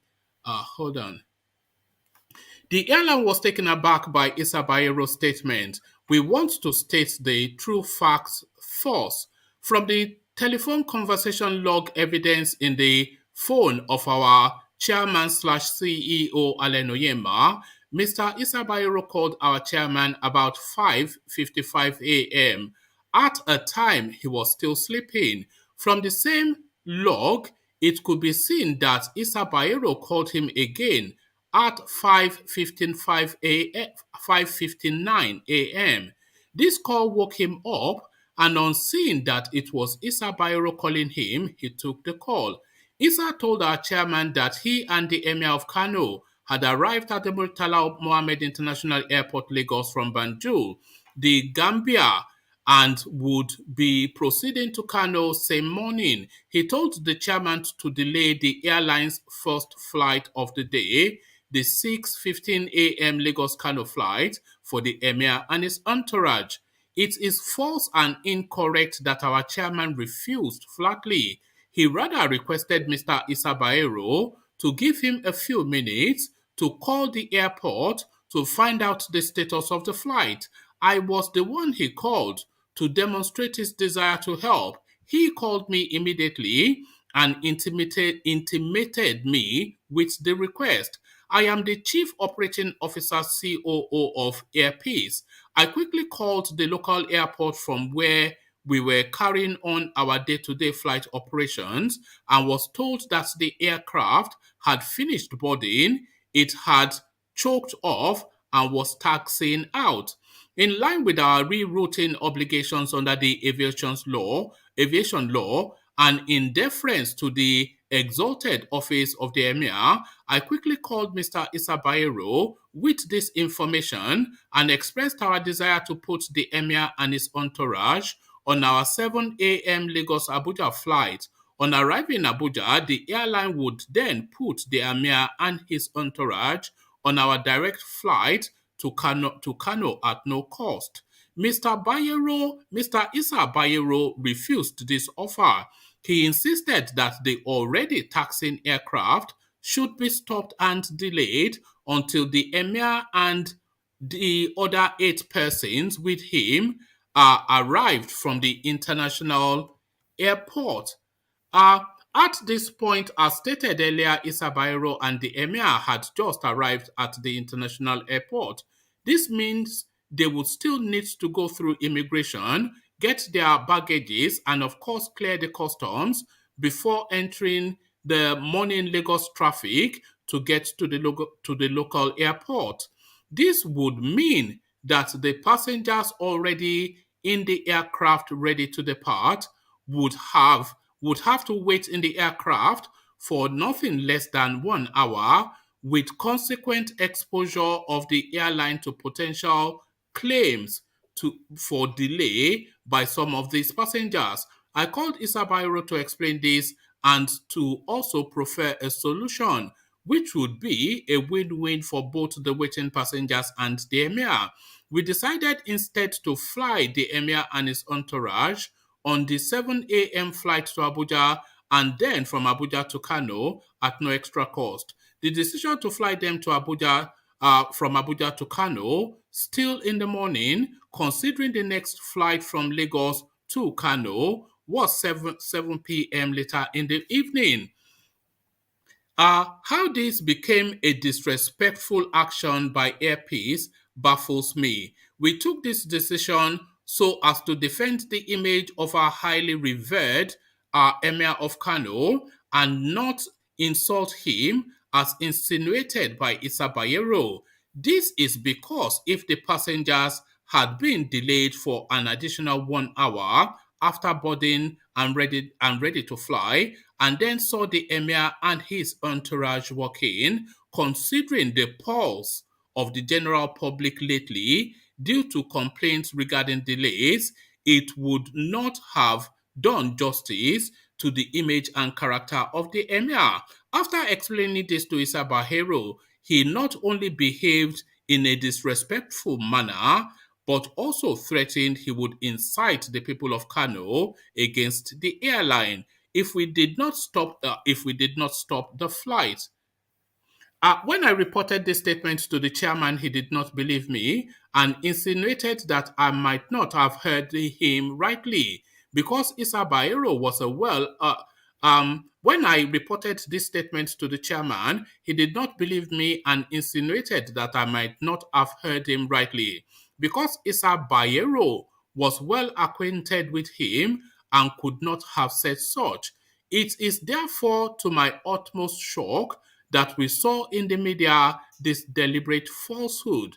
It is so unfortunate that Issa Bayero will go to this extent to portray the chairman and Air Peace in this manner.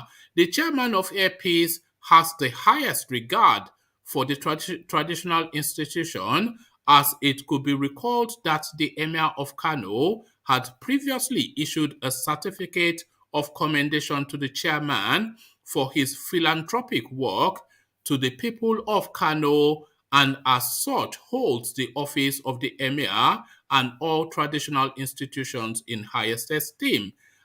We are therefore appalled that this statement would be made to incite such negativity towards the airline.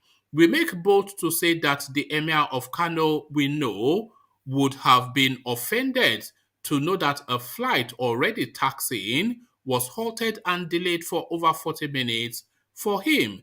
The Emir would never have supported this publication. He may not even know our offers and our reasons given to Prince Issa Bayero. We reiterate our respect to the revered Emir of Kano. So that is now the back and forth of it. So that is the clap back from the airline. So briefly on that, DOG, and Yeah, then we carry on. I Yeah. think Issa Bayero took it too far. And Yes. like Ajali Koko said the treatment of the emir was bad, but another point is you can't delay people on the flight because they are waiting for the emir, considering Lagos traffic before you check in and all those things. So what the guy would have done was the best thing he has done, to look at their flight itinerary, so the emir won't have to wait in Lagos to get a 7 p.m. flight to Kano. And he checked the itinerary. Okay, the emir can go to Abuja, then from Abuja go to Kano, which is what they would have done, which is to no cost. So I don't expect you to expect refund in that manner. And if the emir was humble enough to not fly a private jet and there are delays, the emir too should understand they won't delay a flight for you. So I think Issa Bayero took it too far on his own part. Ayé ìjẹkújẹ, ayé ìjẹkújẹ. Ayé ìjẹkújẹ ti mọ́ Yeah. lára.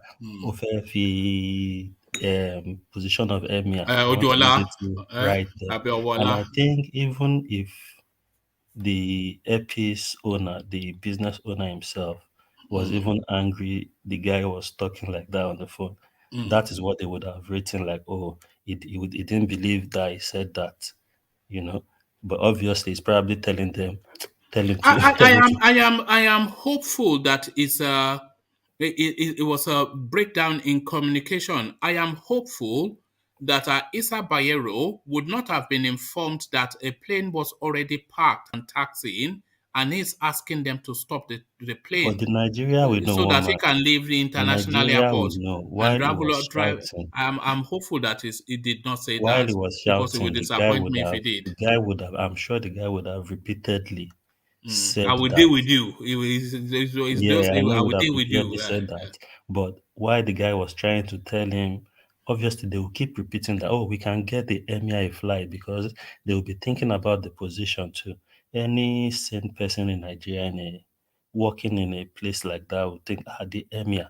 So he's probably running about thinking, okay, for him to go and even sit down and Imagine if that functionary had done what Issa Bayero was asking. He stops a plane that is taxiing, packed with people, holds them there for 1 hour, and then the emir and his entourage, they walk into that plane. So what do you think would happen with the passengers? It will be bad on both Everybody sides. will whip out their emir, phone. It will be bad for the airline. That story will be on social media, but it would not be in the manner that the emir would like. Everybody will whip out their phone and just record it, and everybody will post it on their thing and say, look, oh, this is it. Oh. It's just sometimes you wonder. DOG, and you remember one man, some people living in Lagos, working in Kano, Abuja every day. Do you know that? 100%. People do that every blessed day. They are living in Lagos, working in Abuja every Thomas, day. let's even leave that. When I was 1 hour. Lagos, let's even leave that. When I was working in Lagos, my boss is leaving Lagos with the next flight to go and close a deal of millions of dollars. He won't want his flight to be delayed when all his technical partners and everybody will leave the meeting before he Anybody gets on a flight at 7 a.m. is a big man, oh. Exactly. Because nobody is getting out of bed at that time unless that deal is worth it. It's a deal, you know. So I think 7 a.m. and everybody is on a company and they are strolling in because I think if he was the one relating with those guys, he wouldn't have mind opting for the flight to Abuja to connect to Kano rather than stay in Lagos and catch a 7 Yeah, p.m. no, I think it's just some prince that is just a bit above himself somewhat. So I think it's lost in it's a combination of poor communication and arrogance. I think that's what played out there. Yes. So thank you for that. So thank you, DOG. DOG, let me just press on because for reasons of time, let me go on to Solly. And Solly, now with the add-on narrative that we now have regarding the emir narrative, have you now changed your thoughts on exactly what's transpired, Solly? No, I had no thoughts. Well, I believe the airline. It's true they were trying to protect their image. You should not get such kind of special treatment up to that level. But them trying to bill him, knowing the situation that went on, it's just the kind of corrupt system that we have in that country. Always trying to use every single advantage to just try to take advantage of every human being. So they try to stretch too far to the sun. They try to stray too close to the sun, and they could have gotten their wings removed. This is their problem. They overdo too many things in that country. They don't know their limits. And this is where all this clash is happening. So, you know. All right. So to Tinubu, who say we tire and rest with the rest is okay. So he addresses then that space of his health, saying, look, you are not my doctor, and I have not come out to tell you that I'm especially carrying any ailment. Yes, it is publicly known that I had a knee surgery. In fact, the president came to on a goodwill visit to come and visit me when I recovered. So he said he had a knee surgery, and that is the long and short of it. And there is nothing that we have seen over the last three weeks, 6 weeks of this guy to suggest that he is carrying any real ailment. Somebody that is up and down the country in just a relentless whirlwind campaign onslaught. So Tinubu says he's all right, he's well. So what is the issue? What are your issues with this guy, you people? This is the problem. With Tinubu, everybody wants to carry their emotions and want to attack the man. I keep saying it. If you cannot logically beat this man, okay, you say you want to defeat him. He's old, the man is old, the man is old. He has replied you now, everybody is silent. This is what is going to keep on happening till he wins this election. You carry your emotions, you shout at him, you use it to attack him, you will use logic to wipe you back, and you will now be silent and be looking at him, waiting for the next emotional attack. Get your facts right. He attack him with I logic. noticed that even Make after him the silent sessions, also. Solly, I noticed that even after the sessions, you're always in the comment section fighting some particular guy. What is going on there? No, it's different people because they are sensationalists. They don't want to agree with facts. Fact to be right in front of them. They will start saying, no, you know what is going on. I'm not saying nothing is going on. Tell me if you cannot. This is the difference between them and Nnamdi Kanu. Nnamdi Kanu will tell you facts. Maybe you add some sensationalism into it, but he will bring some facts. He will wipe it on the table and make you quiet and think. You can't come and be telling me based on your emotion and how you feel about the things. So if all your points can be defeated with facts and logic, what was the point of you shouting? You just wasted your time. And you've given the man another edge because every time he logically beats you, he's defeating you and climbing up to another step. He doesn't even need to campaign. You just need to attack him and he will beat you logically on to the next stage.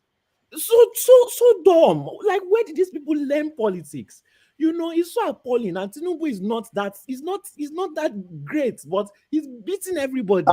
It's just so sad. We can pay for Tinubu. Huh? I go lie. We can pay for Tinubu. I hope say you go see keep this energy after the primaries. Look at that. Is it? When was talking, I want to sing that song. I say you go get this kind of energy when after primaries if Tinubu no come close. If Solly doesn't get that dollar bag, then I want to know why. But don't worry, the hustle is real. Maybe he's the one printing the cups, so. Maybe Solly is the one printing the cups. This is it, Tinubu 2023 London branch. You have to beat him. Yes. You have to beat him. All right. You know something funny, Solly. It's almost. I'm starting to form the thought that I should start a church. Solly, because it's almost prophetic, somewhat. The conversations we have here, and you almost immediately see it play out in politics. Almost immediately. just yesterday, we were mocking and laughing about Sowore and his continuous revolving door around the DSS. So it's just continuously revolving. So just yesterday, we were saying that this guy, they would just pick him up again. And almost as though, like prophecy, he's been picked up again. Tell me about it. So again, this guy is Tell just... me about it. Does he deliberately put himself in harm's way? Is it time for him to temper it down? Or should he have a cooling off period to recalibrate, as a lot of people are suggesting? Because he seems to be hammering and hammering on the same strap line, and it just revolves him in and out of a DSS cell block H. So Sowore back to his old room, floor 7, CSS, DSS, Abuja cell blockage. So prisoner cell blockage, Sowore again. One man. Okay. He seems to be forgetting that Sowore is an American-trained journalist. What has that got to do with him being picked up? Not only would they play, you have to find a way to be on the news consistently, anyhow possible. And that's what he's playing at. So that's being in what the point you just carry on. That defeats we are talking. You say we say we are being prophetic. We they talk about that. That is the whole point. Human beings are storytellers. We they tell the man with the help and tell his story everywhere you know. That's the whole point. People popularity they grow. Nobody they forget about. Imagine presidential election. Would they talk about Sowore? What does that mean? Give and kudos. He's doing it. I have now you they say now they put this on this board. That's the game plan. We will talk about that for the next 3, 4, 5 days. All right. I don't think it was especially his choice to end up in prison. I think it is the authorities that are picking him up. He know the part of the authority at this point. You know, which authority? In the elite now. You won't deny that right again. He's an elite. Whether I like it or not. He's an elite. Okay, can I answer the question? You leave him tomorrow and take him again. Yes. Oh God. Yes. Yeah, go on, sorry. Yeah. The problem is that country has a lot of stagnation. That is why we have old leaders still fighting for position. The fact that he's from America, he's supposed to have evolved ideas. The same way he has been running his things, it's the same way he has been running his things over and over. And where's the evolution? Where is the upgrade? Where is the update? If a Nigerian leaves Nigeria and comes back to Nigeria, he wants to implement something from outside the country to make things better. So Sowore has been stagnating, using the same stagnating method that is not really moving him anywhere. He is only shouting in Abuja. Outside Abuja, who knows or cares what is going on with his life? Nobody. It's restricted to Abuja now. I mean, DSS. But these are just excuses. Sorry, Ovia, the greater point which I think Solly is making, which if it is the point that he's making, I somewhat agree with, is that this guy, he's been beating this same drum for a very long time. But what he has not done is to pause and just take a cooling off period to assess what he has done so far and to see if that is still the direction that he wants to follow. So he has not even. He just keeps hammering and hammering the same song. Like some broken record. Now where the sons of the money they come, the finance. Don't worry about all that. That is the story where they give him that. Is the story. I don't know. No, we will take you down some cold. Okay, all right. You see the difference. Tinubu is not going to stagnate and be using the same method over and over. No politician is going to do that. So why is Sowore doing that? What does he expect to happen? You can't compare those two people now. Doing the same thing over and over. That is stagnation. They are too far. They are too far apart. No. But in the political game, you see this point Soli is making. It's the same point we come here and make about this guy every day. He's not taking us anywhere. He's just doing the same thing over and over and over and over and over again. No game plan, no nothing. What should we now do? We should stagnate with him. We are talking about him. Yeah, and he's happy. Okay, but we are talking about. No, that's not the point. No, come on of it, man. Come off it. It's part of it, though. Seriously, it's not part of anything. It's on the news now. It's in the news. Don't worry. Look. Hold on. Sorry.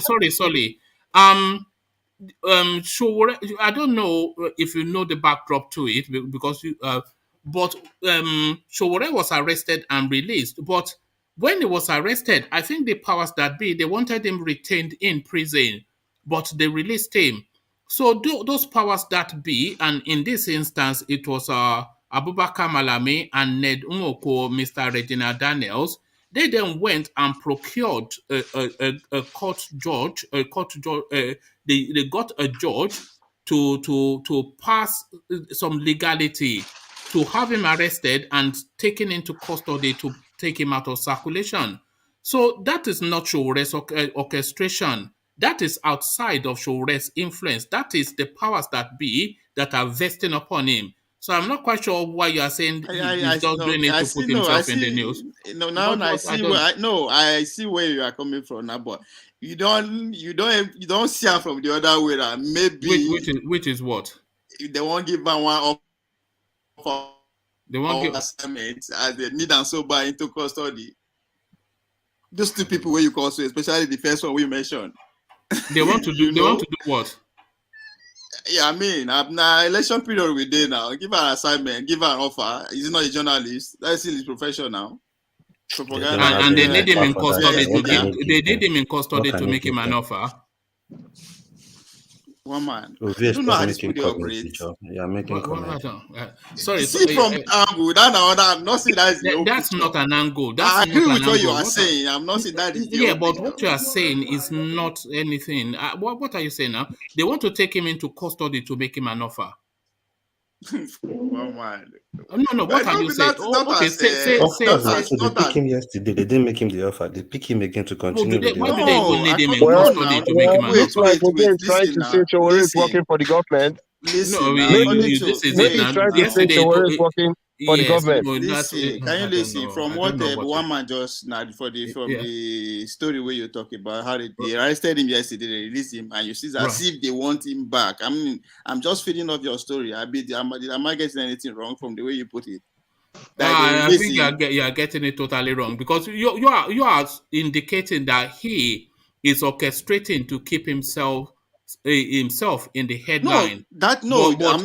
What is keeping him in the headlines? It's outside of his doing and his powers that be that are vesting upon his liberty to take him out of circulation. Yeah, but you started by asking a question now. Why is it always if you started by saying that we are prophets here, that we are just talking about it and it's happening. That why is he always like to? You think they want to make sure we offer? You think we will arrest him? We want to know about it. You think we will know about it? They will not say they arrest. It's still part of this guys too. So that means you get the picture I'm trying to paint. You get the picture I'm trying to paint. That means you understand the picture I'm trying to paint. We don't know where he was. Look at what this guy said. Look at what this guy said. No, you don't understand the picture I'm trying to paint.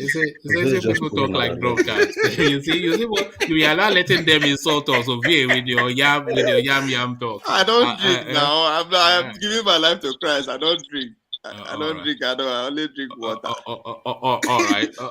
Okay, but people in the comments are saying Buhari too was doing the same thing. But when Buhari was doing the same thing, did he win? Was it not when he changed his game plan that he won? Simple. Look at the narration with it first. You go to blow. With his current game plan, he's only blowing into Abuja jail cell all the time. That's what his strategy is. It's a one man.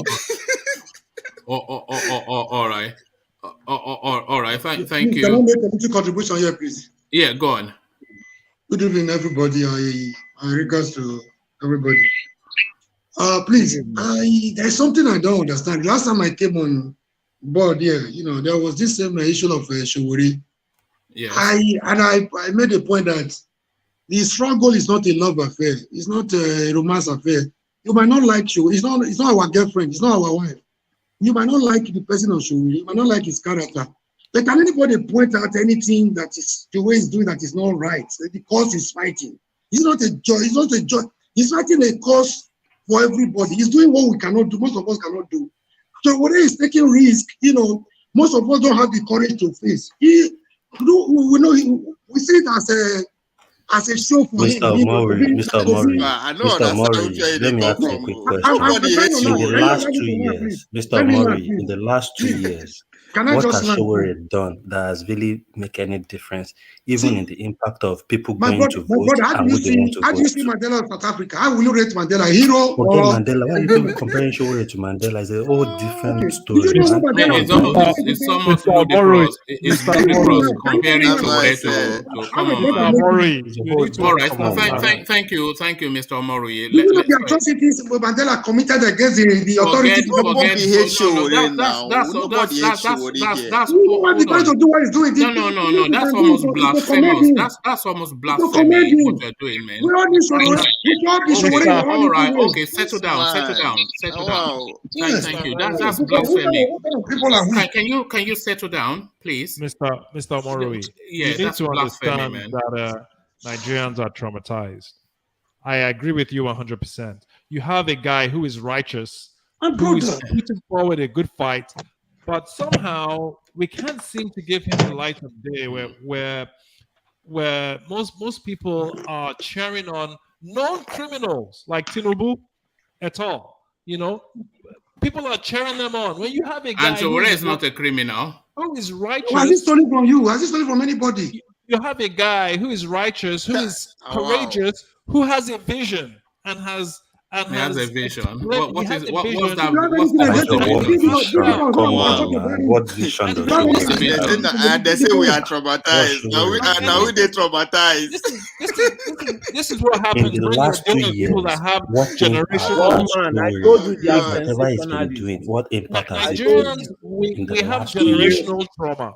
Generational trauma that manifests in us picking crooks over and over again, because that's the only thing we deserve. We think we deserve. Thank you. All right, don't call it Stockholm syndrome. Call it Stockholm syndrome and be done with it. You have a righteous, courageous guy fighting the good fight. Look, I'm sure you are laughing where you are. You are laughing where you are as you are talking. You are laughing, Abby. We're not talking about the healthy crook. We're talking about a crook that is half in his grave.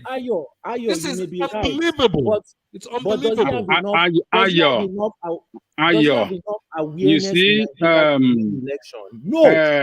all these anti-Sowore people, most of the time they will say they don't have anything to say against him. Yeah, one thing they want to hold on to, one thing they want to hang on to. I have a lot to say against you. One thing they want to hang on to is that it's calling for revolution. It's not that. It's not that. Let me speak. You go talk your own. What is this? Why are you? So, today, when Buhari was making his statement about the new bill he just signed into law, he said it categorically that this bill will revolutionize our election process, our electoral process. He said this bill will revolutionize it. So what is the difference between the revolution that Ajale Coco, these people they need a thesaurus. They don't understand what revolutionary means. They think it's a bad word. That's the problem we're facing with Nigerians and Sowore. He's a little too smart for them. So when he says things like revolution, Buhari called for revolution if he didn't win. He took up arms against Nigerians. We are here blaming for revolution. We are just saying his method is not going good. Which method is not good? What are you proposing? What is your method? Anything. That's why they are opposing to Mori. I've asked you this question when accused us of saying that we don't like him because of revolution. But who said that? What has it done? What impact has it done? What is your own method? What is your own option? You got an option. A better option. Whether building a party that can better options. Let me tell you, what has it done? All right, one at a time, though, please, guys. One at a time, yeah. DOJ, for a guy that has limited or no funding, he has galvanized a lot of people, a lot of very. Oh, right. So not a lot of people. McCarthy Foundation. What the millions of dollars that McCarthy Foundation gave him? That's not funding. One man. They gave it to his organization. That organization is a separate entity from Sowore. Right. Reporters is separate from Sowore. You agree with me that Sowore is winning? Look at how we are talking about. We don't spend 1 hour talking about that. No. Hold on. They don't know now. The problem we're having here. No, it's on the talking point now, so that's why we're talking about it. That is the whole point. Forget it, man. Let's have a. I don't know what to let me just let my point. This guy is getting peanuts from whatever foundation, either Clinton Foundation or McCarthy Foundation or whatever. He's getting peanuts from them. Really? How do you know that? A legitimate source of revenue. But they're mad at him for that. But Tinubu, who is stealing taxpayers' money, that's completely fine. This is the trauma, the generational trauma that has. Ayo, can I reply you? Does that now mean because some people are stealing the government money, we should not say that Sowore is doing something that is not right? Sowore is taking us in a different direction. We should not be going in that way. And he will never achieve anything. They'd rather be locking him up. Even if Tinubu come, if he continue that way and he didn't change that Tinubu will just continue to lock him up. Now everybody will continue to, and he I'm not surprised. They said once this against some political thing. Aluta continua. During the civil rights locking him up, you guys support it, right? No, we don't support it. That's okay. Why are you against his method? Why are you against his method? Why are you against his methodology? Hold on. That is why it's been. Can you hold on? When I say hold on, that includes you too as well, Mr. Mowurui. That is why we are inviting Sowore to pack it up and pack it in. Why? You people that should pack it up and pack it in. You people. You people should go and pray to have the same energy like him and the zeal and the mentality like him to fight for your future. Fight for the future of your generation. I want to ask you a question. One at a time, guys. I want to ask a question, please. So tell me, the solution to Nigeria right now as we speak, is you say vote them out and vote people in, which seems like the only solution. Nobody will carry gun to go and kill anybody to overthrow them. So why would I support Sowore that is not working towards that direction? Why do you say he's not working towards that direction? You see, just listening to yourself. He's not I'm saying what I'm saying. That is the truth. Listen to yourself. And you need to go and you want us to keep supporting it because if you say it's not working to that direction, so you break it down. How is it not working to that direction? Break it down. Let's hear. What we are getting is Sowore is not resonating with the people, and he has been trying for so many years. So if the people are saying they are not buying his act, then that means that act is not for them. So the system, the criminal you have in power, allow him to go and meet the people, to go and carry out campaign and mobilize and do the necessary political negotiation that is supposed to do. That's his own fault. Criminal you have in place, they allow him. When you are in the US, you have to. When you get to Nigeria, you look at your surroundings and look at the circumstances. Look at the way Nigeria. Look at Yoruba be talking about rights. This platform, one at a time, guys. On this platform, outside the main actors, forget about the main actors. That era is gone. Let me make my point. No, Ovie just wants to tell us you want to say we are talking about him. Is that not what you want to say? Outside those men, I'm sure would it be the next person like that we talking about most on this platform? It's part of a master strategy. What I'm saying is that popularity is growing or it's constant. That's what I'm saying. His popularity has not gone beyond what it always was. It's always been a known quantity. Sorry, Ovie, hold on, please. Election of hold on, Ovie. are we talking of Sowore in any different way other than how we've always spoken about him? Agbero. How you? What do you mean? Not really. No, hold on. Not really. Yeah. No, So nothing's changed. His name has always been known from his student day to when you and I are speaking now. The name Sowore is always been synonymous with only one strap line, and that is Aluta. He was an Aluta when he started. He remains an Aluta now. So what has changed for him? That means he's consistent. That means he's consistent. So yeah, give him that. But nothing has changed. So he remains there. So he's looping around that cycle all the way through. In and out of DSS facilities, Aluta continua. In and out of DSS facilities, Aluta continua. You know, that's just the narrative. Listen. Hold on. Ayo, let me ask you a question.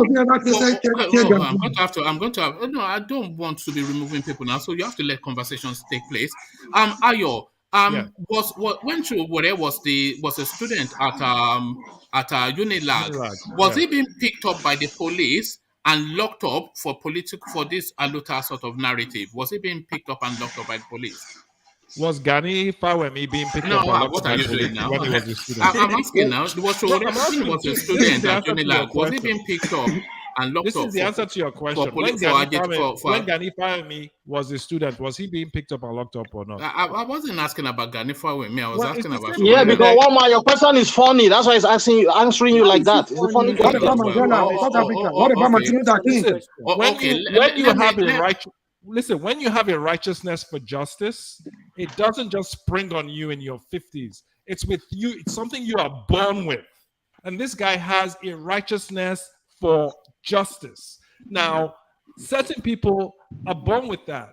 In every culture, in every corner of the globe, they're courageous, they fight, and they fight to their last breath.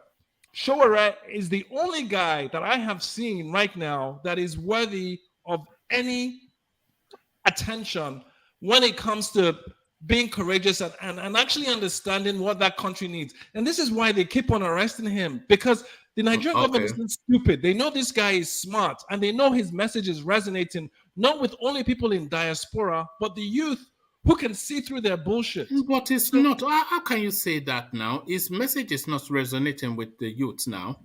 Of course it is. He doesn't have a. Ayo, are you voting? Ayo, do you have PVC? He only has some. Please, sorry, don't even go there. The only people that hold on. The only people that talk about Sowore are you and I now, and I can't Koko. It's an internet talk now. It's an internet. So once again, let's put up another poll. Internet talk now. Put Sowore beside Tinubu as a poll on your feed now. Let's see who will win. Yeah, well, these are Sowore people now. Of course, they will all go Sowore.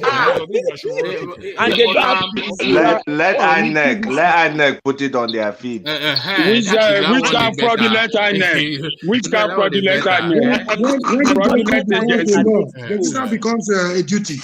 The closest to God is INEC. This is a guy without a war chest.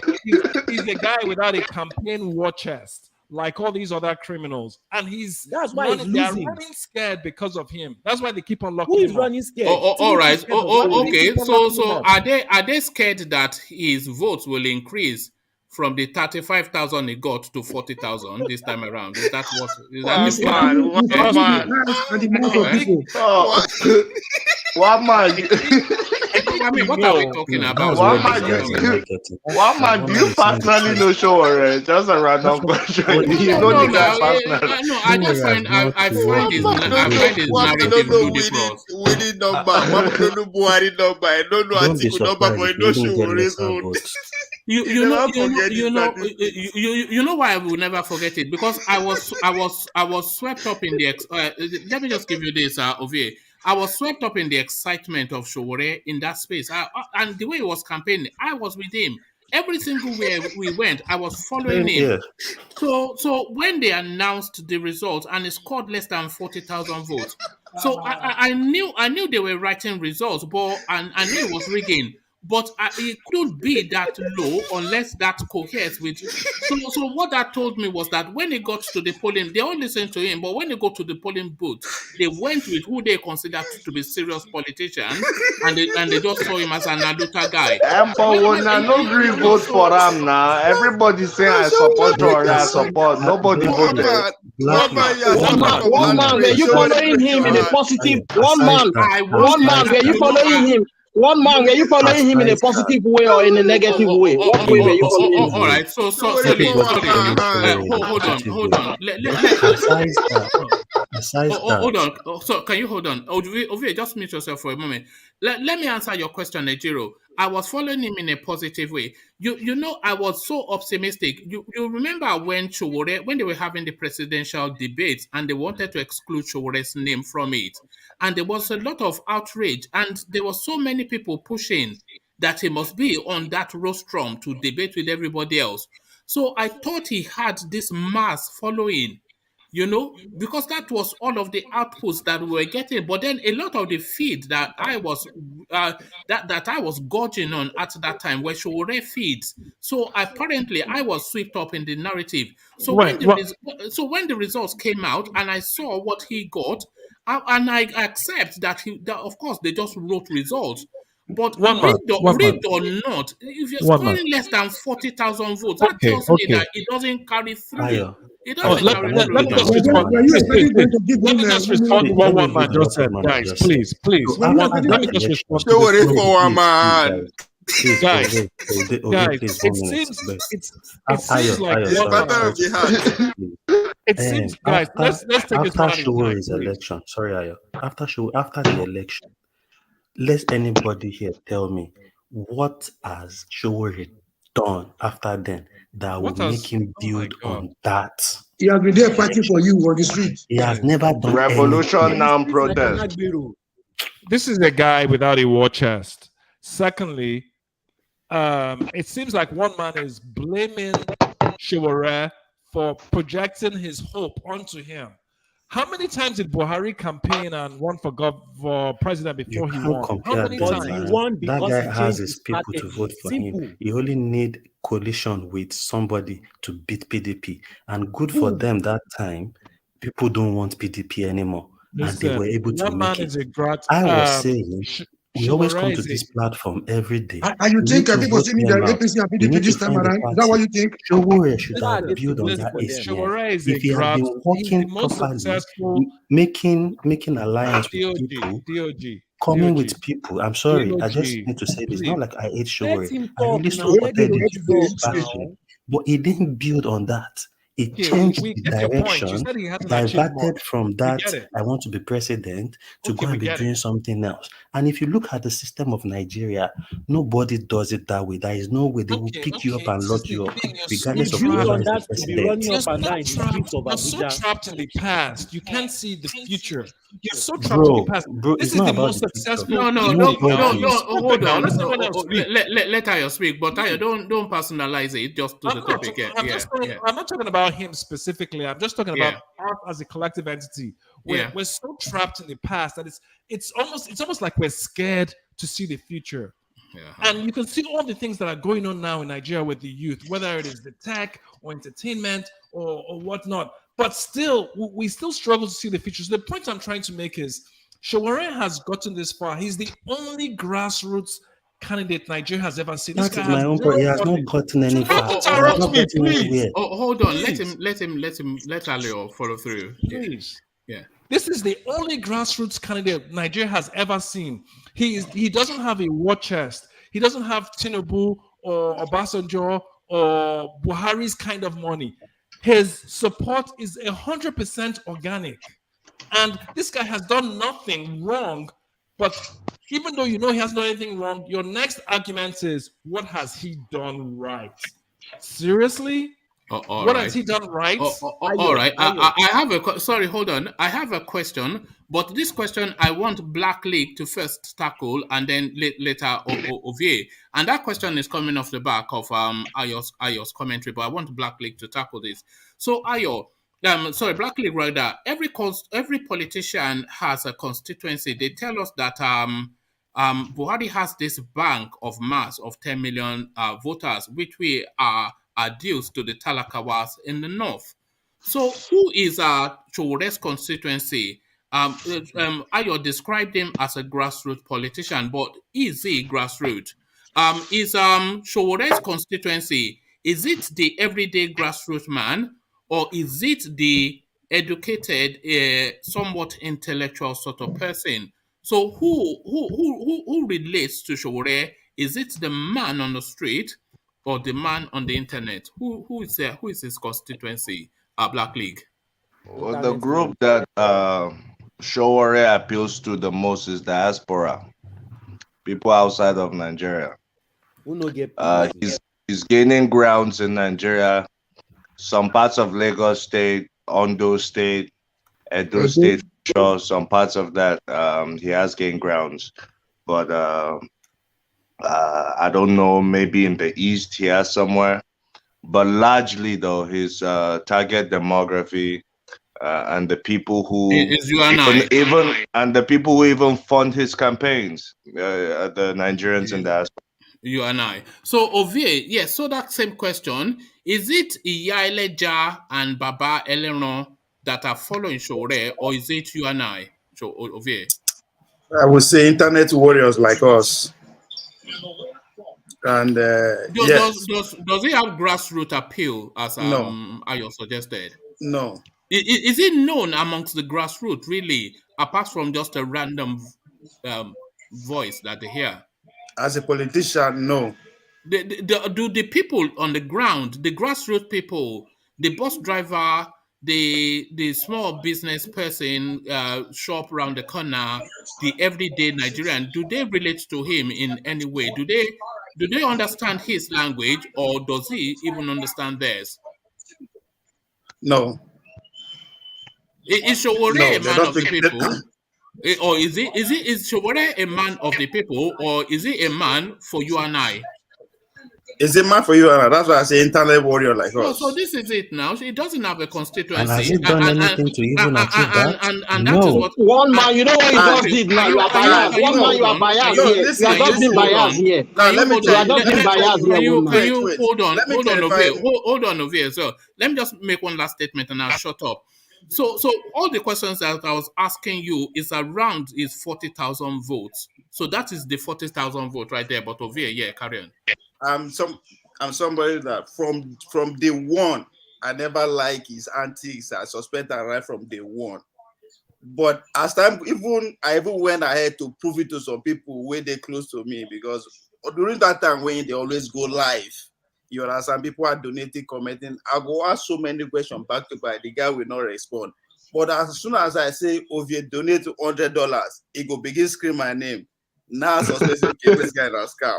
But even between that time and now, I think I did see where they come from. My respect don't they grow for him. So I actually appreciate him more now than the person I know before. And I think people seem to forget that when he did Sahara Reporters, when he see they involved with Sahara Reporters, that's where he popularized. That's where people actually like him, that he's actually doing something. But as soon as he branched out, and test the real deal, they begin to see all his faults and all those guys. That's where the popularity started dropping. That's why I say now internet warriors like us, now then see they keep his name out there. But on the street politically, I'm sorry. Because not just him, not just him. I never see anybody get full of him. So nobody will know you on the street. OVA, it's internet warriors that like him, eh? Why are they locking him up? Because if he's so, what has he done in the last 2 weeks specifically that has warranted him being arrested twice in 24 hours? Do you know why he was arrested? Why was he arrested? Because he was accused of publishing something defamatory, and somebody petitioned the law to have him arrested. So that is business. Do you know Ned Nwoko? No.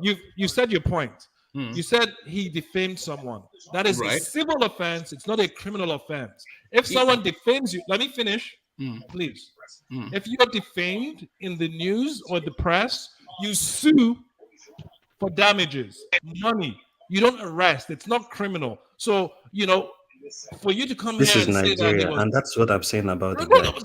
Hold on. Can you That hold is on? what he was arrested for now. You feel disagree, but that is what is there.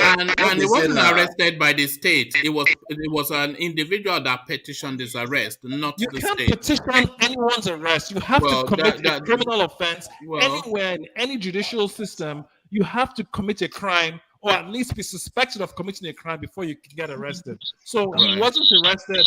What he was done was he was silenced, and he's being intimidated. So you guys, please stop using the word arrest like it's a word you can just throw around.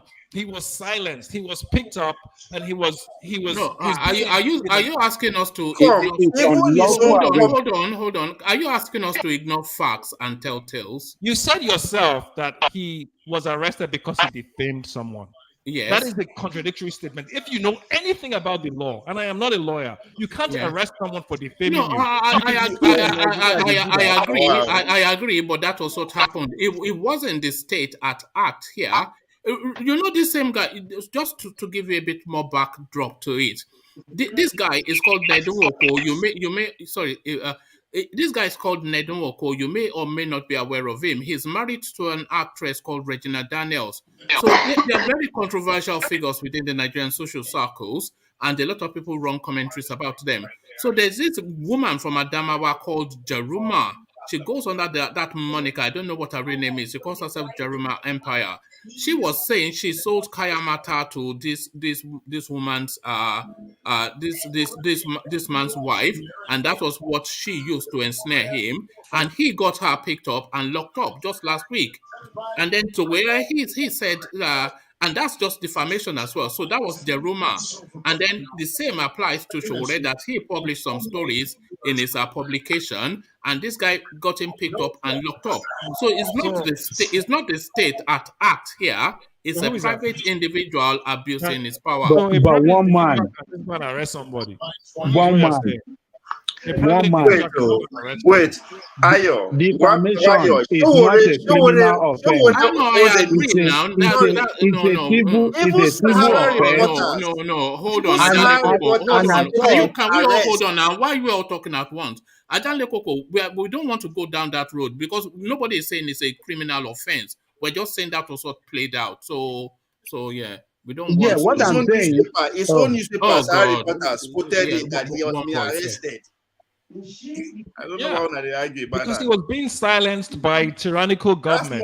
Period. But it wasn't the government now. You heard the narrative now. They can't even get their story straight. That's the embarrassing thing about it. Okay, you are telling tales, Abi. You want to tell tales. People come here and talk as if we are in the US. It's Nigeria, and that is what happens in Nigeria. Here we go. Okay, you say D keeps saying Nigeria. Is that the way we should continue? That's not the way. Nigeria. Okay. How do we get it right? How do we get it right? Is if you don't stand up, that would find a way, not going by this way. Which way? Which way? Never beat them with this method. Okay, which way? Which way? Never mention anything. They keep picking him up too. Several people couldn't achieve it that way. It's either, I said it yesterday, it's either you find yourself into the party, find your way in that too big party and climb up, or form your party, build on what your 40,000 votes and build on it. And gradually, you will get there and beat them with election. There is no way you will say, oh, we don't want you, I'm taking you to court. What court? They will lock you up. That is the situation of that country. Police will stop you. You have papers, you have everything. They will collect money from you. They will even take you to POS. You will withdraw money from them. They will toss you and you will go. There is nobody that will go with you. Go and fight police. You are saying that is the way it is done in that country. It can be annoying to anybody. It can be annoying. But that is the system.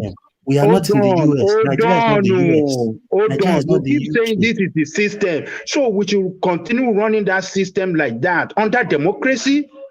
We should not try to get it better. That is why he has come out. Is that not why he came out to say he wants to contest as president before he got 40,000? Forget about that. We are talking about this case of picking him. Hold on. I will expect him to build on that 40,000. Let me tell you, we are talking about what just happened to him. People are applauding him.